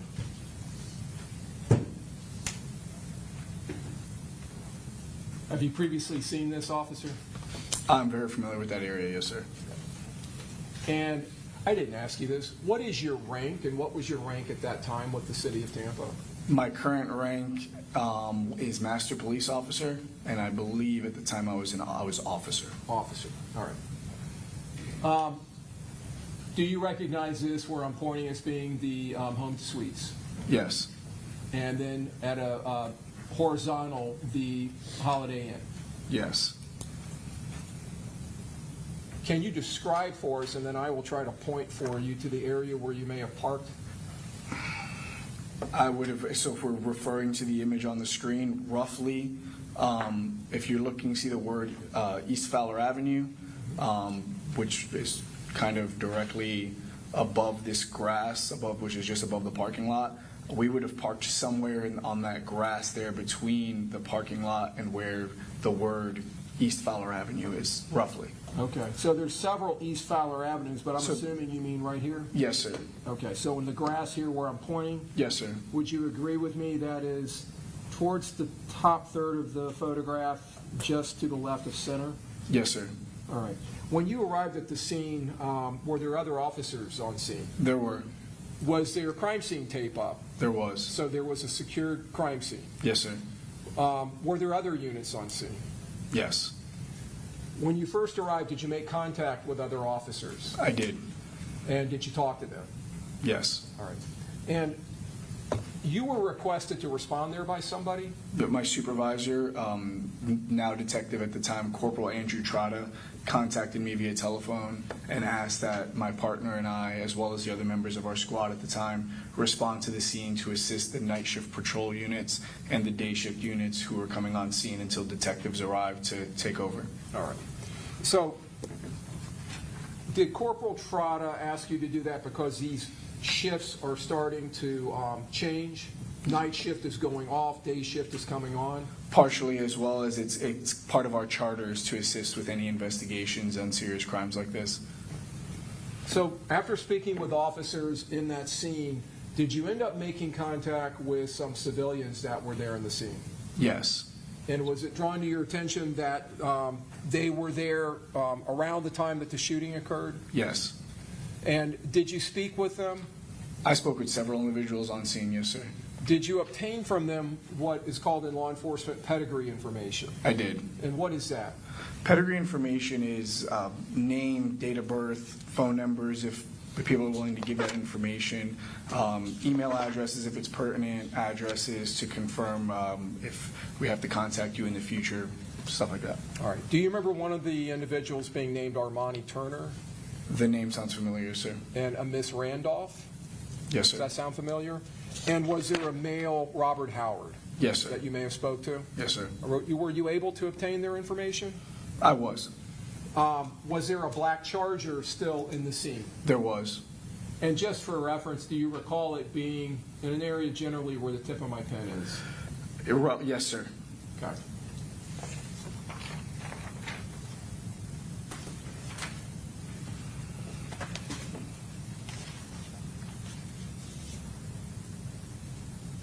Publishing states 7A. Does that appear to be that vehicle? Yes, sir. Did you get near enough to the vehicle to note any potential damage? And publishing states 7B as in Bravo. I did. Okay. Did you note damage that you recognized? Yes, sir. What kind of damage? As shown in the image that you just had on the screen, there was very obviously bullet holes riddled throughout the vehicle. And was the victim's body still in the vehicle? There was a deceased body in the vehicle, yes, sir. Officer, was it brought to your attention that the victim was from the city of Jacksonville? It eventually was brought to that fact was eventually brought to my attention, yes, sir. And when you obtained the pedigree information from the other individuals, did you also make a note to yourself they all appeared to be from Jacksonville? Yes, sir. At some point, did family members of the deceased, of Mr. Jones, arrive on scene? I believe so, but I didn't make contact with any to my recollection. But you noted that, did you not? Yes. Okay. Did you at some point make contact with the Jacksonville Sheriff's Office? Yes, when I was gathering pedigree information and I realized that everybody, not everybody, but the majority of the people that I made contact with were had Jacksonville addresses. I thought that was quite peculiar, seeming how we were in the city of Tampa. With the information that was given to me that the decedent was a Jacksonville native, I reached out to the Jacksonville Sheriff's Office to see if there was any connection between the decedent and some of the people on scene. So how did you go about doing that? I just Googled Jacksonville Sheriff's Office phone number, and I requested to speak to a detective. You ever worked there before? Never. Did you know anybody there? No. So just called and asked to speak to someone. Did you ask for a particular unit of the Jacksonville Sheriff's Office? Yes. And which unit? The gang unit. And did you speak with an officer when you called, or was it a dispatcher, or do you recall? I don't recall. I believe it was a civilian dispatcher or maybe a community service officer who answered the phone. But soon after, I left my information, my name, employing agency, phone number, and I was contacted shortly thereafter. Okay. And was that a detective that called you back? It was. And was that Detective Drayback? Yes. Did you have a conversation with Detective Drayback? I did. After speaking with Detective Drayback, did you at some point make contact with the sergeant of the Tampa Police Department Homicide Unit? I did. And by that time, were other members of the Homicide Unit on scene? Yes, sir. Do you remember the name of the sergeant you talked to? Rachel Cholnick was the sergeant, and the two homicide office detectives on scene, if I'm not mistaken, were Detective Juan Ramos and Detective Aaron Campbell. And Sergeant Cholnick is the detective sergeant of the Homicide Unit? She is. Did you relate to them or relay to them what was told to you or your discussions with Detective Drayback of the Sheriff's Office in Jacksonville? Yes, I relayed all that information to my immediate supervisor, who is now Detective, but then Corporal Andrew Trotta, as well as Detective Sergeant Rachel Cholnick, and at the time, the captain of major crimes, who is Captain Travis Moss. Was Corporal Trotta also on scene, or did you just call him and tell him? He was on scene. He was on scene by then? Now, at some point, did you and Officer Patrick De Jesus, did you end up leaving the scene? We did. And where did you travel to? There's a lounge, an after-hours lounge within the city limits of Tampa, which is just maybe 5 to 10 minutes south off of 40th Street on Bush Boulevard, called Truth 18, I believe. It's on the second floor of a 2-story strip mall plaza, and we went there to see if they were open to obtain video footage. Okay. I'm going to publish States 42, and I'm going to draw your attention. Let me zoom in so you can see the labeling. You can see the label. Let me see if that's going to focus. Truth 18. Okay. Does that appear to be, from your memory, where Truth 18 is located? And I'll back out so you can see the general area. Yep, it's on so that's a 2-story strip mall, and it's on the second floor. How long did it take you to get from the homicide scene to there? Less than 10 minutes. And when you arrived, did you and Patrick De Jesus, did you all search for exterior cameras? Yes, we were hoping that since it was relatively early in the morning that maybe some of the bar employees were still there, since it is an after-hours lounge, but the business was closed, but we did note cameras in the exterior. So no contact that morning with any employee? No contact at all. Did you relate your findings back to homicide or to Corporal Trotta? Yes, sir.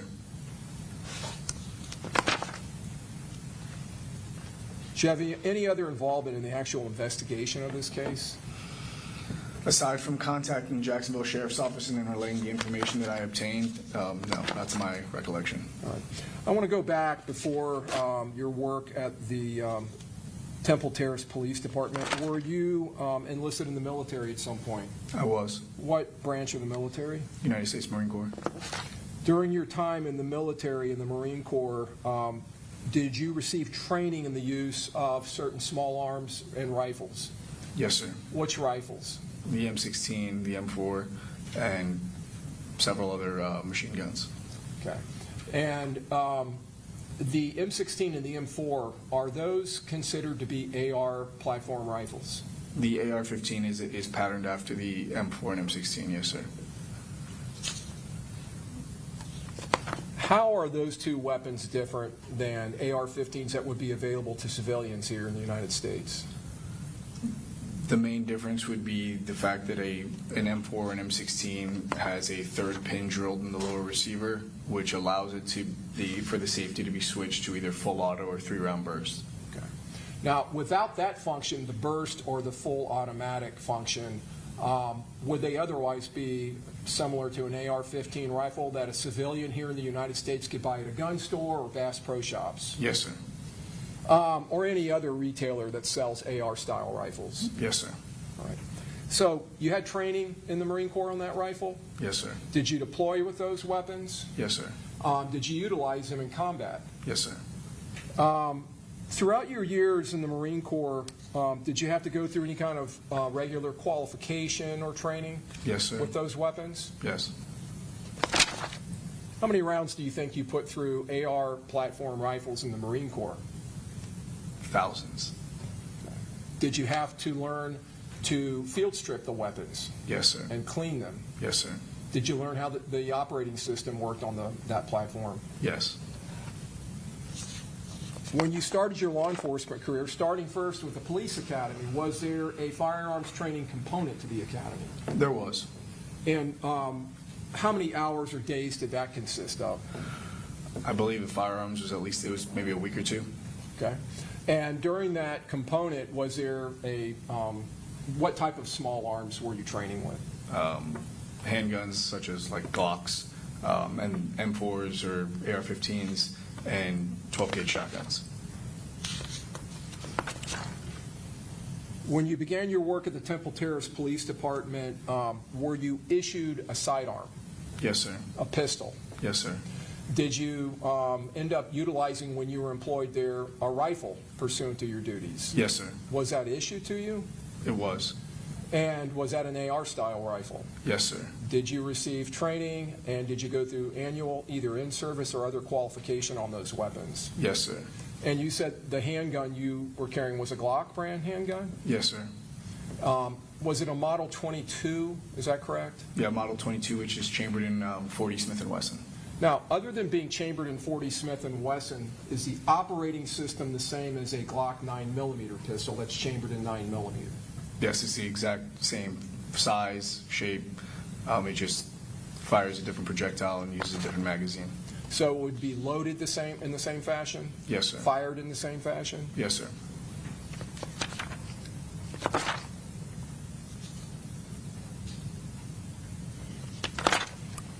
After leaving the Temple Terrace Police Department, coming to the city of Tampa, and during your time over the last several years with the city of Tampa, have you been issued a duty sidearm, a pistol? Yes. What pistols have you been issued over the last several years? Throughout my career, I've been issued a Smith & Wesson M&P, chambered in 40 caliber Smith & Wesson, a 6-hour P320, chambered in 9mm, but I currently, and for several years now, have carried a Glock 9mm. All right, I'm going to come back to that. How many rounds do you believe you have fired through just the SIG 320 and the Smith & Wesson M&P while you were issued those as part of your duty at the Tampa Police Department? Including training? Yes. I'd have to say roughly 20,000 rounds. All right. And those weapons, those handguns, did they operate in a similar fashion to a Glock handgun? Yes. Are they striker fired? Yes, they're both striker-fired semi-automatic handguns. All right. So you talked about a fully automatic function and a burst function on the M16, M4 in the military, and now you've talked about semi-automatic. So I want to ask you about that. Can you just generally tell the jurors the difference, for those of us that don't know, between a semi-automatic weapon, handgun or rifle, and a fully automatic weapon? So a semi-automatic weapon, every time, in order for the weapon to fire, there has to be an individual trigger pull for every round fired, whereas a fully automatic or a 3-round burst, in a 3-round burst's case, when you pull the trigger once, 3 rounds are fired, or a full auto function. As long as you're holding the trigger back, the rifle or the pistol will fire until the magazine runs empty. You said at some point you made a decision of your own to switch to a Glock 9mm pistol. Yes, sir. But from what you were saying, it sounds like that wasn't issued to you by the city of Tampa? It was not. Is it on their approved duty list? Yes, sir. And so that was a personally owned, purchased handgun? Yes, sir. And that's what you currently carry? Yes, sir. You said that is a 9mm Yes, pistol? sir. All right. Glock 9mm pistols, AR-15 rifles that are available to the general public here in the United States, when they are fired, is there an empty shell casing ejected from the round that's fired? If the action cycles correctly, then yes, there is a casing that is ejected from the weapon. So if those firearms are fired on, say, a firing range, and they work as they're designed to work properly, you should have ejected shell casings nearby? Yes.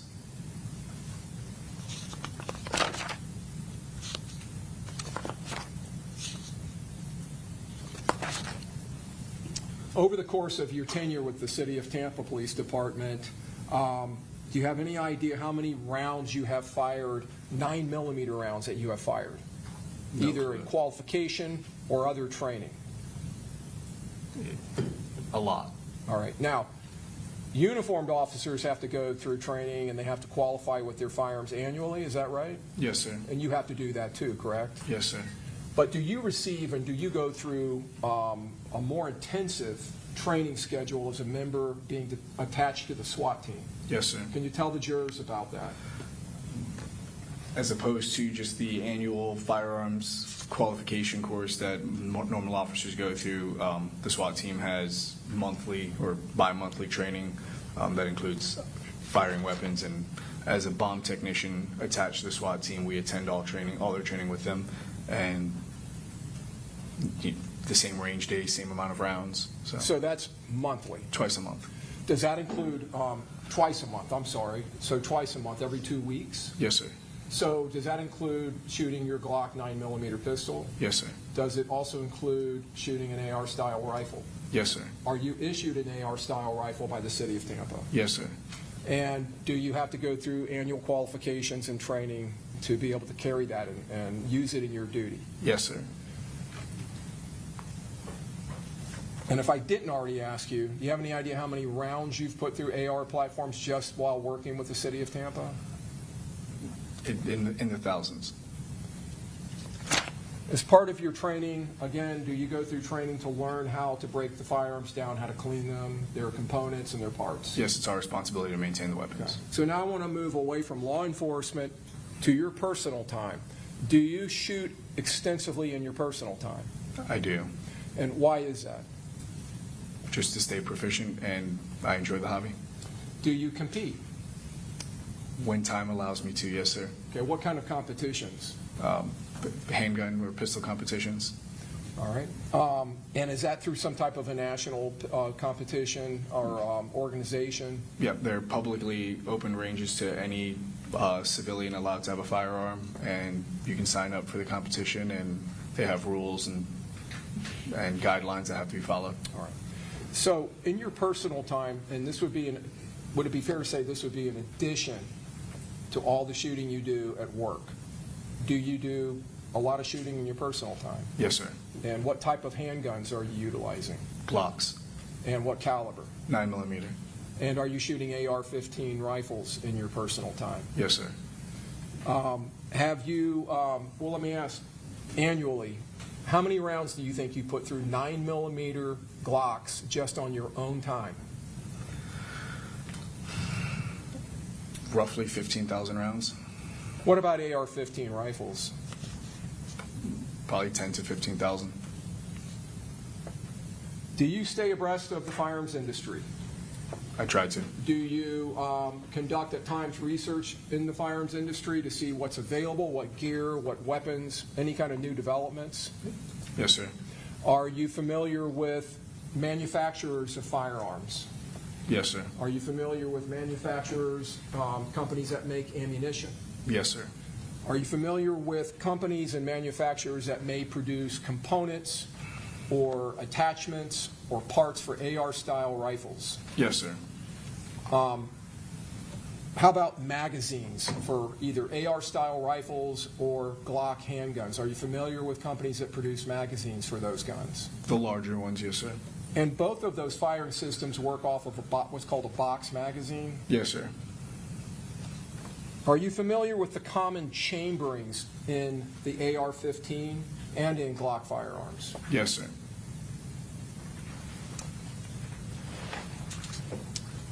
With ammunition, let me talk to you specifically about that. The common chamberings in the AR-style rifle.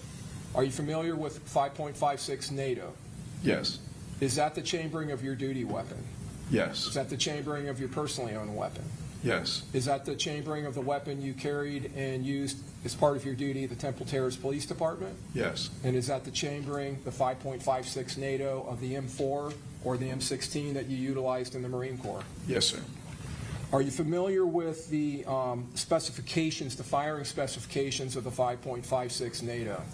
In what regard? As far as muzzle velocity and foot-pounds of muzzle energy? Roughly. And are those specifications that are published by the manufacturer? Yes. The 5.56 NATO round, are there common chamber or loadings for that round? And I'm talking about the grain weights of the projectile. Yes. Okay, would 55 grain be one of those? On the smaller end, yes. 62 grain? Yes. Are there others you're familiar with? Yes, 69 and 77. In all of those grain weights and loadings, when that is fired out of a AR-style rifle, is that projectile traveling in excess of 1,000 feet per second muzzle velocity? Yes. Is it traveling in excess of 2,000 feet per second? Depending on the barrel length, yes. Okay. And there are different barrel lengths, is that right, with an AR-style rifle and different styles of AR-style rifles? Yes. Foot-pounds of energy. Does the 5.56 NATO round generate in excess of 1,200 foot-pounds of energy? Yes.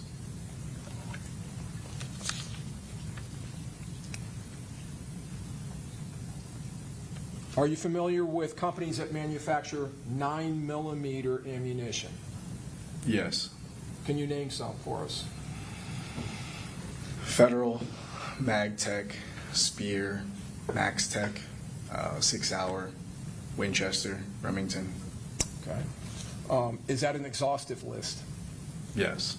Okay. Well, let me ask you this way. Are there many, many more manufacturers of 9mm ammunition? There's significantly more that I don't know than what I know. Okay. And those are commonly seen companies, the Remington, Winchester, Spear, CCI. Have you ever heard of a company called Fiocchi? I have. Okay. And do they manufacture 9mm ammunition? They do. Now, you mentioned MaxTech. Are you familiar with that? I am.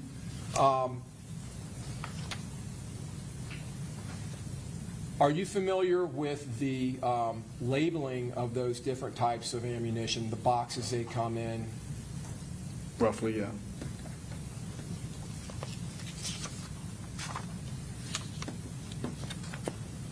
So let me talk to you, go back to the AR-style rifle.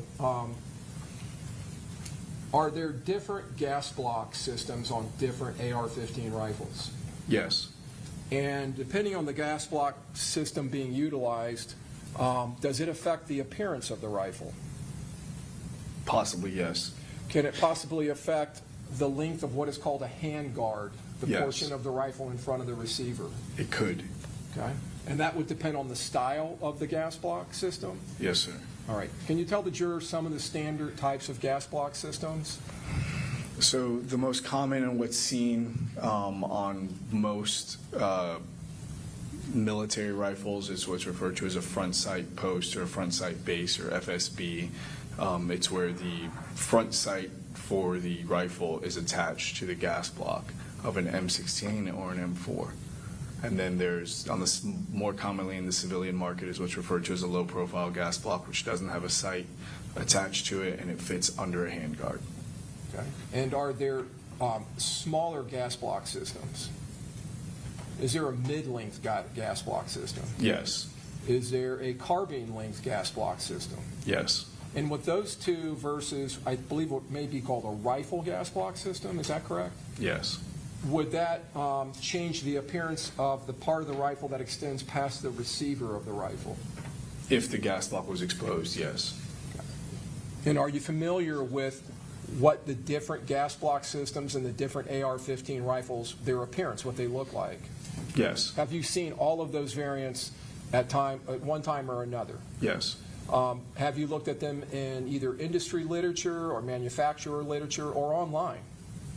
And in person. And I'm talking about images and in person. Yes. Have you fired multiple gas block system Yes. AR?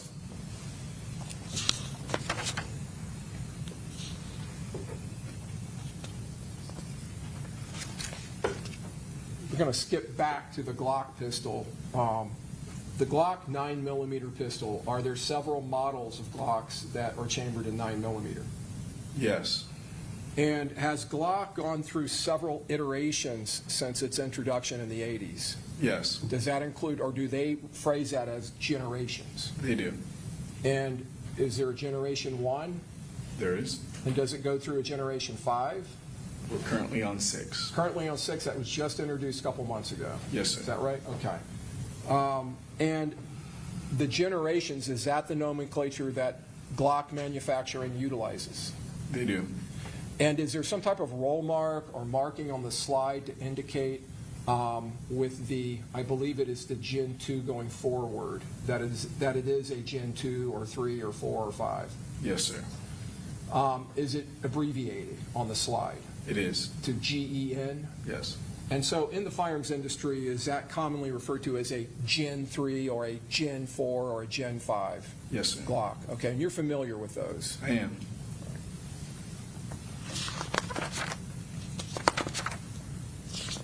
AR-15 style rifles, are they frequently equipped with some type of a strap system that allows the user to carry the rifle in some form or fashion?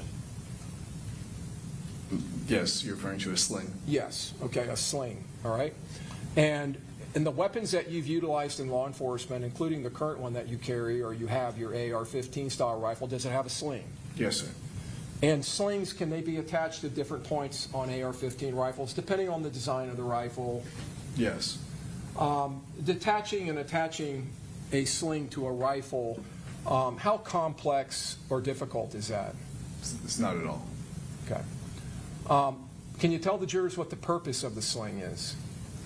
A sling is essentially a way for you to carry your rifle with you without having to utilize your hands in case you have to do something other than hold on to the rifle itself. You can tighten it, loosen it, whatever you have to do to keep it stowed on your person without physically holding it with your hands. Does it also have benefits such as freeing up a shooter's strong hand? Yes. Or hands? Yes. To allow them to access a secondary weapon like a pistol? Yes, sir. Can a sling be utilized, or is there a technique to utilize it to support the firearm and maybe brace it or stabilize it during the firing process? Yes, sir. Are you trained in that? Yes. Do you utilize a sling for that purpose when you're utilizing your AR-15? Depending on the style of shooting I'm doing, yes. Okay.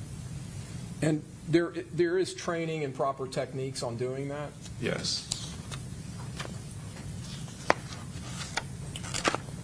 Going back to the Glock 9mm pistol, I want to talk to you real quick about magazines that are produced by Glock manufacturer, okay?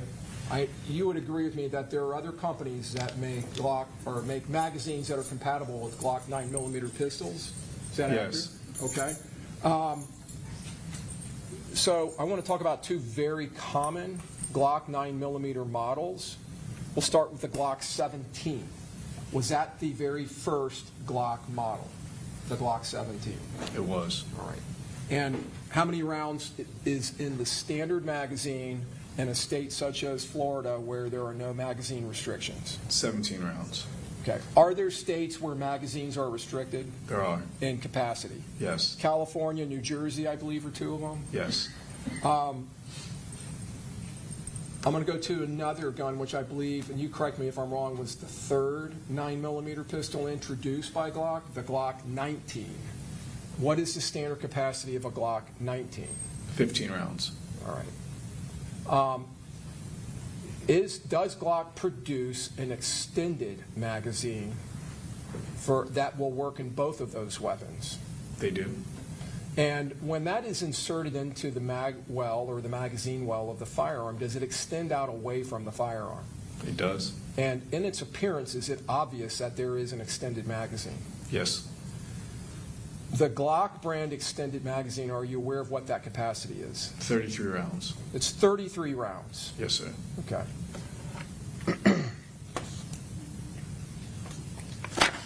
Now, when I was just talking about the introductions of these pistols, and that was in the 1980s, would you agree with me, early 90s? I skipped over from model 17 to 19. Was there a model, and is there a model 18? There is. And is that a model that is marketed specifically and only to law enforcement and military? Yes. Why? It's a fully automatic, or it is a select fire, which can be fired semi or fully automatic Glock pistol.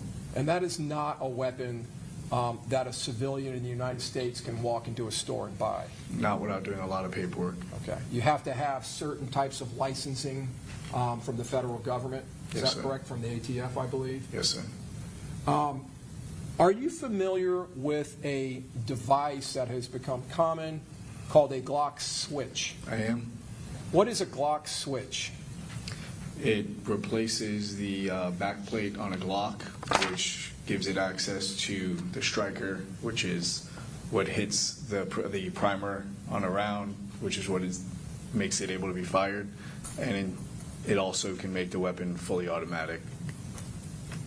And well, back in 2024, was that a pretty simple conversion that was being circulated a lot on the internet and other places? Yes, it's very easy to manufacture. All right. Did Glock attempt in the latter part of last year to make modifications or changes to Yes, the Glock guns to prevent that from happening? Yep. They released, well, we said that there's 6 generations of Glocks. They technically came out with the Glock V as its own generation, I guess we could call it, which was to prevent the guns from being modified to be fired fully automatic.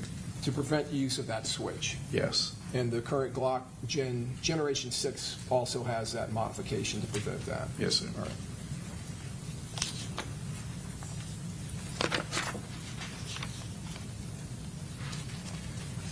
Okay, going back to the AR-style rifle, we talked about the 5.56 NATO round. Are there other calibers that can be chambered in AR-15 rifles? Yes. Does that include 300 Blackout? Yes. Are you familiar with that round? Yes. Or that caliber? I am. Now, in appearance, does a loaded 5.56 NATO round, does it have a certain appearance versus a 300 Blackout round? It does. And are they something that can be distinguished by looking at them? Yes. How so? Well, the 5.56 is significantly smaller than the 300 Blackout. The projectile for the 300 Blackout is larger and longer. But the casing on the 300 Blackout is shorter, but the diameter is the exact same. It uses the same size casing. When you look at ammunition, would you be able to distinguish between a 5.56 round and a 300 Blackout round? Yes. The 223 Remington round, are you familiar with that? I am. Is that a caliber that is commonly chambered in the AR-15 style rifle? It is. Is it a round, a caliber that is very similar to a 5.56 NATO round? Yes, it can be fired out of the same gun. Okay. So if a person has a 5.56 caliber AR-15, a 5.56 NATO chambering, they can safely and effectively fire 223 Remington ammunition in there? Yes. Have you ever done that with AR-15s that are chambered in 5.56 NATO? Yes.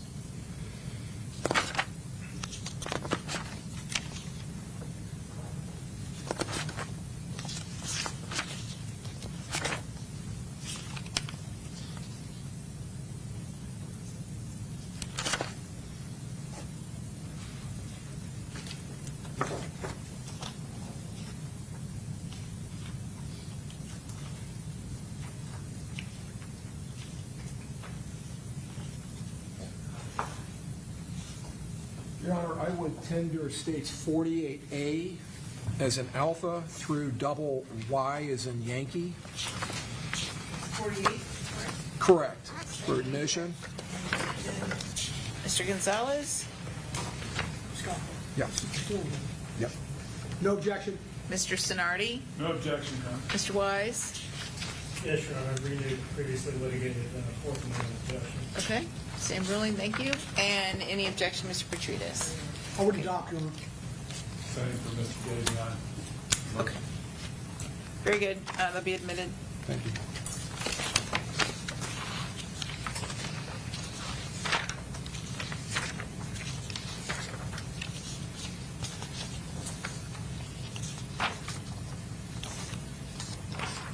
Publishing states 48I. Officer, if you need me to bring the photograph to you, that is fine.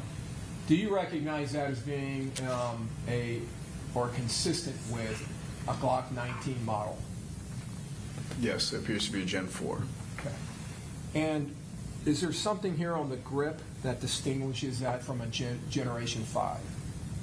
Yes, so if you're looking at the grip, the side closest to the trigger guard, there are finger grooves along the grip. That is not on the Gen 5 or 6. That's only on the Gen 4. And then on the slide, there's no forward cocking serrations. There's only rear cocking serrations, which is not on the Gen 5 or 6.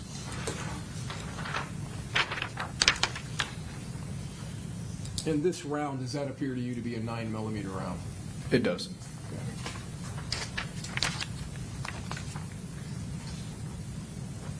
You indicated earlier that the standard magazine for this firearm contains 15 rounds.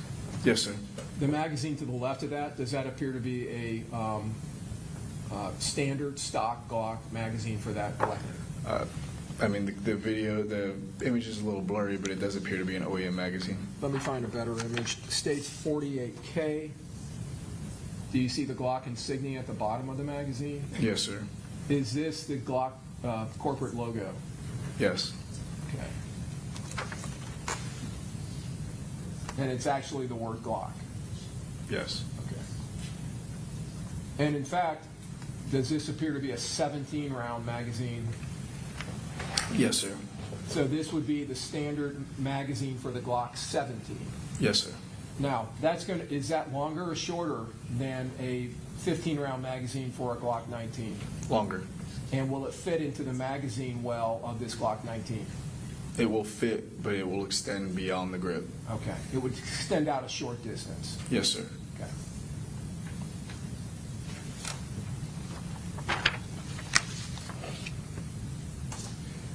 .48J, do you also see a portion of the front of this firearm on the slide that also indicates to you this is a Gen 4? Yes. The Gen 5 has a rounded appearance? This has a chamfered edge.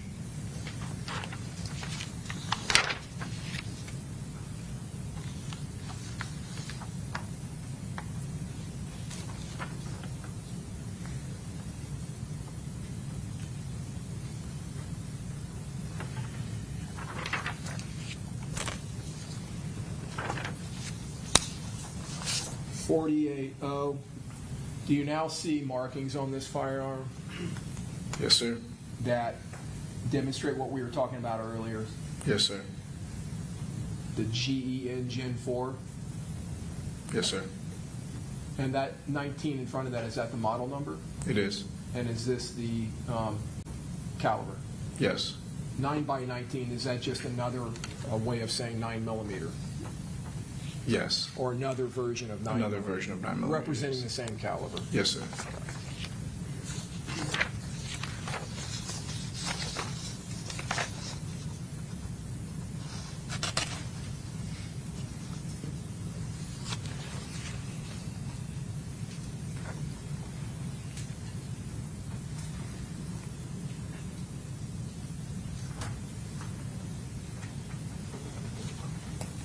I might need to bring this to you. Do you see this bag that appears to contain ammunition? Would you agree with me those are loaded rounds, live rounds?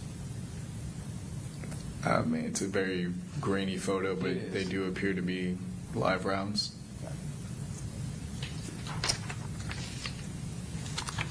States 48, V is in Victor.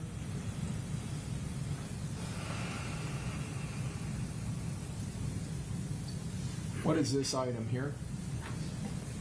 It appears to be some sort of laser. And now looking into that same bag at a little bit better definition, do you see loaded live rounds? Yes. Okay. Can you tell what type they are? They appear to be 5.56 or 2.23. This item here, what is this? That is an aluminum magazine.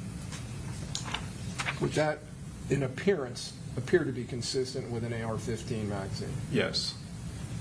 Okay. States 48W is in whiskey. No. I think this is a little better. It's a 300 blackout. I'm sorry? Those appear to be 300 blackout. Those are 300 blackout. Okay. Now, we'll just take this round here. What is it about that round that's telling you that's a 300 blackout? The size of the projectile, the lack of taper at the crimp of the case. And some of this other loose ammunition, does that appear to be, where I'm pointing, Those look like pistol rounds. 9mm? Possibly, yes. Okay.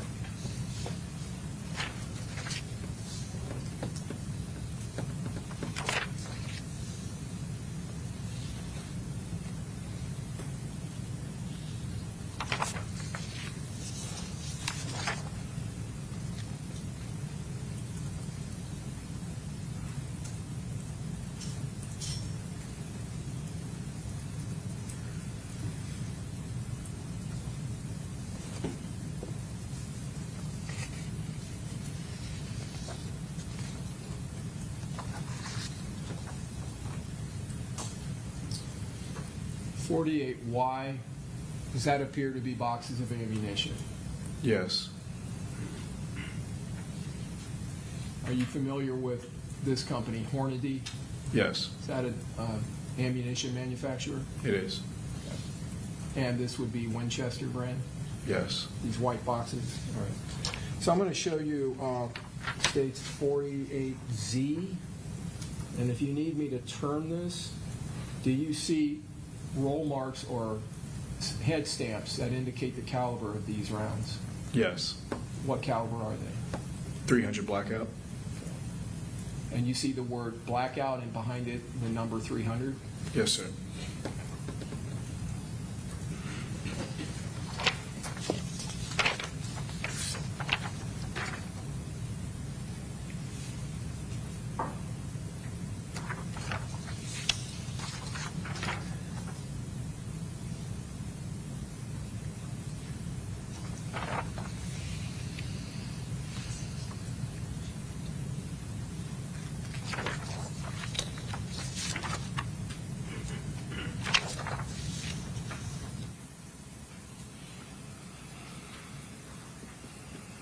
States 48DD.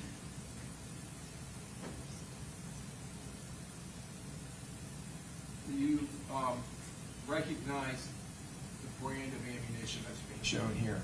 I do. And I'm not sure if I'm pronouncing this correctly. I've always pronounced it Cellier Balot. Are you familiar with that company? I am. Is that an ammunition manufacturer? Yes, sir. In fact, they also make 9mm handgun ammunition. They do. And in this instance, what caliber is this? 300 blackout. So 300 AAC blackout, is that the full technical or industry It's identification? just one of the for that? names. It could also be referred to as 300 300 Whisper. blackout. What does the FMJ stand for? Full metal jacket. And over here, we see a 147 GRS. What does that stand for? That's the grain weight. And the 9.55? Could that be the grain weight The of the powder. powder? Yep. Are those ammunition specifications that are commonly placed on ammunition boxes? They are. This is states 48EE. E is an echo. I may be turning this a little bit as we look at it, so just bear with me. I'm going to start with this white box here. So even though it's oriented in this way, I'm going to turn it so you can read it. Do you recognize the labeling on that box? I do. do you recognize the item depicted on the box? Yes, sir. So this on the top, Magpul, do you know what that means or what it is? Magpul, it's a firearms accessory manufacturer that typically makes polymer parts, magazines, and other accessories. Do they also make, well, you said magazines. Do they make a standard magazine that's utilized for the AR-15? As well as the Glock. Okay. And this says hand stop kit. So what is a hand stop? So a hand stop is typically for, you can use it on any length handguard, but it's typically for shorter length handguards to prevent a shooter who maybe has longer arms from reaching past the handguard and maybe grabbing the muzzle, so when he fires he doesn't hurt himself. Or you could use it on a longer handguard and just use it as a reference point for your hand. Okay. And when you say a handguard, that would be a component or a part of an AR-15 rifle? Yes.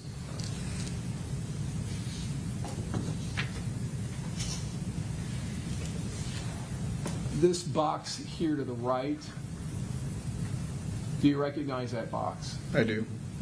Okay. And do you recognize the writing up here? I do. What does that say? Max Tech. Now, you identified that earlier as one of the manufacturers of 9mm ammunition. Yes. Does this appear to be a box that would be consistent with holding 9mm ammunition? Yes, sir. Does this also appear to be a box of Max Tech ammunition? Yes, sir.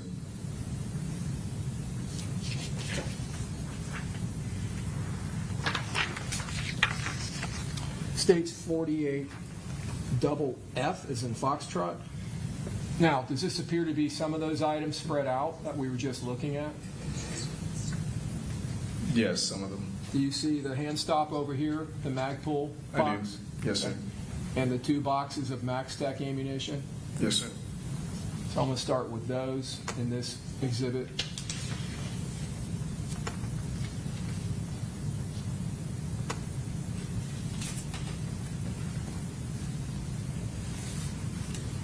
Anything about that changes your opinion that that is Max Tech ammunition? No, sir. All right. Now, let me go to this. On the bottom left of the photograph and in the center, there are 3 items that are vertical to the photograph. What are these 4 items? Those appear to be handgun magazines. So I'm going to zoom in on the 2 to the left. First of all, have you previously seen this photograph? Yes. Okay. And did you recognize these 2 as being, at least those 2 as being Glock magazines? Yes, those appear to be OEM magazines. OEM meaning that's Glock manufactured magazines? Yes. Okay. And then this center magazine, does that appear to be a magazine for a Glock pistol?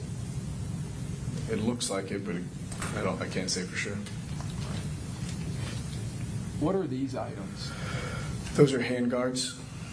Okay. And what is that for? That's to cover the barrel and the gas operating system of the rifle so you can fire it safely without burning your hand.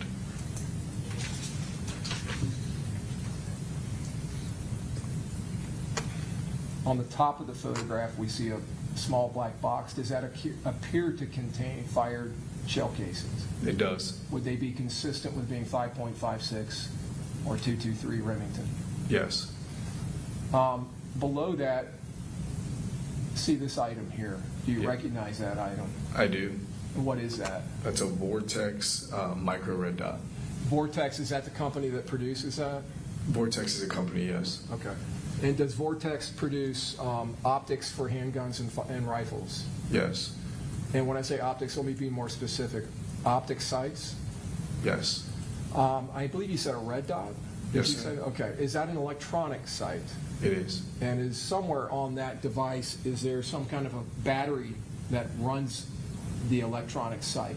Yep, there should be a battery or a solar panel or something. Okay. And then this item here, do you recognize that? I do. And what is that? That appears to be another micro red dot.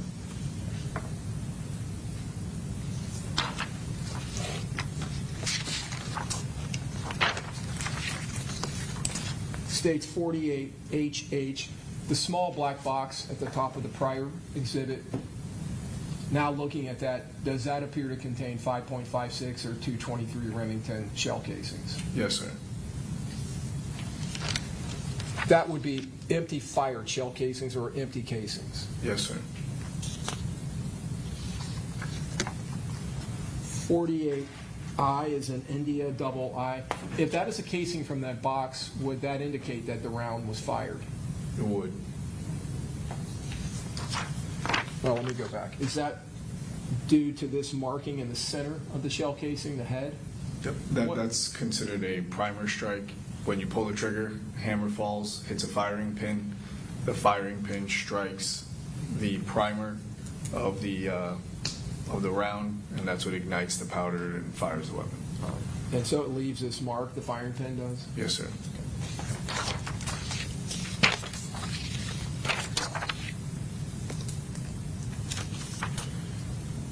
And going back to the Max Tech ammunition, I think we have a better photo now. This is states 48, double L is in Lima. Now looking at this, can you see the ammunition, the caliber of the ammunition? Yes, sir. And what is the caliber? 9mm. And this writing here on the box, can you see it enough to tell me what all of that means walking across there? 115 is the grain weight of the projectile. It's a full metal jacket. Non-corrosive means they didn't use a corrosive lacquer on it to preserve the metal, so it won't damage your barrel when you fire it. Box primer is the type of primer that's used to ignite the powder, and brass case is the gold-looking casing that holds the projectile and the powder. States 48M is in Mike double M. Does it appear one of the boxes is fully, has a full box of ammunition? It appears so. And there are some rounds missing from the other box? Yes, sir.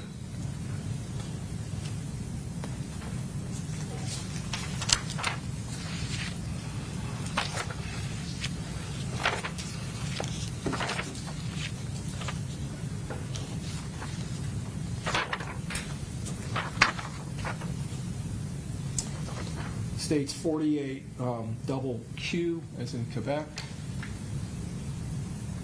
The item on the top, is that a Glock magazine?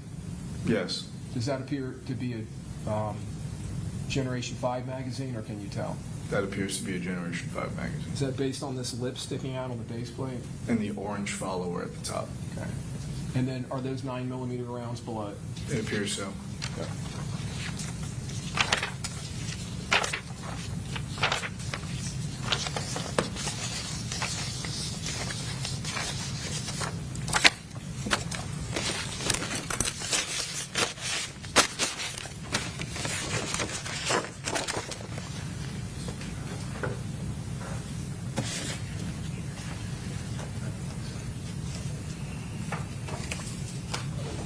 Your Honor, the state would tender 52 A's in Alpha through N's in November. Objection? 52 A through N, counsel. No objection? No objection, Your Honor. Yes, Your Honor, reading previously litigated pre-trial motions. Okay. Submitted. Publishing states 52A. Do you recognize this black container? I do. Have you ever seen containers like that before? I have. What is that container? That's the container that a Glock pistol comes in when you purchase it. States 52B. Is that the same container now opened? Appears to be. And does there appear to be a couple of magazines in the container? Yes.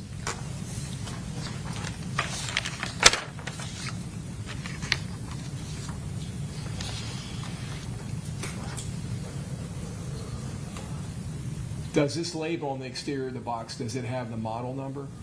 Yes. And is this the model number? Yes. Okay. And is that a model that is a 9mm Glock? Yes. Okay, chambered in 9mm. Yes. All right. And the FXD, does that refer to the sights on the pistol? I do not know what FXD refers to. I know the 5.5 is referring to the weight for the trigger. Okay. And is this the serial number? Yes.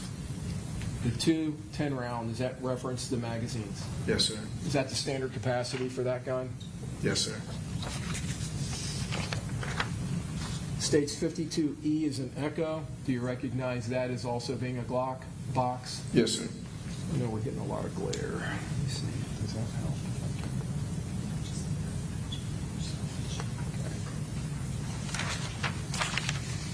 States 52F. Does that also appear to be a label for a Glock case? Yes, sir. Let me see. Well, it's hard to see on this, but do you see the same 5.5 pound there? Yes. And 17 RD? Yes, sir. Okay. And the 5.5, that is reference to the trigger pull weight? Yes, sir. 17 RD is a description of the capacity of the magazines that come with the gun? Yes, sir.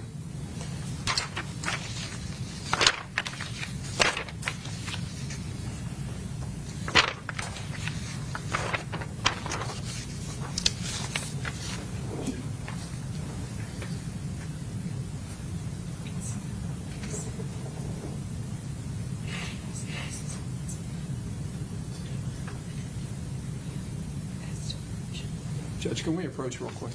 Yeah, and I tell you what, let's do this, 3:24, so we're going to take our 10-minute afternoon recess, okay? Jury can step into the jury room. All rise. Let's go a little bit more.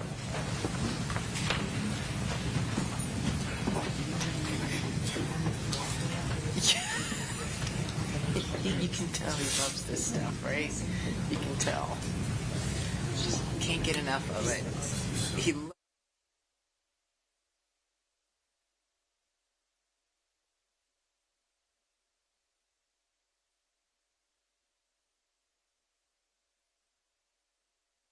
We're on the break, but since you've not yet been cross-examined, you just can't talk to anyone, including the state, about.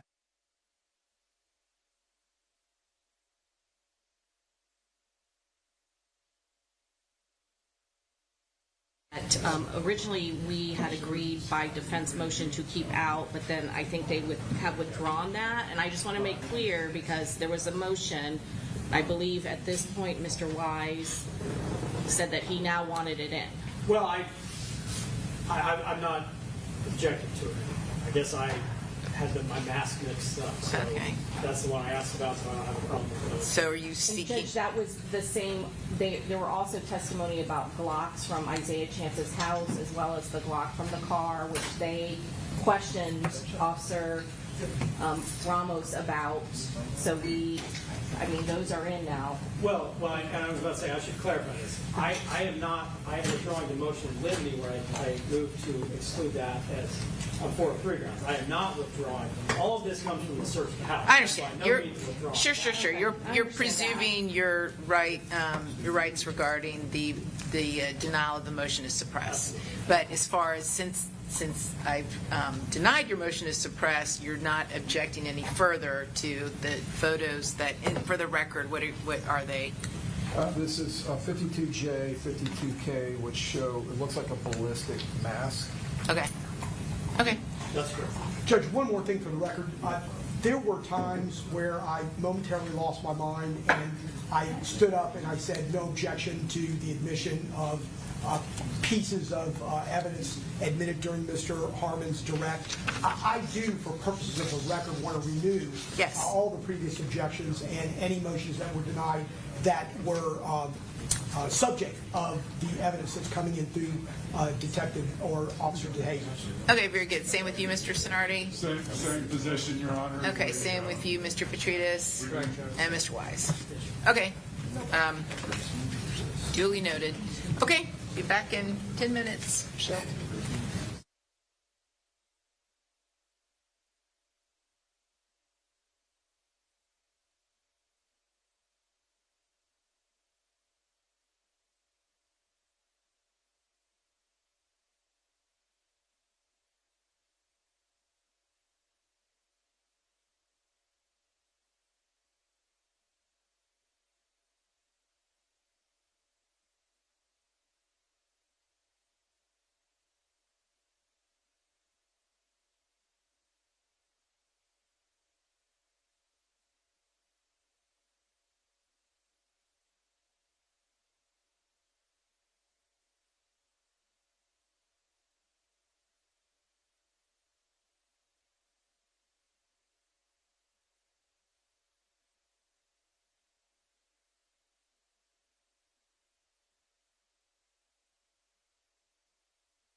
by the court, and everyone can preserve any objections previously made. Other than that, any additional objections?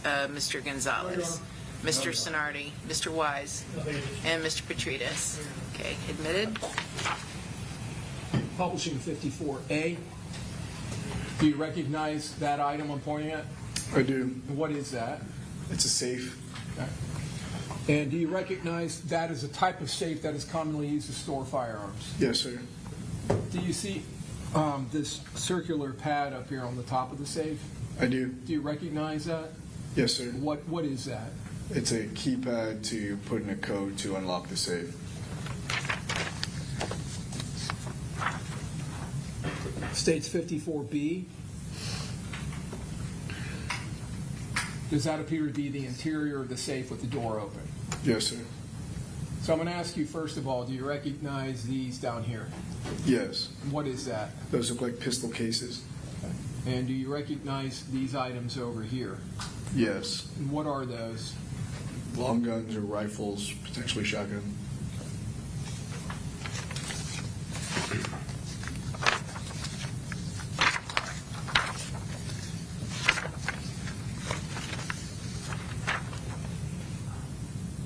States 54G.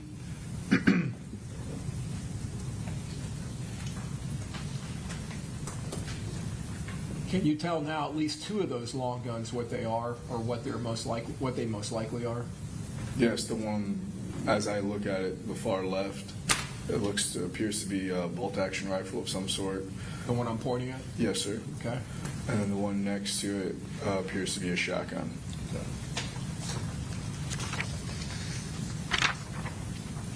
States 54H.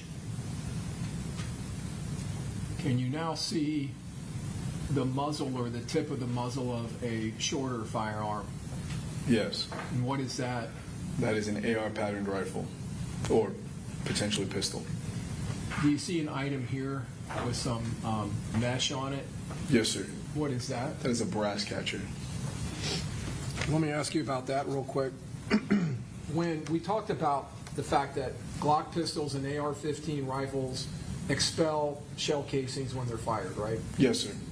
The term brass, is that a term that's commonly associated to spent shell casings? Yes, sir. Is that a term that's utilized frequently on firing ranges, including law enforcement, military ranges? Yes, sir.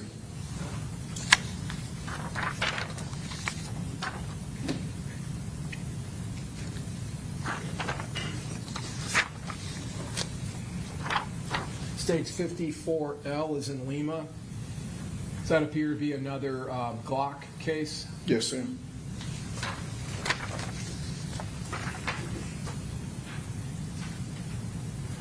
Can you see the labels on the front? Yes, sir. All right. And G19 Gen 4, is that a Gen? Glock 19 Gen 4. So it's a Glock 19 Gen 4. That's the model. Yes. That's the generation. Yes. Same thing with the trigger weight. Yes, sir. This comes with 3 10-round magazines. Is that what that stands for? Yes, sir. Is this the serial number to the left? Yes, sir.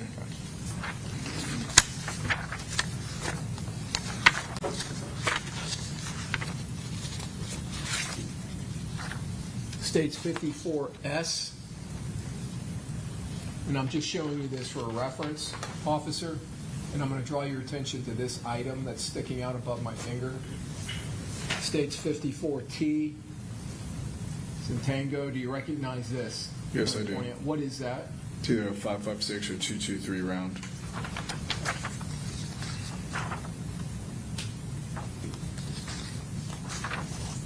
States 54V is in Victor. I'm going to ask you about these two items. Does this still appear that we're looking at the interior of the safe? Yes. What is this item here? That is a Magpul polymer magazine. Okay, and is that for an AR-15? Yes, sir. The item on the right, what is that? That is a brass catcher. Now, that one's detached, sitting by itself? It appears so, yes, sir. Not attached to a weapon, or doesn't appear to be? Not attached. States 54W. Is that another view of the brass catcher? Yes. Brass catchers, is that something that you commonly see at public ranges or law enforcement ranges? No, sir. And these, are they designed to be attached somewhere on a rifle? Yes, they're What- yeah, go designed ahead. designed to be attached on the right side of the upper receiver, where that opening can completely cover the ejection port of the rifle, which is where the casing comes out of when you fire a round.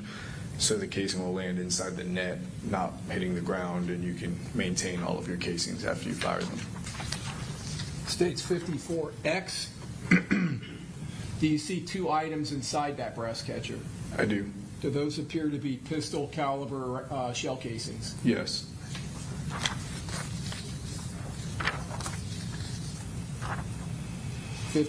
Z.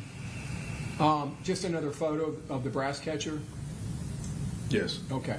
And it appears that it has a wire frame and then has this mesh or netting that makes up the brass catcher? Yes.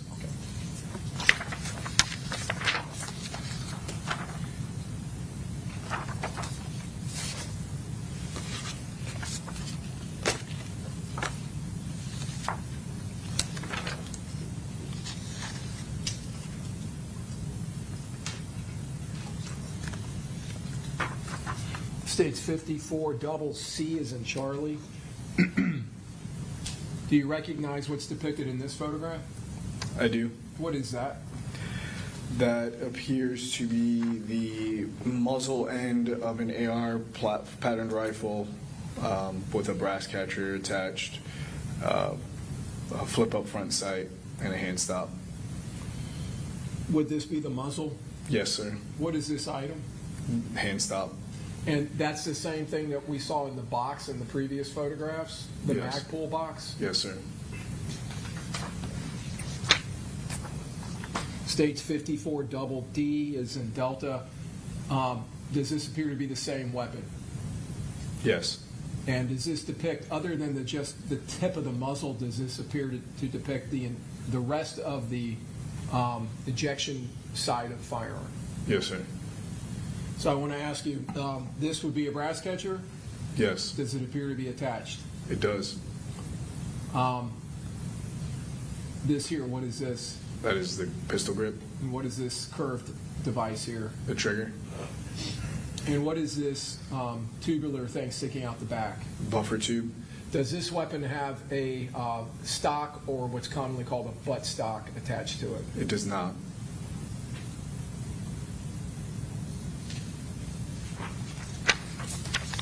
States 54 double C as in Charlie. Does this appear to be the opposite side of that weapon?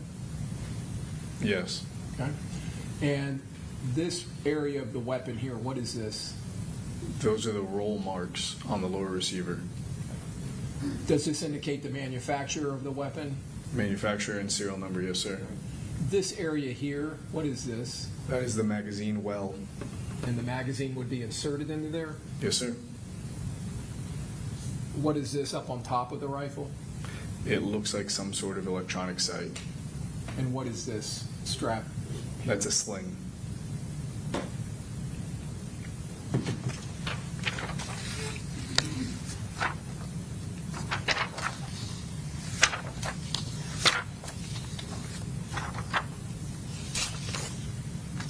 Stage 54 double I is in India.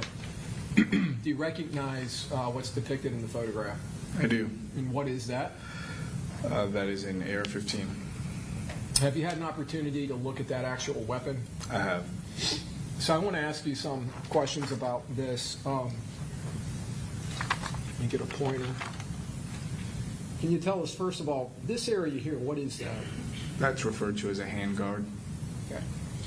And earlier we saw two pieces that you said were a handguard. Yes, sir. So would those come together to form this cylindrical shape? Yes, sir. What's underneath the handguard? The barrel and gas tube. This area here, is that similar to what we just looked at on the other weapon, a magazine well? Yes, sir. What is this triangle-shaped item up here? That is the where we spoke about earlier, that's where the gas block is. That is a front sight base or front sight post. So it does double duty as the front sight for the weapon as well as the gas block for the weapon. Okay. Now, what size gas block would this weapon have? Well, the operating system of this, I believe is what you're referring to, appears to be a carbine length. Carbine length. Yes, sir. Okay. And is it common on a firearm like this with a carbine length to have the sight, if there is a sight, mounted in that area? Yes. And you indicated that it is a block of some type, the sight itself? It's referred to as a gas block. Okay. So how does the sight affect or work with the gas system? So the gas system is underneath it. The sight, it's just a place for the sight to go over, to place the sight. But the gas block itself that's operating is the horizontal piece below the actual triangle. Okay, this right here? Yes. Now, extending out, what is this? That is the remainder of the barrel. And on the tip of the barrel, is there some item here? Yes, that's what is referred to as an A2 bird cage. What is that purpose of having that there? The purpose is to mitigate flash and muzzle rise from firing the weapon or recoil. So muzzle flash and also control the rise of the weapon when it's firing? Yes, sir. This type of gas block or the shape of the handguard, is that something that you've seen before? Yes. And is it something that's distinctive and you can recognize it if you see it? Yes. What is this item up here? That is what's referred to as a carrying handle, but it works as the rear sight for the weapon. 54 double J as in Juliet. From the front of the handguard in the beginning of that front sight, does this photograph depict the weapon going all the way back, almost to the back of the stock, the butt stock? Yes, sir. So this gun does have a stock. It does. The handguard we were previously talking about, is it shown here? The handguard? I'm sorry, not the handguard, the handle, the carrying handle. Carrying handle, yes, sir. All right. And in this photograph, does this assist you, or would it assist you in advising the jury as to the difference between the upper portion of an AR-15 and the lower portion, or what's commonly called the upper and the lower? So, can you repeat the question? You're asking me to distinguish them, like Yes. explain the two separate items? Yes. Sure, I can do that, yeah. So the upper receiver from the barrel, the front of the barrel coming back to where the carrying handle is, I know it's very difficult to see in the photo, but there's a seam that runs horizontal separating the two, the upper and lower half. So that is all connected, the upper receiver with the operating system and the barrel as considered the upper receiver as well as the carrying handle. The lower receiver, you'll see two pins on the far left and then the far right just above the safety. If you push those two pins apart, you can separate the upper from lower. The lower receiver holds the firing mechanism, which is the trigger, and also is where you feed the magazine into the weapon, and where the grip is, as well as the buffer tube is attached to the rear of the lower receiver. Would this be the seam you were talking about that I'm tracing with my pen? Yes, sir. Okay. And would this be the first pin and the second pin? Yes, sir.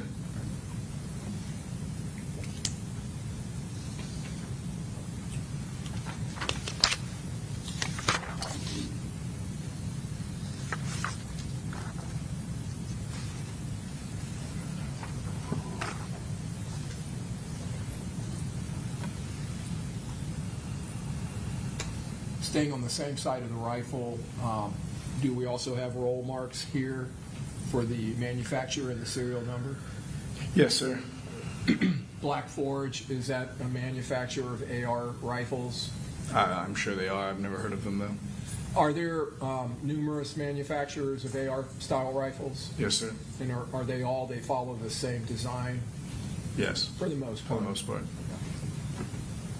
What is this item up here? It's a charging handle.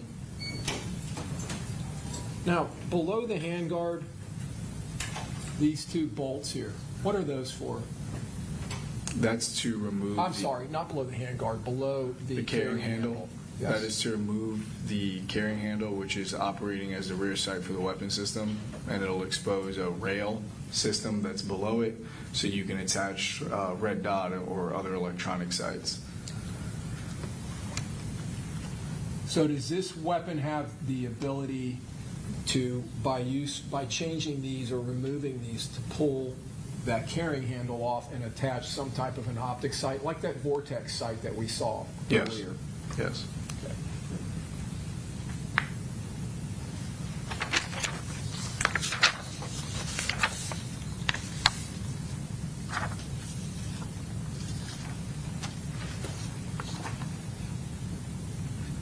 Going around to the other side, this is states 5400 is an Oscar, the other side of the weapon. Do we see the area of the weapon where, and it's not very reflected very well because it's dark, but where the shell casings would eject from the weapon when it's fired? Yes. Okay, I'm going to publish states 54 double P, as in Peter. Would this be the area here? Yes, that is the ejection port. And is this the area generally where a brass catcher would be attached? Yes. What is this up here? This little knob right there above my finger? That's the other side of the charging handle.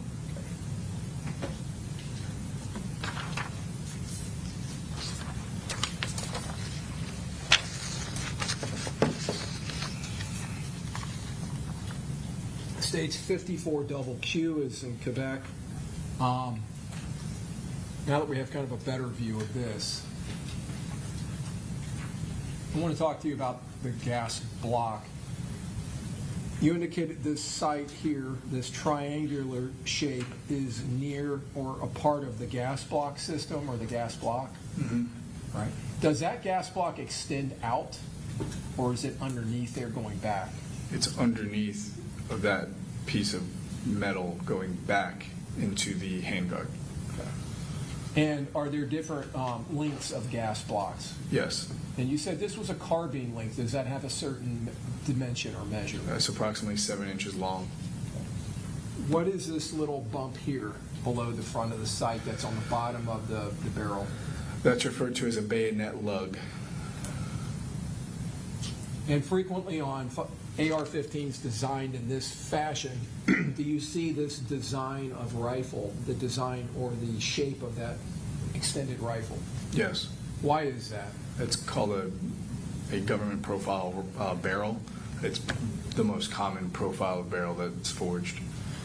So this handguard length, the gas block system, the sight, the you just told us what that was. Bayonet lug. The bayonet lug, and then this government-shaped barrel. Is that something that has a distinctive appearance that you have seen on numerous occasions? Yes, sir. Would you recognize it if you saw it? Yes, sir.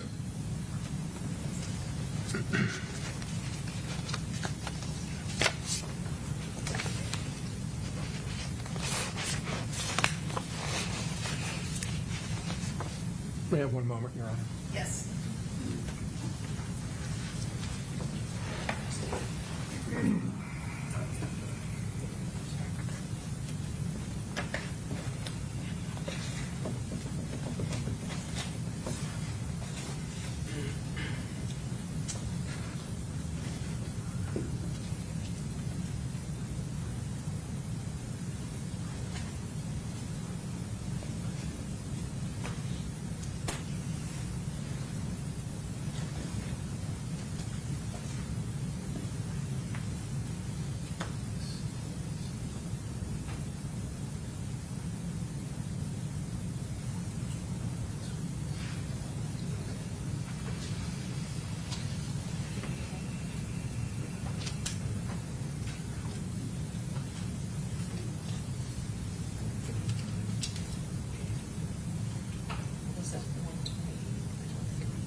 While Mr. Ordia is retrieving an exhibit for me, let me ask you a question. I'm going to show you states. Let me ask you this.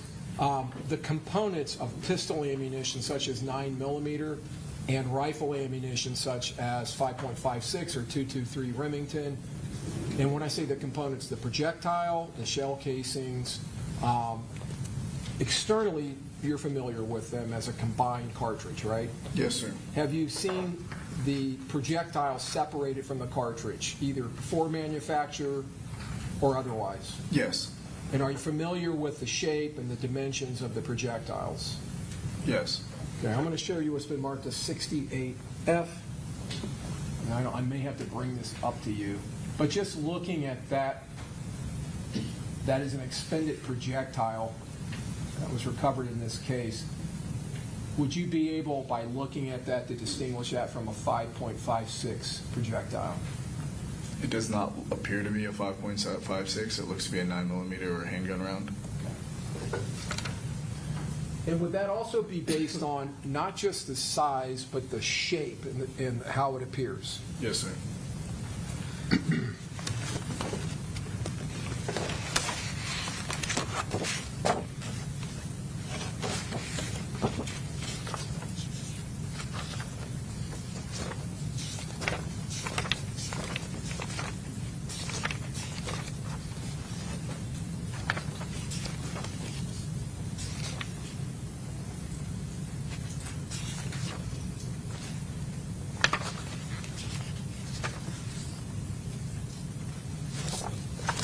Publishing states 139M is in Mike.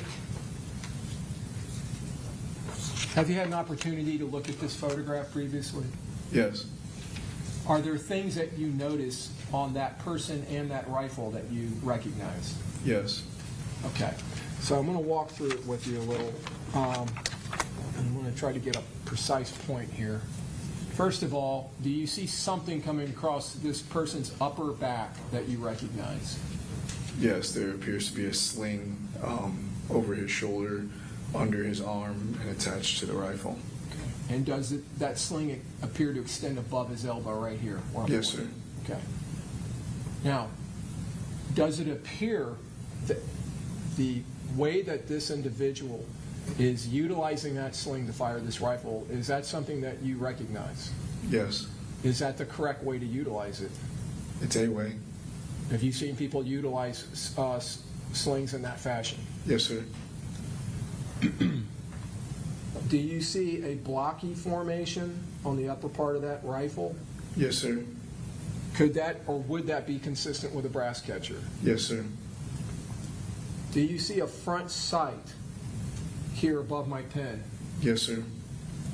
That is a triangle shape. Yes, sir. Do you see a barrel extending out right below that? Yes, sir. Do you recognize the profile of that barrel? Yes, it's tough to see in the way this image is coming up on the screen, but when I looked at it before, it's more obvious that it has a taper towards the front end of the barrel, consistent with a government profile barrel. Okay. Now, would those items alone that we just discussed, other than the brass catcher and the sling, and I'm going back to 54QQ, be consistent with the appearance of this rifle? Yes. Going back to states 139M, would the length of the handguard be consistent with the firearm we just looked at in 54QQ? Yes.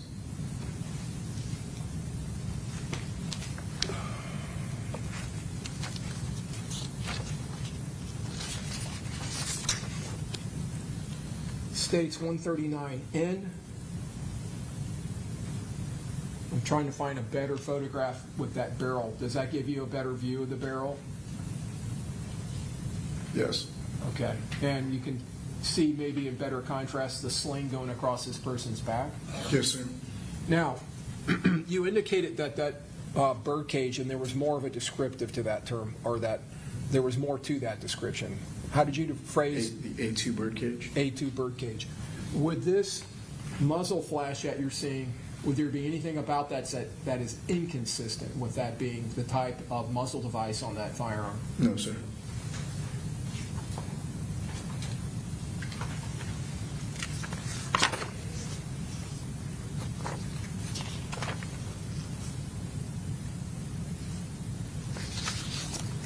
Now, going to a separate photograph, 139S.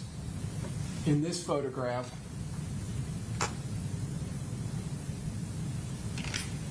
do you see consistency in the sight, the length of the barrel, the style of the barrel, the length of the handguard? Consistency From compared the to... previous photographs? Yes, I do. Okay.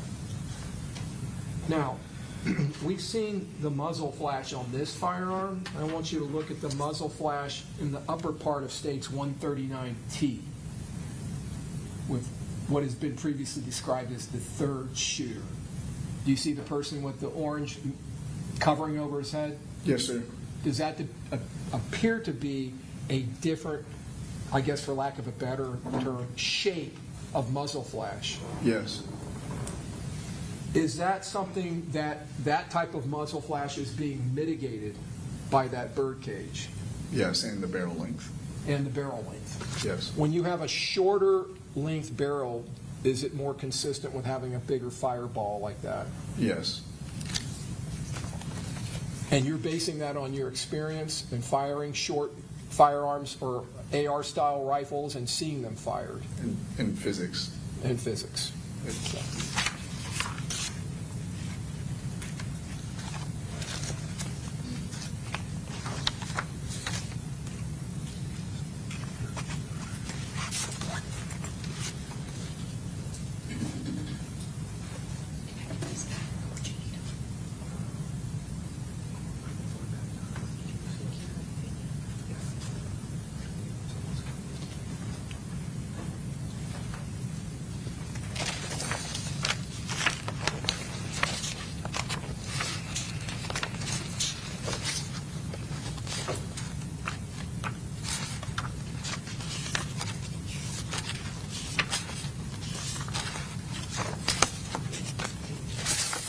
States 54.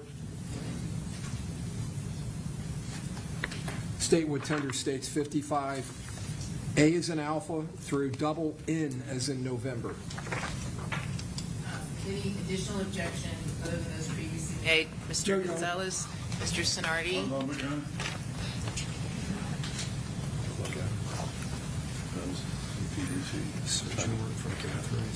Yeah, no, the previous motions filed to keep that out, correct?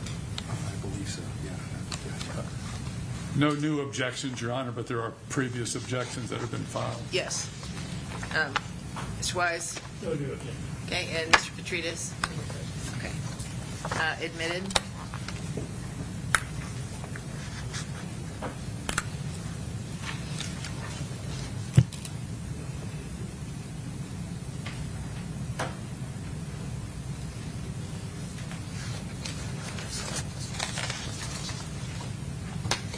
Publishing 55AA, do you recognize these containers?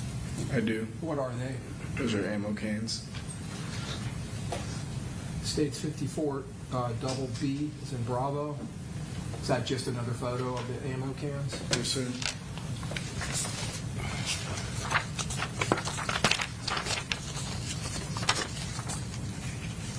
States 55 double G is in Golf. Do you recognize the items inside of that ammo can? I do. And what are they? Those are rifle rounds for either 5.56 or 223.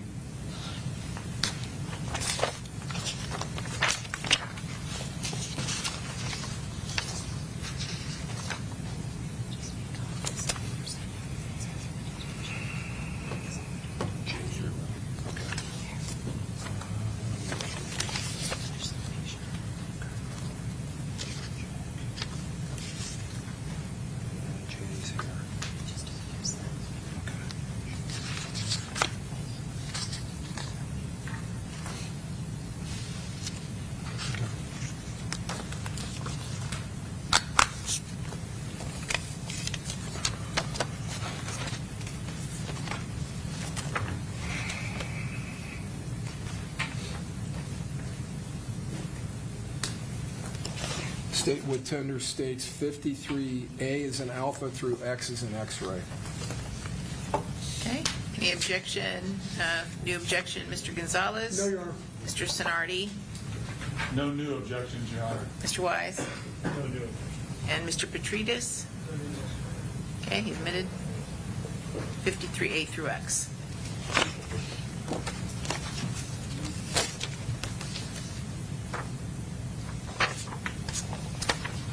Just going to briefly publish 53A.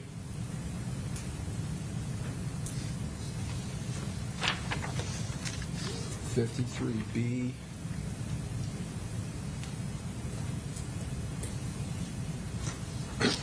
Detective, you didn't participate in any kind of searching of any residences or vehicles in the city of Jacksonville in this case? No. Okay.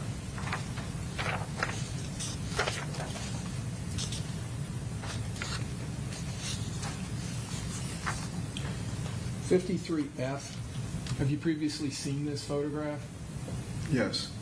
And I'm going to direct your attention to this item, 53G. Do you recognize the item? I do. What is it? It's referred to as a bikini cover for an optic. And do these two cups, do they cover the opposite ends of the optic? Yes, they cover the glass on both the front and the back to protect it. And these areas here, these bands, are they utilized in some way to keep the cups on the They optic? provide tension to keep them on. And in this case, do you see a, trying to turn it the right way, do you see a logo associated with a firearms manufacturing company that manufactures parts and components? Yes. 6 Hour. 6 Hour, okay. So you recognize that as a corporate logo for 6 Hour? Yes, sir. Now, you mentioned earlier that at one point in your career with the TPD, with Tampa Police Department, you carried a 6 Hour manufactured handgun. Yes, sir. Was that the P320? Yes, sir. In addition to manufacturing handguns, do they also manufacture rifles? Yes, sir. And do they manufacture parts that go to their weapons? Yes. Do they also manufacture optics such as that, similar to that Vortex optic that we looked at earlier? Yes. Now, that bikini cover, would that be consistent with fitting onto an optic that is designed for a rifle? Yes.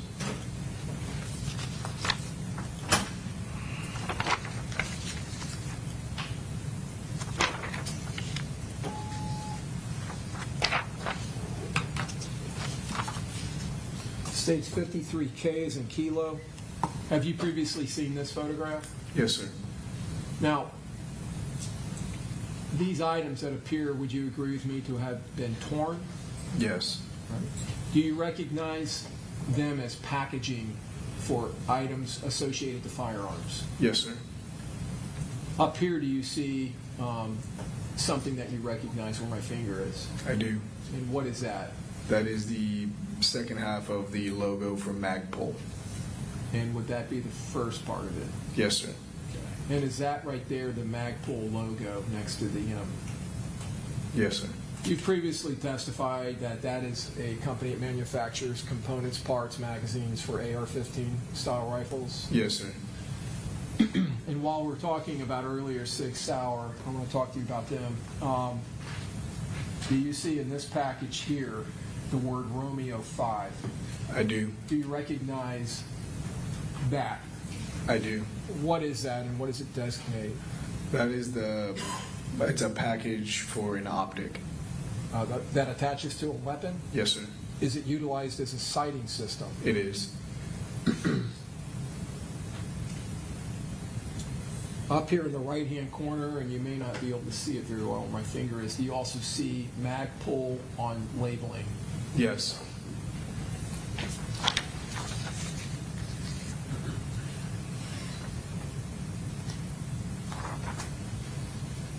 And going back to that 6 Hour optic, do we see nomenclature here associated to the magnification and the battery position on that optic?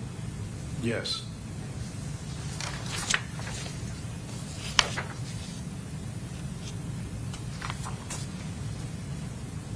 The part that was on the upper part of the previous photograph that had the full word Magpul, down below it is, as part of the label, we see this kind of rounded off rectangle. So I want to walk through this with you. PMAG D60. What does that stand for? Polymer magazine D60 is a style of drum magazine which holds 60 rounds for an AR/M4 chambered in 5.56 by 45. Is 5.56 by 45, is that another nomenclature for 5.56 NATO? Yes. So that could be utilized, that 60-round drum in an AR-15 rifle? Yes, sir.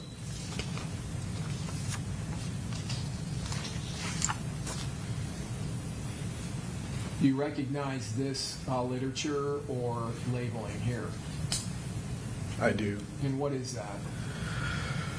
That is a chassis system that you can place a Glock inside of, which turns the Glock into a shoulder-fired weapon, essentially.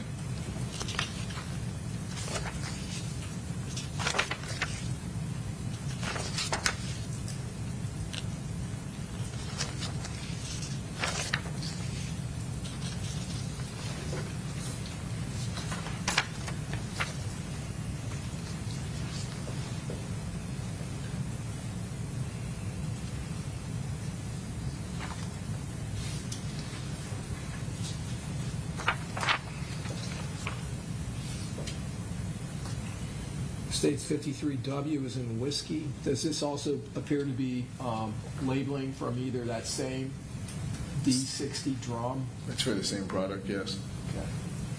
And this gives a compatibility chart of weapons it's compatible with? Yes, sir. Are those all AR-15, well, most of them AR-15 style rifles? They all accept the same magazine. They're not all designed the same. And here we see a compatibility with 5.56 times 45 and 223 Remington. Yes, sir.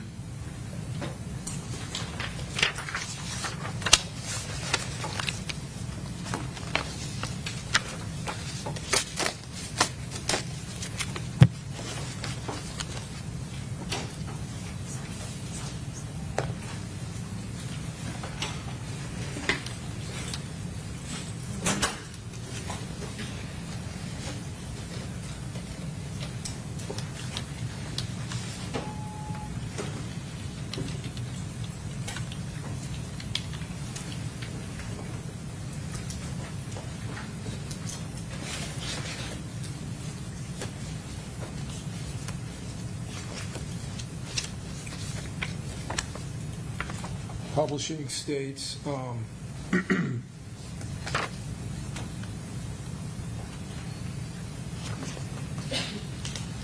59C.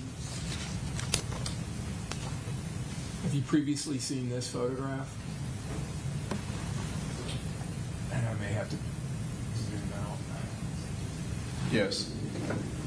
In this individual's left hand, does he appear to be carrying what could be or consistent with a pistol? Yes, sir. With an extended magazine? Yes, sir. The person to his left, does he appear to be carrying some type of object in his hands? It appears he's carrying a rifle.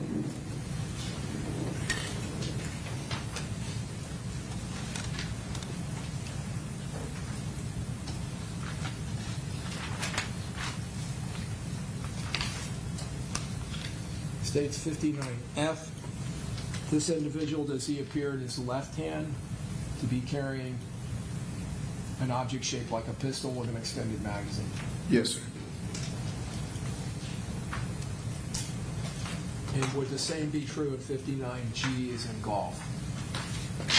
Flip it over. Yes, sir. Okay. With this being the extended magazine where my finger is? Yes, sir.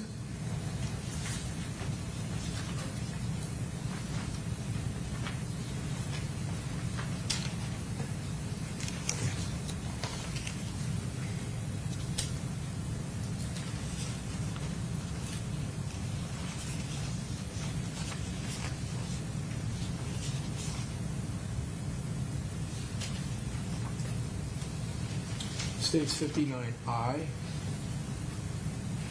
Have you seen this photo previously? Yes. So I'm going to show you this, and then I want to move to 59J, as in Juliet. If that individual, the object in his hand, is a rifle, would you agree with me it has a very short barrel? Yes. Do you see an item on the side, a rectangular shaped object? Yes, it looks like a brass catcher.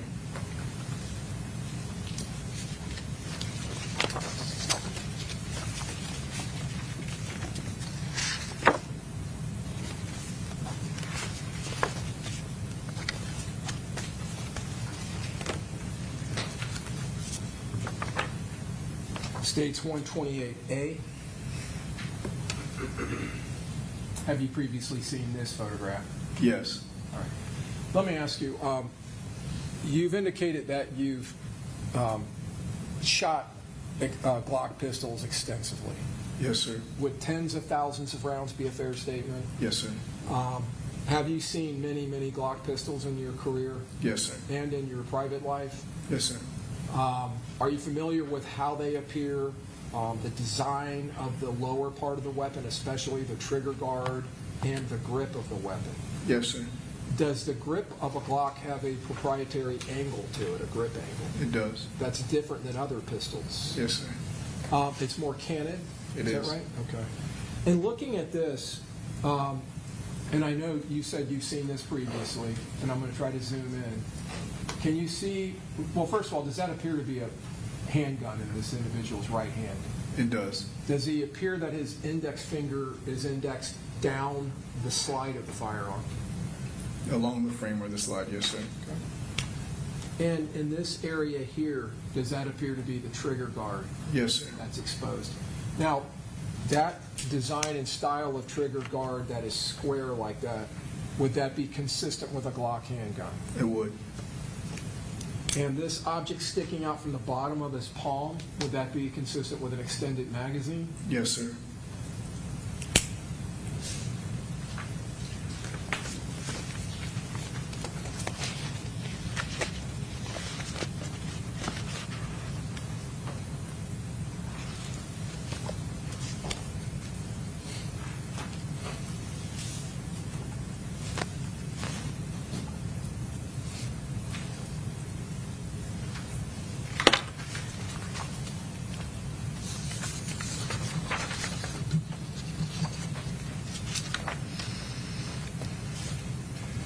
So I have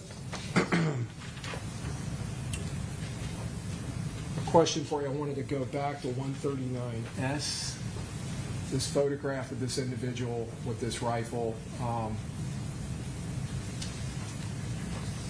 Other than this sling, and I'm trying to remember the other, this rectangular object on the top of the rifle, is there anything that would allow you to say that that is not the same rifle as the rifle depicted in 54 double Q? No, sir. Is this rifle consistent with the rifle in appearance, style, and otherwise as the rifle being utilized by the shooter in 139S? Yes, sir. And you indicated earlier that a sling can easily be detached and attached? Yes, sir. Your Honor, may I have the witness step down? Yes?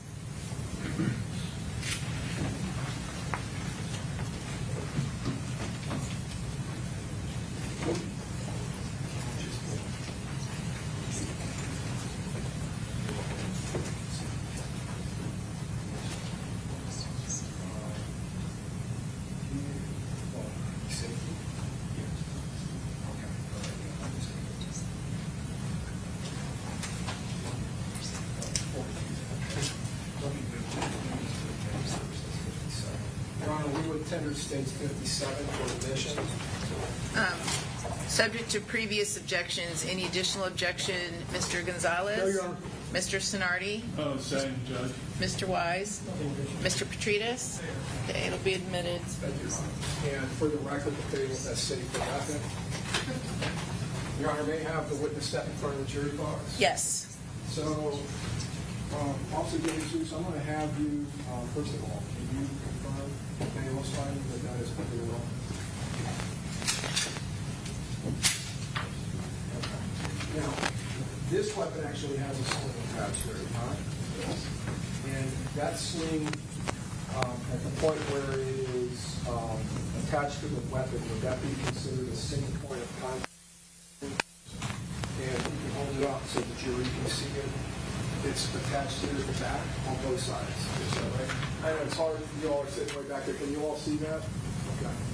So if you can point it that direction, I think that's really the only clear area in the courtroom. If one was to fire that weapon, would they have some kind of an object on the back to put it to their shoulder to stabilize the weapon? No, sir. Versus the other gun? It's either going to have blood stuff. Okay. So without a buttstock, there's no way to stabilize it into your shoulder. Is that accurate? With this only? No. With the buffer tube only? Okay. So if one was to fire it, how would they hold it? You have to hold it out. Kind of floating its way to 2 points of contact as opposed to 4. Okay.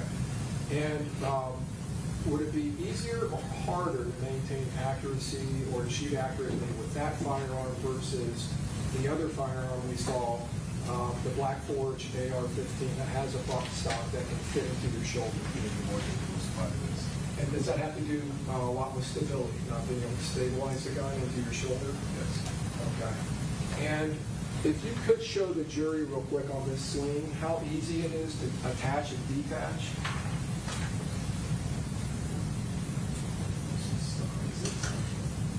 It's just that simple. Okay. All right. And this item here is the brass catcher that we looked at earlier? Yes, sir. Okay. All right. Thank you, sir. If you can remain standing.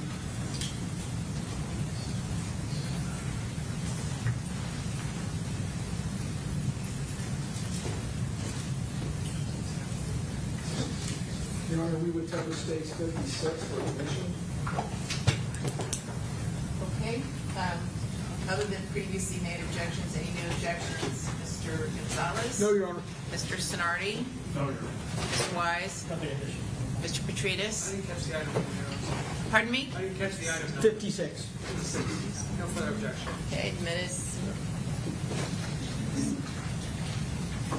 Officer, first of all, is this the other weapon we were looking at in the photographs earlier? Okay. So with this weapon, you actually have a buttstock that can be adjusted, is that accurate? Yes, sir. So if one was to fire this, how would they hold it? You place the stop on your shoulder, you hold the forend, and you put your cheek against the buttstock, sighting down, the sighting system, and fire. So the individual we saw in the photograph with the hoodie on and it had a sling going across his back, was he holding the gun correctly to shoot it accurately? And does this firearm, States 56, actually have 2 points that a sling can be attached to? Yes. Can you show those to the jury? One at the toe of the buttstock, and one at the front end of the handguard. So that has a portion of the weapon that's designed to make attaching and detaching a sling fairly easy. Yes. And you mentioned earlier that, and I'm going to hold it down because I really can't point it back this way, but that these 2 screws here can be removed and that this hand grip can be taken off. Is that right? Yes. Revealing a rail under here. Yes, sir. Where you can attach an optic. Yes, sir. How hard is that to do? And then this is the rail on the bottom. Yes, sir. Can everyone see that rail? Is that commonly called a Picatinny rail? Yes, sir. Does that have standard slots that are standard in the firearms industry Yes, sir. for attachment of optics such as that Vortex optic or a 6 Sauer optic like a Romeo 5? Yes, sir. Thank you, sir. You can return to the witness stand.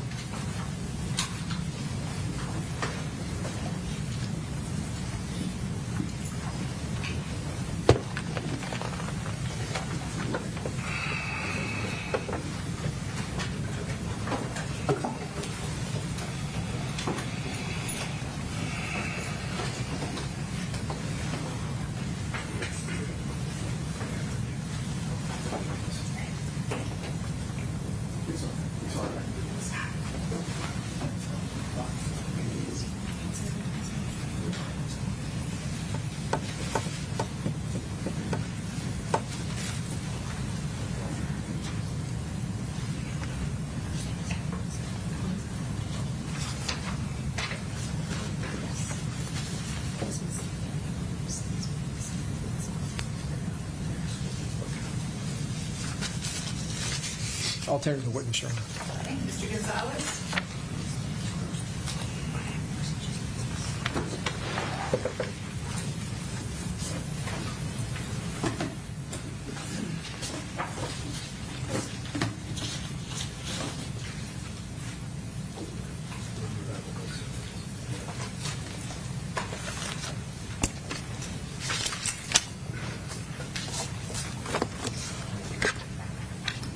Good afternoon. Is it Officer or Corporal De Jesus?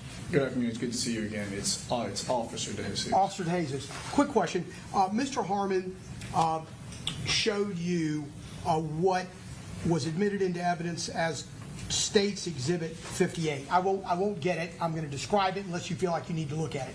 It was an exhibit of a gentleman standing next to a vehicle with a pistol, holding a pistol with an extended magazine. Do you recall that? Yes. Okay. Can I ask you just typically, what would that weapon weigh? A handgun? The handgun with the extended magazine? Depending on the make or model, anywhere from roughly a pound to maybe at most 28, 30 ounces. Okay. A pound being 16, so 16 to 28 ounces. Depending on the roughly, depending on the manufacturer, the material it was made with, how many rounds are in the magazine, if it's a full magazine. What about if it's a Glock? Does that tell you anything additional? It's going to be lighter. It's going to be in leather, and it's a polymer frame weapon. Okay, more toward the 16 ounce range. Yep. Okay. Thank you. No further questions. Okay. Mr. Sonardi? Very briefly, Your Honor, if I may. Good afternoon, Officer De Jesus, correct? Good afternoon, yes, sir. All right. Officer De Jesus, other than related to this case, have you ever been qualified by any court as an expert in firearms? No, sir. All right. The other question is, I observed in some of the state's exhibits, the photo exhibits that were being presented with the individual handling the exhibits were using gloves. Is there any particular reason why gloves were used? I was not there, sir. You don't know why they would use gloves when they're showing the items? To probably preserve evidence. To preserve evidence? Not place fingerprints on them. Is that correct? Yep. Thank you. I have no further questions. Okay, Ms. Wise? Yes, thank you.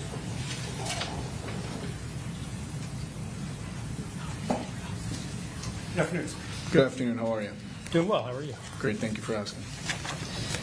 I want to go back over a few of the different areas you've covered. So I'll kind of back up. You were asked early on about different brands of ammunition. Yes, sir. Max Tech is a common brand, right? It is. You were asked about specific brands, and that was one of the ones you rattled off, right? It is. It's also, you know, in comparison to a lot of the other brands, it's a cheaper brand as well, correct? It's more economical. More economical, right? You're familiar with ammunition reloading as well, correct? I am. Do you do any reloading? It sounds like you shoot a lot. I do not do reloading. But a lot of people in the firearms community do, correct? Back when it used to be cost effective to reload, yes. Right, and quite a while ago it was cost effective, especially during the COVID times, because ammunition got very expensive. Well, that's when it became not cost effective, Okay. because primer prices went up quite a bit. Oh, okay. It was also kind of scarce back then. It was hard to find a lot of ammunition, right? For a short period of time, yes, sir. But basically what reloading is kind of a way of recycling casings, correct?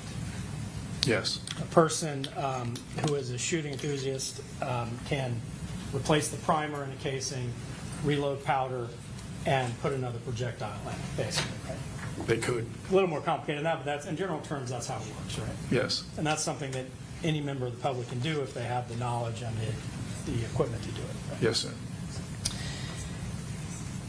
Let me talk to you a little bit more about jacketing, because that's something we heard. Jacketing? Projectiles, bullets. Right? Generally speaking, the different calibers we've talked about today, 9 millimeters, 300s, things like that, the bullets that are fired generally have a lead core, right? Not always, but yes. Okay. Oh, well, what else can the core be? Steel. Steel, okay. So they have a lead or a steel core, and then they have some amount of jacketing on the outside, right? Yes. And what's the jacket? Is that typically copper? Well, it depends. It could be bonded. Okay. We have different materials, Gotcha. what you're going to find on cheaper ammunitions. There's some ammunitions that don't have a core at all, Okay. and so it save cost, weight. Okay. So there's a lot. Okay. But most of the time, and especially the ammunition we've seen today, most of those have a core of something and then jacketing on the outside, right? Okay. All right.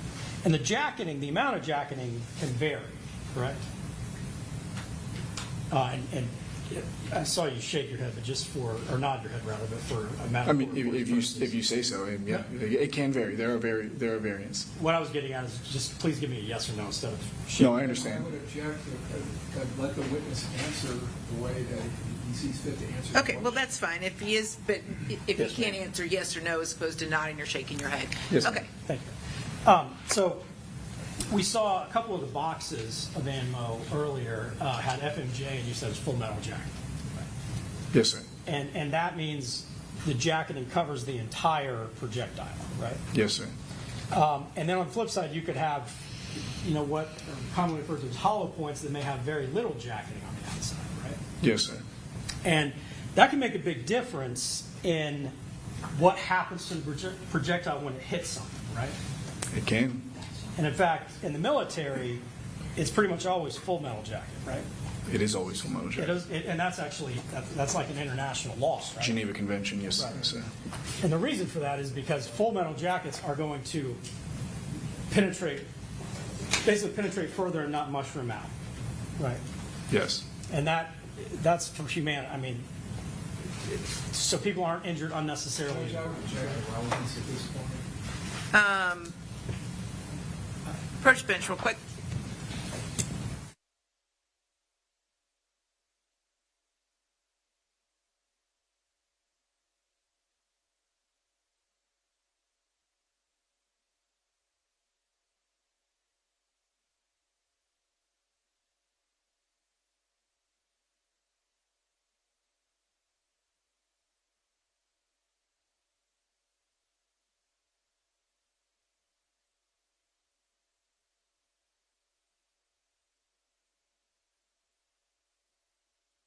Indicated. Thank you. So, sir, the more jacketing that's on a projectile, the less the projectile is going to split apart when it hits its target, correct? Depending on when it hits, sure. Sure. And there's a lot of variables, of course, Yes, sir. right? But generally, a bullet is going to have a tendency to mushroom out when it hits something, right? Again, it depends on the material it hits, but yes. Sure. And the type of bullet. But the jacketing is, basically the purpose of jacketing is to allow it to penetrate more into its target without splitting apart, correct? Yes. Now, even when jacketing splits off a projectile, you're often going to still see rifling marks from the barrel that the projectile was shot, correct? I don't know. Okay, so as a firearm expert, you're not familiar with rifling?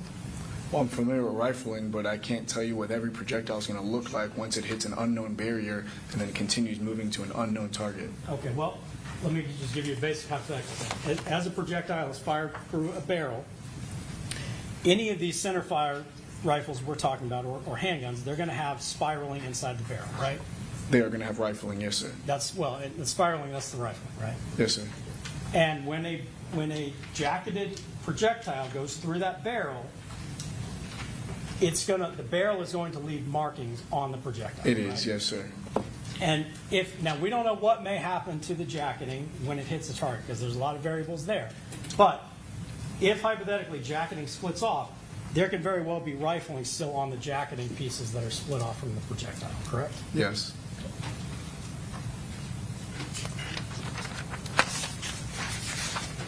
Now, we heard a lot about brass catchers. Brass catchers are legal, correct? They are legal. And brass catchers attach to the ejection port of the firearm, correct? Incorrect. Incorrect? Okay. You are Tell me- incorrect. Explain to me how they work then. They attach to the receiver and they encase or completely cover the ejection port. Because if they covered the ejection port, then the rifle wouldn't cycle. Then you'd have a malfunction. Good point, good point. Yeah, I used the wrong description, but they're intended to encompass the ejector. They are. Would that be a Yes. better way to explain it? Yes, sir. And obviously, to ensure that all the casings are captured in it, it's going to need to seal around the receiver. It doesn't seal around the, it's a mesh bag, there's no seal. Okay, well, how does it stay on the rifle? It attaches to the receiver via the Picatinny rail. And then the metal frame in there helps give it structural integrity, a shape, as to not block the ejection port and fit over the ejection port. That's why it's significantly larger than the ejection port. Gives the rifle room to cycle and eject the brass. And the purpose is to capture every casing that's ejected from the gun. That is the purpose. So if it doesn't fully encompass that, it's not going to really be able to serve its purpose, right? Yes, sir. Now, when someone is shooting at a range, they are typically expected to pick up the casings they fire, correct? Dependent on the range rules, yes, sir. Right. And if you don't do that, there's going to be casings all over the place, right? Yes. Like peanuts in a country bar. Yep. Right. So it's certainly not illegal by any means or even unusual for someone firing a rifle such as an AR to use a brass catcher to prevent having to go around and pick up all the casings that will be fired from the AR. Is that a question? That's the question. Because actually, and I think, because I believe you testified early in your direct, and maybe I missed this, that it is not uncommon to see brass catchers at a range. And then I think you said later that it is uncommon. I never testified to. Well, let him clear it up. Go ahead. I never testified that it was common to see them. Okay. Is it uncommon to see them? It is relatively uncommon. It serves a valid purpose if you're firing a gun at a range. Asked and answered, argumentative. Well, go ahead. You can ask the question. Okay. Whether it's common or not, you see a valid purpose for using a brass catcher when you're firing something like an AR that's going to rapidly fire, as you described, potentially a magazine that holds 60 rounds. Objection to vagueness. He can answer if he knows. Repeat the question. When you're firing a gun such as an AR that may hold, we saw earlier, a drum magazine, I'm going to ask you a little bit more about that. We saw an example of a magazine for an AR that could hold 60 rounds, right? Yes. If you're firing a gun that could fire 60 rounds in quick succession, you can see a valid reason why someone may want to attach a brass catcher to prevent having to go pick up 60 casings on the ground. Would you agree? No, because I've fired plenty of AR-15s and never put a brass catcher on one. Sure, but you can see a reason why somebody may want to. If you're asking me about logic and whether I agree, sir, those are two different things. Okay. Well, I'll move on to another topic. You said that there are many different manufacturers of AR-style rifles, correct? There are. In fact, one of the ones you were showing you weren't even familiar with, I believe. Is that correct? That is correct. And I think this is covered, but just to make it clear, the 223 and the 5.56 Nano, they're essentially can be fired interchangeably, right? In one way, not both ways. Okay, explain that if you will. I can fire a 223 out of a 5.56 chambered weapon. I can't fire a 5.56 out of a 223 chambered weapon. Gotcha, okay. And the one that you were showing just a moment ago, I think is the 5.56, right? I don't know. The one you held in front of the jury, you don't remember if that was a 5.56 or 223? I didn't look at the markings on the barrel. Okay. All right. Regardless, whether it's a 223 or 5.56, that's shooting a projectile that is much smaller than what a 9mm fires, correct? Yes. Because 9mm is going to be a 38 caliber class, right? Yes. And when we say 223, that's basically a 22 caliber class, right? It is a 22 caliber class, yes. In the firearm world, that's one of the smaller projectiles you're going to be dealing with, right? Yes. In fact, people may be familiar with, the 22 that kids shoot sometimes. That's also a 22 caliber class, right? Yes, but you keep saying class, referring to rules by competition shooting. 223 and the 22 that a kid shoots are two very different caliber rounds. Absolutely, but the width of the projectile of both is 22. With significantly less powder behind it, yes, sir. Absolutely, no question about that. The 300 blackout is kind of in the middle of the two, isn't it? Mm-hmm. And by I should clarify, middle of the two, I mean in between a 223 and a 9mm as far as the size of the projectile. Yes. I'd like to, may I approach Madam Clerk now? Sure. I'll speak for her.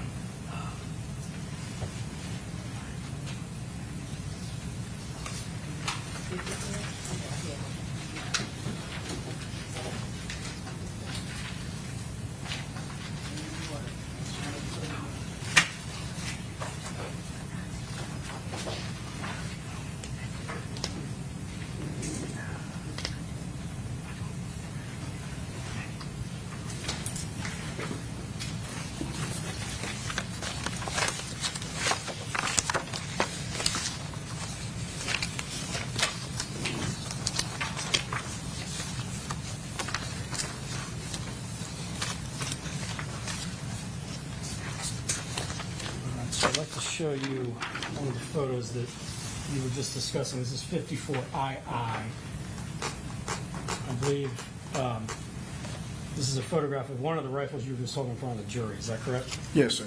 Is that 55 Counselor? This is 54II. Now, you discuss the gas system some on direct, but the ARs basically all have a gas system, right? Yes.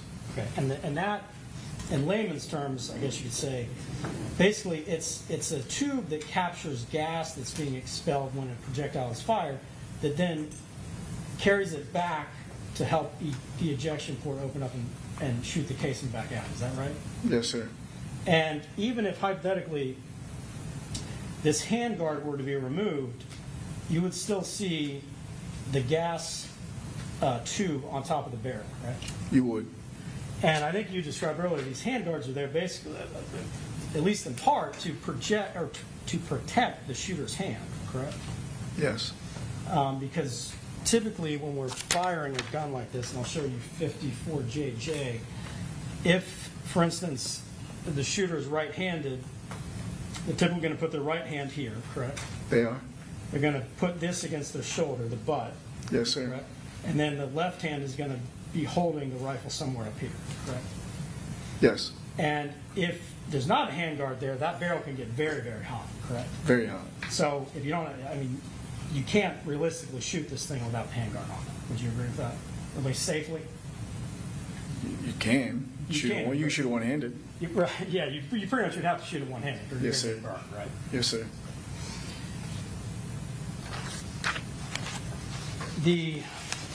Going back to 55II, this front sight, and I think we saw it on the rifle you just held up, that cannot be flipped down, correct? It cannot. And you were shown a couple of still photos from the homicide shooting and asked if you can see that in the photograph. You recall that? I do. Did you watch the video that those stills were taken? I'm sure I have, but not recently. Okay. Well, you'd agree with me, if we can see that in the photograph you were shown, we probably should be able to see it in the video as well, right? Possibly. Okay. Well, I mean, do you have any kind of special eyesight that would allow you to see something from these photos or the videos that the jury would not be able to see? No, sir, I don't have special eyesight. Correct. And the point I'm getting at is if you can see it in the photos and the video, the jury should be able to see it as well. Would you They should, agree? yeah. This one, I think this was covered in pretty good detail, but this AR, and I'm showing you now 54JJ, when it was collected, it didn't have a sling on it, right? I wasn't there when it was collected. Okay. This photograph, you'd agree, there's no sling on it, right? I would agree. Obviously, probably a dumb question. There's also no brass catcher on this one here, correct? There's not.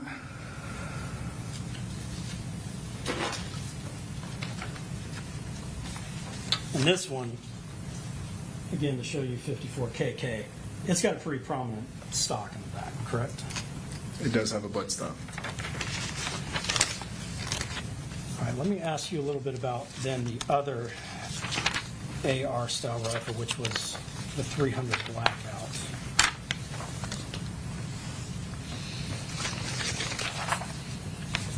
And I believe that was the first of the rifles you showed to the jury, correct? So you showed. I don't work. Oh, The right. first one we showed the jury, yes. I'm going to show you 54cc. This is the front end of that rifle, correct? Yes. Okay. And obviously, I think this was covered already, but obviously this one has a pretty short barrel, correct? Yes. And just like the other AR, and I guess the back kind of covers it, but it's going to have a gas system as well, correct? It will have a shorter length one, but yes. Sure. Shorter length. And that gas system is going to be basically underneath this handguard, correct? Yes. And I don't know if this was covered as much, and again, the back kind of blocks it, but this is also a handguard, what I'm circling right here, correct? Yes. And that's an area where a person, if they're firing with two hands, would hold the front of the gun. Yes. And I think you covered this earlier, but this is a hand stop that would prevent them from pushing their hand too far, right? That is correct. Because in this one, if you push your hand too far, you might actually shoot yourself. Right? Yes.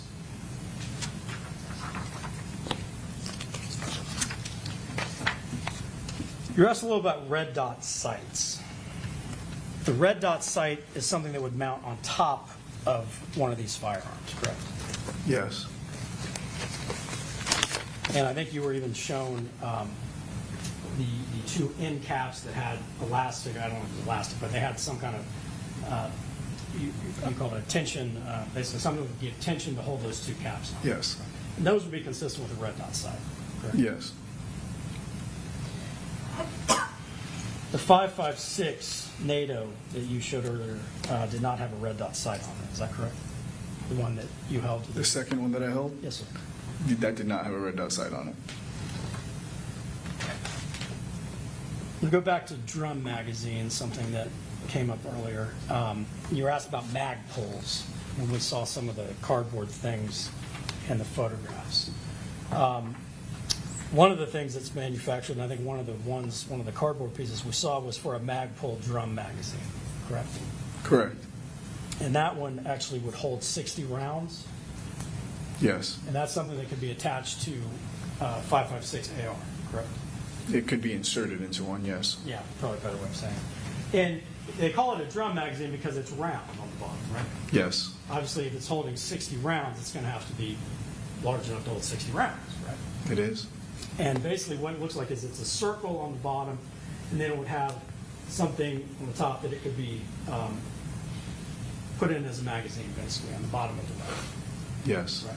So if someone is firing an AR with one of those, you're going to be able to see the drum piece of the magazine extending below the rifle, correct? You should.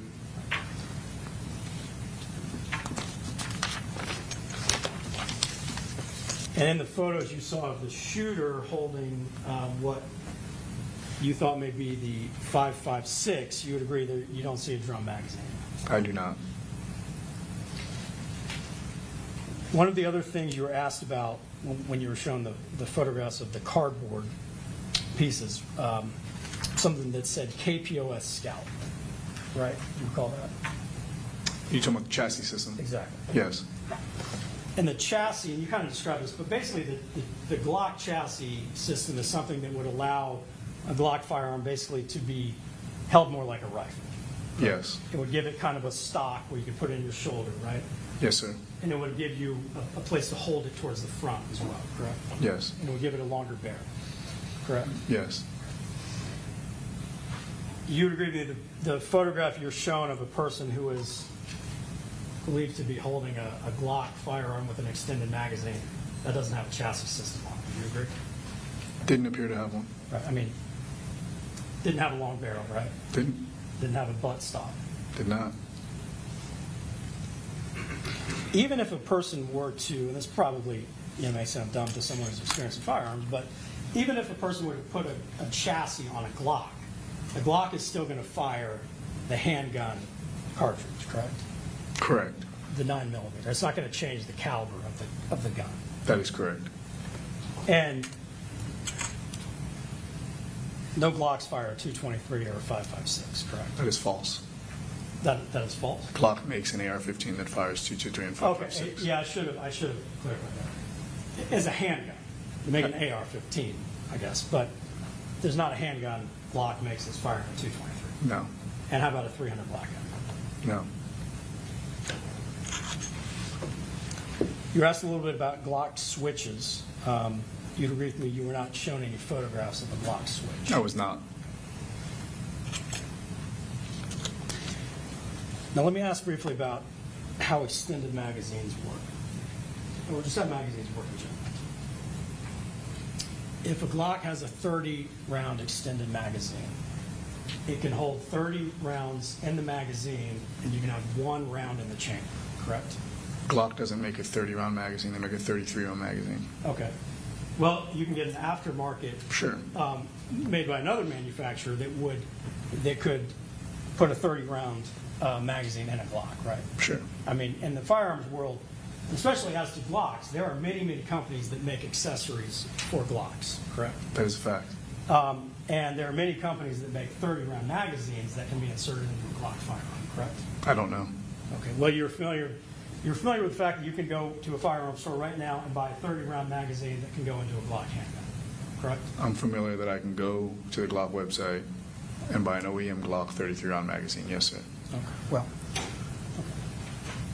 So you can get that even on Glock's own website. You can get it in any gun accessory So distributor. if we're talking about a 30-round magazine holds 30, the chamber holds 1 additional, correct? If you chamber the round after loading, then eject the magazine and refill the magazine. If you take the time to do that, then yes. And that gun, in that situation, that gun could fire 31 rounds before it would have to reload. Yes.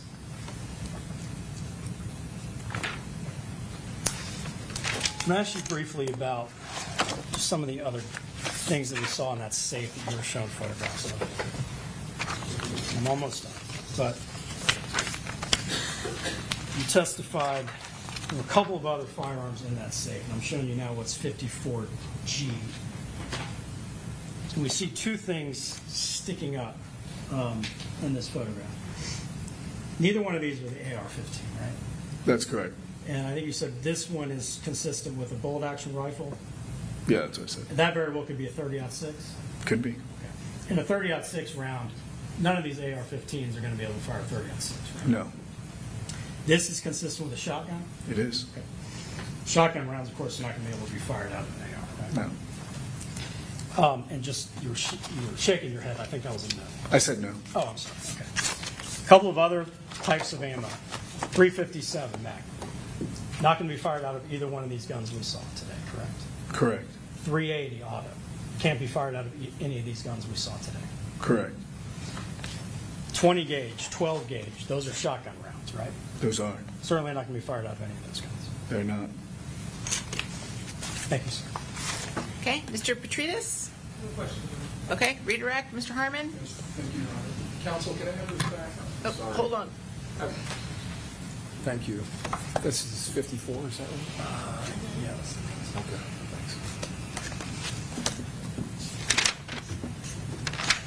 thanks. Officer, you testified earlier, and I don't want to go cover the same stuff over, but you have fired tens and tens of thousands of rounds through Glocks. You've fired tens and tens of thousands of rounds through AR-15s. Yes, sir. And you've seen these weapons eject shell casings, correct? I have. All right. Now, when those shell casings eject, depending on the circumstances, depending on the surface that the shell casings are hitting, they can go anywhere. Is that right? Yes, sir. And if you have multiple shooters on a firing line near each other, the shell casings can hit the other person shooting next to them. Yes, sir. You ever had that happen? Yes, sir. Is it common? It is very common. Have you had shell casings either from your gun or from other guns around you in either training or on ranges end up in weird places? Yes. Like where? My pocket, down the back of my shirt. Ever had them in your holster? In my holster, yes, sir. Okay. So when counsel was asking you about the brass catcher and he used the word sealed, you made a point of saying it doesn't seal to the firearm. Is that right? That is correct. So if a person is shooting an AR-15 with a brass catcher and to his left someone else is shooting a fully automatic converted with a switch Glock 9mm, whether it's a 17 or a 19 model, those shell casings are going towards the person with the rifle, would it be possible for the shell casings to hit that person or end up in the brass catcher? It could be possible.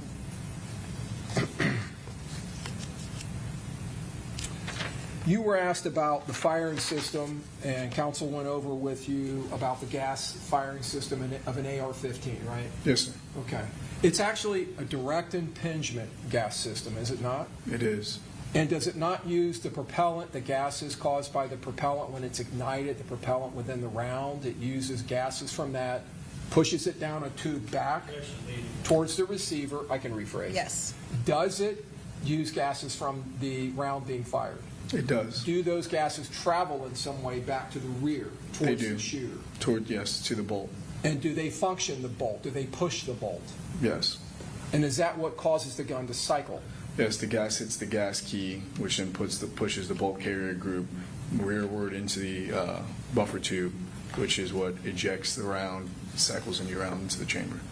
And that gas block that we were talking about earlier, that's part of that system? That is. Does that change any of your testimony about the gas block or the length of the gas block on the AR-15 that we were looking at that does have a butt stock? No. Or the length of the one that's on the smaller AR pistol? No. Okay. Now, we talked about that a little bit earlier, but the smaller weapon, is that what's technically in the firearm industry called an AR pistol? It is. And it's not what we would think of as a pistol, like the handgun you have on your belt.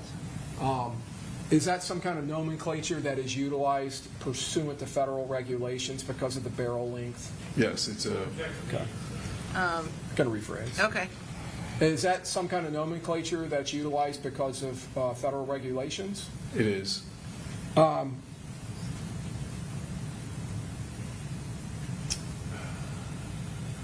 You were asked if the 300 blackout is in between, if I understood counsel's question correctly, between a 22 long rifle and a 5.56? No, I think he was trying to ask me if it was between a 22 long rifle in diameter and a 9mm in diameter. Oh, in diameter. And it's the diameter of the bullet, is that what determines the caliber? Not always. It depends on what round you're speaking about. But yes, in general. Generally speaking, a 22 long rifle projectile, it would be similar in diameter and thickness to the projectile being utilized in a 5.56 NATO round? By category, yes, but they're significantly smaller. In weight? In weight, yes. Okay, the projectile? Yes. And you said there is an extreme difference between the amount of powder behind that and the Yes. round?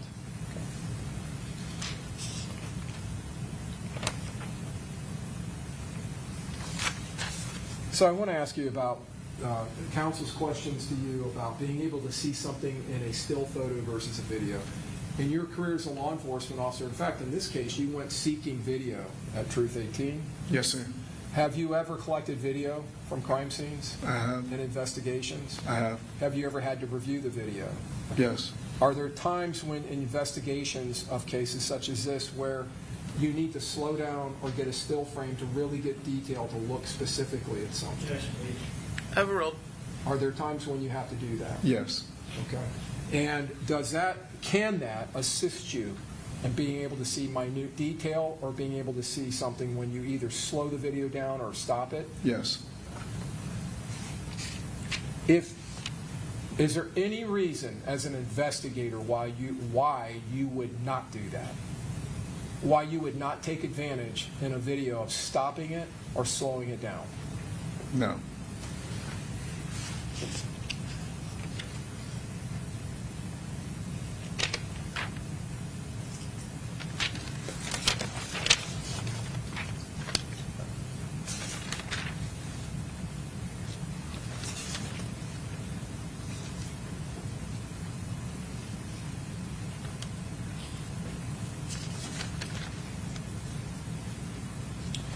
Let me talk to you real quick about projectiles. Counsel was asking you questions about hollow point projectiles, full metal jacket projectiles. There's also a thing called a TMJ, total metal jacket. Yes, sir. Okay. These are different types of projectiles that are loaded into ammunition. Yes, sir. Hollow points are commonly called defensive ammo or duty ammo. Yes, sir. Is that fair to say? Yes, sir. Okay. But whatever the projectile how it reacts is going to depend on what it hits, right? Yes, sir. Does the medium it's going through, does that also affect it? It does.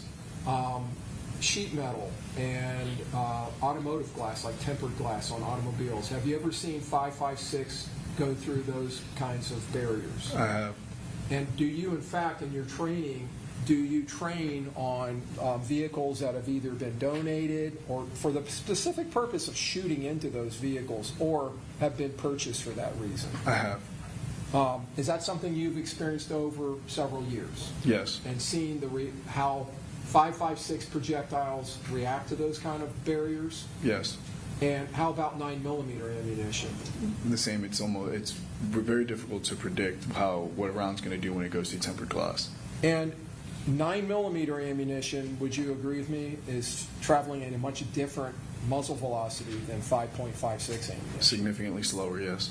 Would it be fair to say it has a lot less energy? Yes. Okay. So they're going to react somewhat differently. Yes, sir. The higher velocities and energy that are behind a 5.56 NATO round, is that going to affect that round when it hits something like sheet metal or an engine block or some kind of solid piece of metal, like, say, an engine mount or something like that? Yes, and its lightweight characteristics, it's going to be deflected very easily. It's going to be affected a lot by a barrier. In your experience in shooting 5.56 into cars, do they get chewed up frequently? Yes. Mangled? Yes. Split? Yes. Do the jackets fly off of the underlying core? Yes. Whether it's steel or lead? Yes, sir.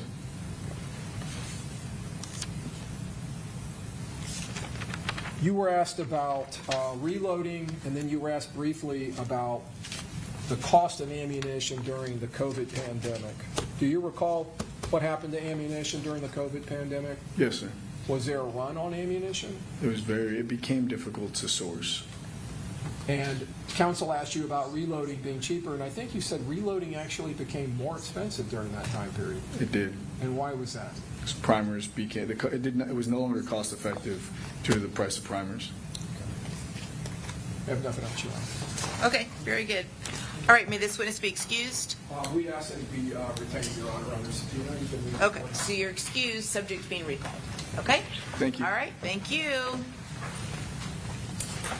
Okay, members of the jury, it is 5:10, so we will go ahead and take our evening recess. So just remember my previous instructions on the break. Don't talk to anyone about the case. Don't read, watch, listen to any news or social media posts about the case.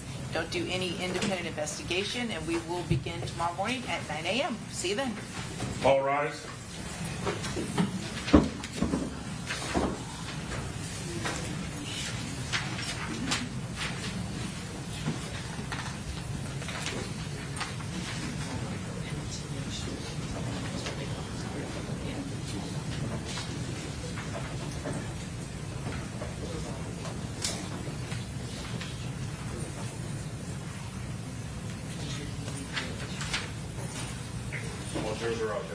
Okay, very good.